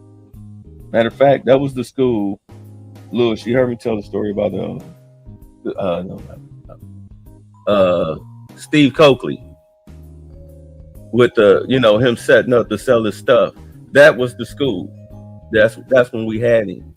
He had set up all this stuff to sell without asking us if he could do that. Suddenly now we're spies and whatnot. Like, man, if you don't go sit your goofy ass down somewhere. I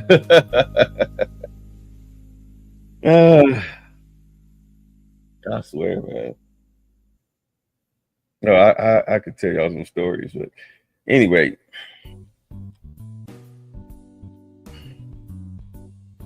Umar's trying to live that type of lifestyle, that 1990s lecture tour at grassroots bookstores. That's why he always saying he's speaking at these bookstores. Like, dude, like, I tell you the type of people that would show up to an Umar lecture. And then we'll get out of here. So, we had the store in the 90s. 2001, my stepmother sold it to her cousin because my father's health bills had been piling up, and she wasn't maintaining the store. It was some money moves that she made that just anyway. So she sold the store, and like, I left. Me and my cousin, we couldn't work together. I left. I had already had a job anyway, so I left. So I left Atlanta. I come back down years later. Like, I left Atlanta in 2002. I came back down again in 2007. I stayed for a little bit, and he needed help shooting a lecture. I said, okay, cool, no problem. Keep in mind, this is like 6 years later. So he had Delbert Blair, and I'm like, why is he bringing this Delbert Blair? Who the fuck would show up to see Delbert Blair? And if y'all don't know who Delbert Blair is, he's the guy, he'll hold up books talking about spaceships. He'll show pictures of spaceships, but there's never any pictures of aliens. Just, same old pictures of spaceships that you see on, if you just search spaceships 1960s, that's what you would see. I'm like, well, it's $150, cool. I'll shoot it. So I'm looking over the crowd and I'm seeing some of our old customers. And I'm not looking at them like, oh, hey, how you doing? I'm looking at them like, what the fuck are you doing here?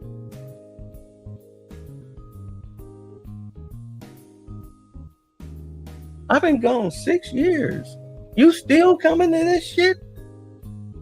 Delbert Blair, are you? Yeah, yes, okay, yes, you are that sad and lonely. That's why you're here. I can see it in your eyes. Like, this is like church for you. You pro-black. You attend all the events just to get out of the house. That's the audience that he gets.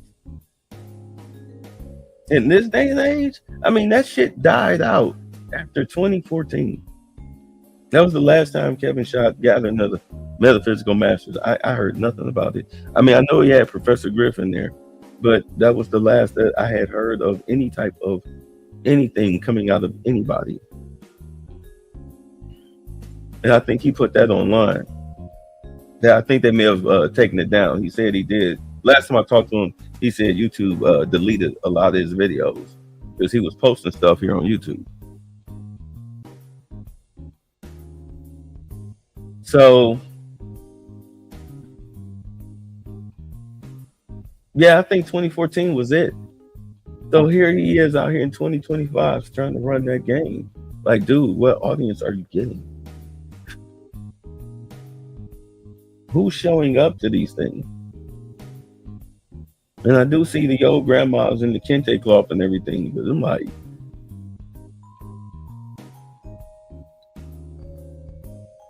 I get it. This stuff was fun. It was fun while it lasted.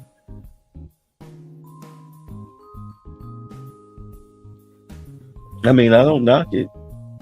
When I see it, it reminds me of the old days. I do. I really do. It does. But, that's the audience that he's getting.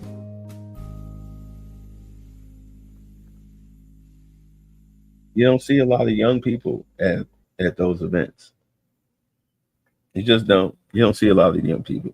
You might see some young black girls there, but it's very few and far between. It's usually, young college students who suddenly they're in college, they want to discover their blackness, so that way when they have these intellectual discussions about racism with their white bunkmate, they can sound at least halfway intelligent, like they know what they're talking about.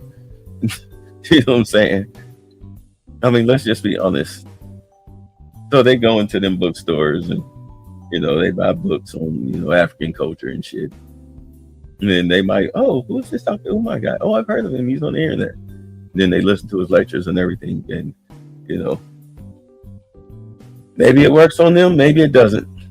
But a lot of his audience are women who are like my age and older, or let's say over 40. Let's say over 40. A lot of his audience is women over 40 whose kids were like not even teenagers when he started talking about opening up a school. Now their kids are like out of the house. They're still showing up. They're still all in his lives. It's like they went from Derrick Jackson to Umar. You got to get your internet validation somehow. If that's what you're into.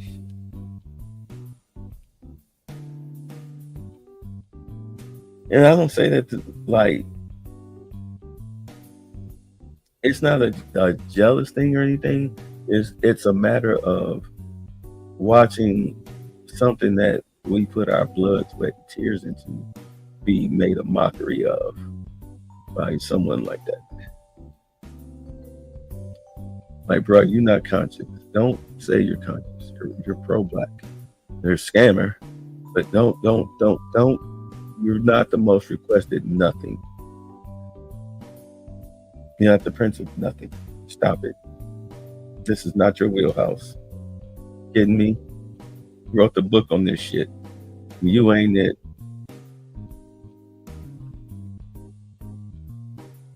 But watch. Once PayPal cut him off for fraudulent activity, because it's like small amounts of money that just trickle in, get flagged. Especially if, very little of it is like, it's not like it's a back and forth transaction. It's a one-way transaction pouring in. It's way more pouring in from different accounts than what's coming out. You understand? That's fraudulent activity. No matter what platform you're on. That's why you lost Venmo. That's why you lost Cash App. And now you're about to lose PayPal. That's in the terms of service. That is seen as fraudulent activity. It's not like you have a business account. I'm sorry. Do you have an LLC to run a charity? Well, for you to qualify for a charity, we need to see your books. Who's your accountant? Do you have a board? They get to asking questions. No, fraudulent activity, shut it down. This nigga scamming. I swear to God, to see a legacy be mocked like that so publicly, that's disgusting. That's disgusting. That's how I really feel. It's disgusting. I mean, nobody's perfect or anything, but when you're being willfully disgusting for personal gain like that, you're basically hustling like that. I mean, you're not taking money from well-to-do people. You're taking money from a bunch of women over the age of 40 who are probably just barely making it.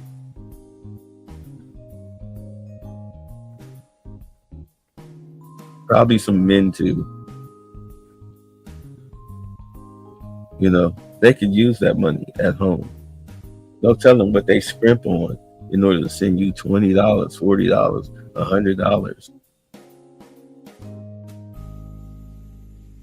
In these times,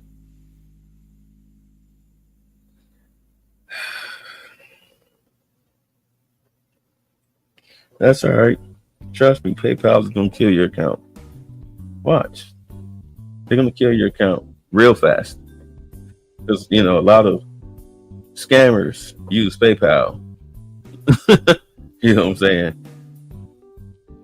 A lot of scammers use PayPal. So trust me, they're going to catch on to you real quick. And then that'll be it.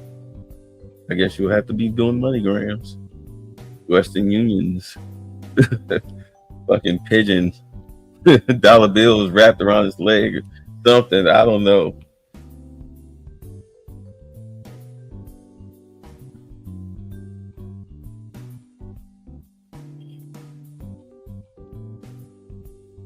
I mean, I guess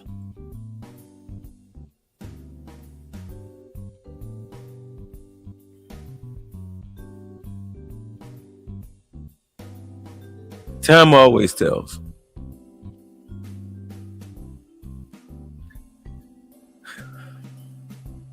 Right, y'all, let's get out of here.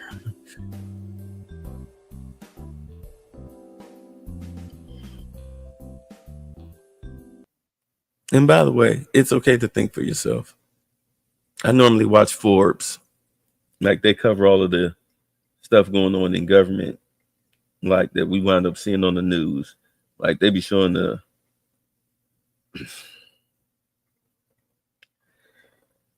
conversations that these people be having, and I swear to God, it's like the Republicans are like roasting these people with just straight up facts. The Democrats ask stupid questions. ridiculous questions. Like the one chick was talking to Mark Rubio, about some him expelling foreigners. She's talking about this one Palestinian chick. Like you're yanking the visas away from these students for just exercising their freedom of speech. He was like, "Are you kidding me?" The dude led pretty much an insurrection on a college campus, and this chick is writing anti-American propaganda in the school newspaper. And this was like the day before those two Jews got shot by the Mexican screaming "Free Palestine." And this bitch is asking him, why is he yanking? Like, that's why. I'm trying to prevent that. Heaven help you, Democrats, if this Mexican turns out to be an illegal or what do they call him, a naturalized citizen. Heaven help you if that's what's going on with this Hispanic dude's last name is Rodriguez. That don't sound Palestinian to me.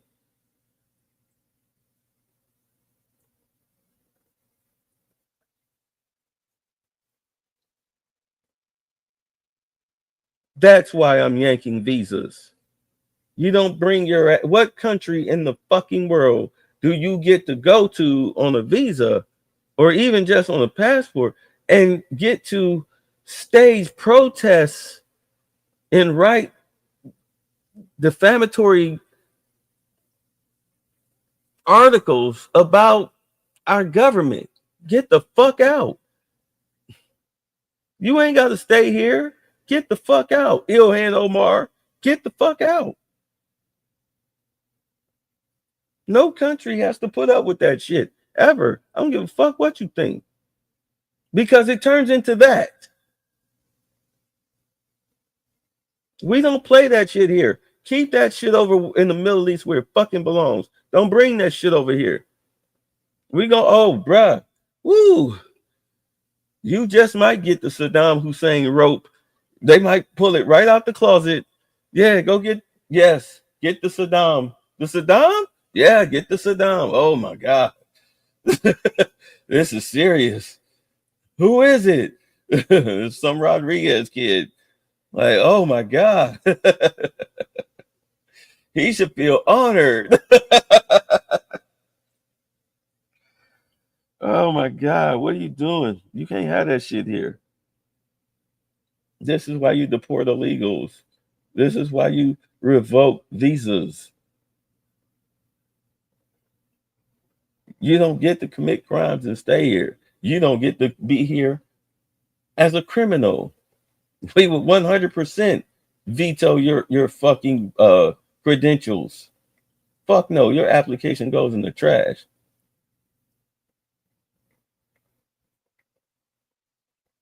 The rest of you, look, y'all better go home. Free ride is over. You better get on the flight. And they're taking those flights. They getting the fuck up out of here because they cut off the Social Security numbers and the Medicaid. That's what the Democrats are bitching about. They're taking away Social Security and Medicaid from Americans. Them motherfuckers are not Americans. Stop telling that lie.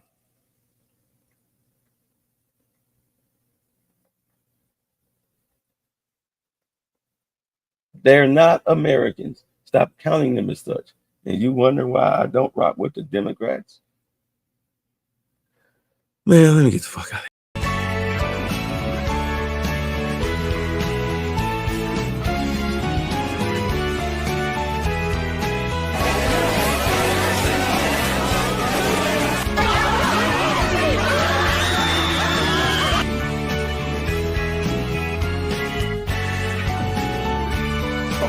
You don't have the cards. You're buried there. Your people are dying. You're running low on soldiers. Listen, you're running low on soldiers. 1, 2, 3. Thanks for the fun.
You don't have the cards. You're buried there. Your people are dying. You're running low on soldiers. Listen, you're running low on soldiers. 1, 2, 3! All right, bye. Thanks for the fun.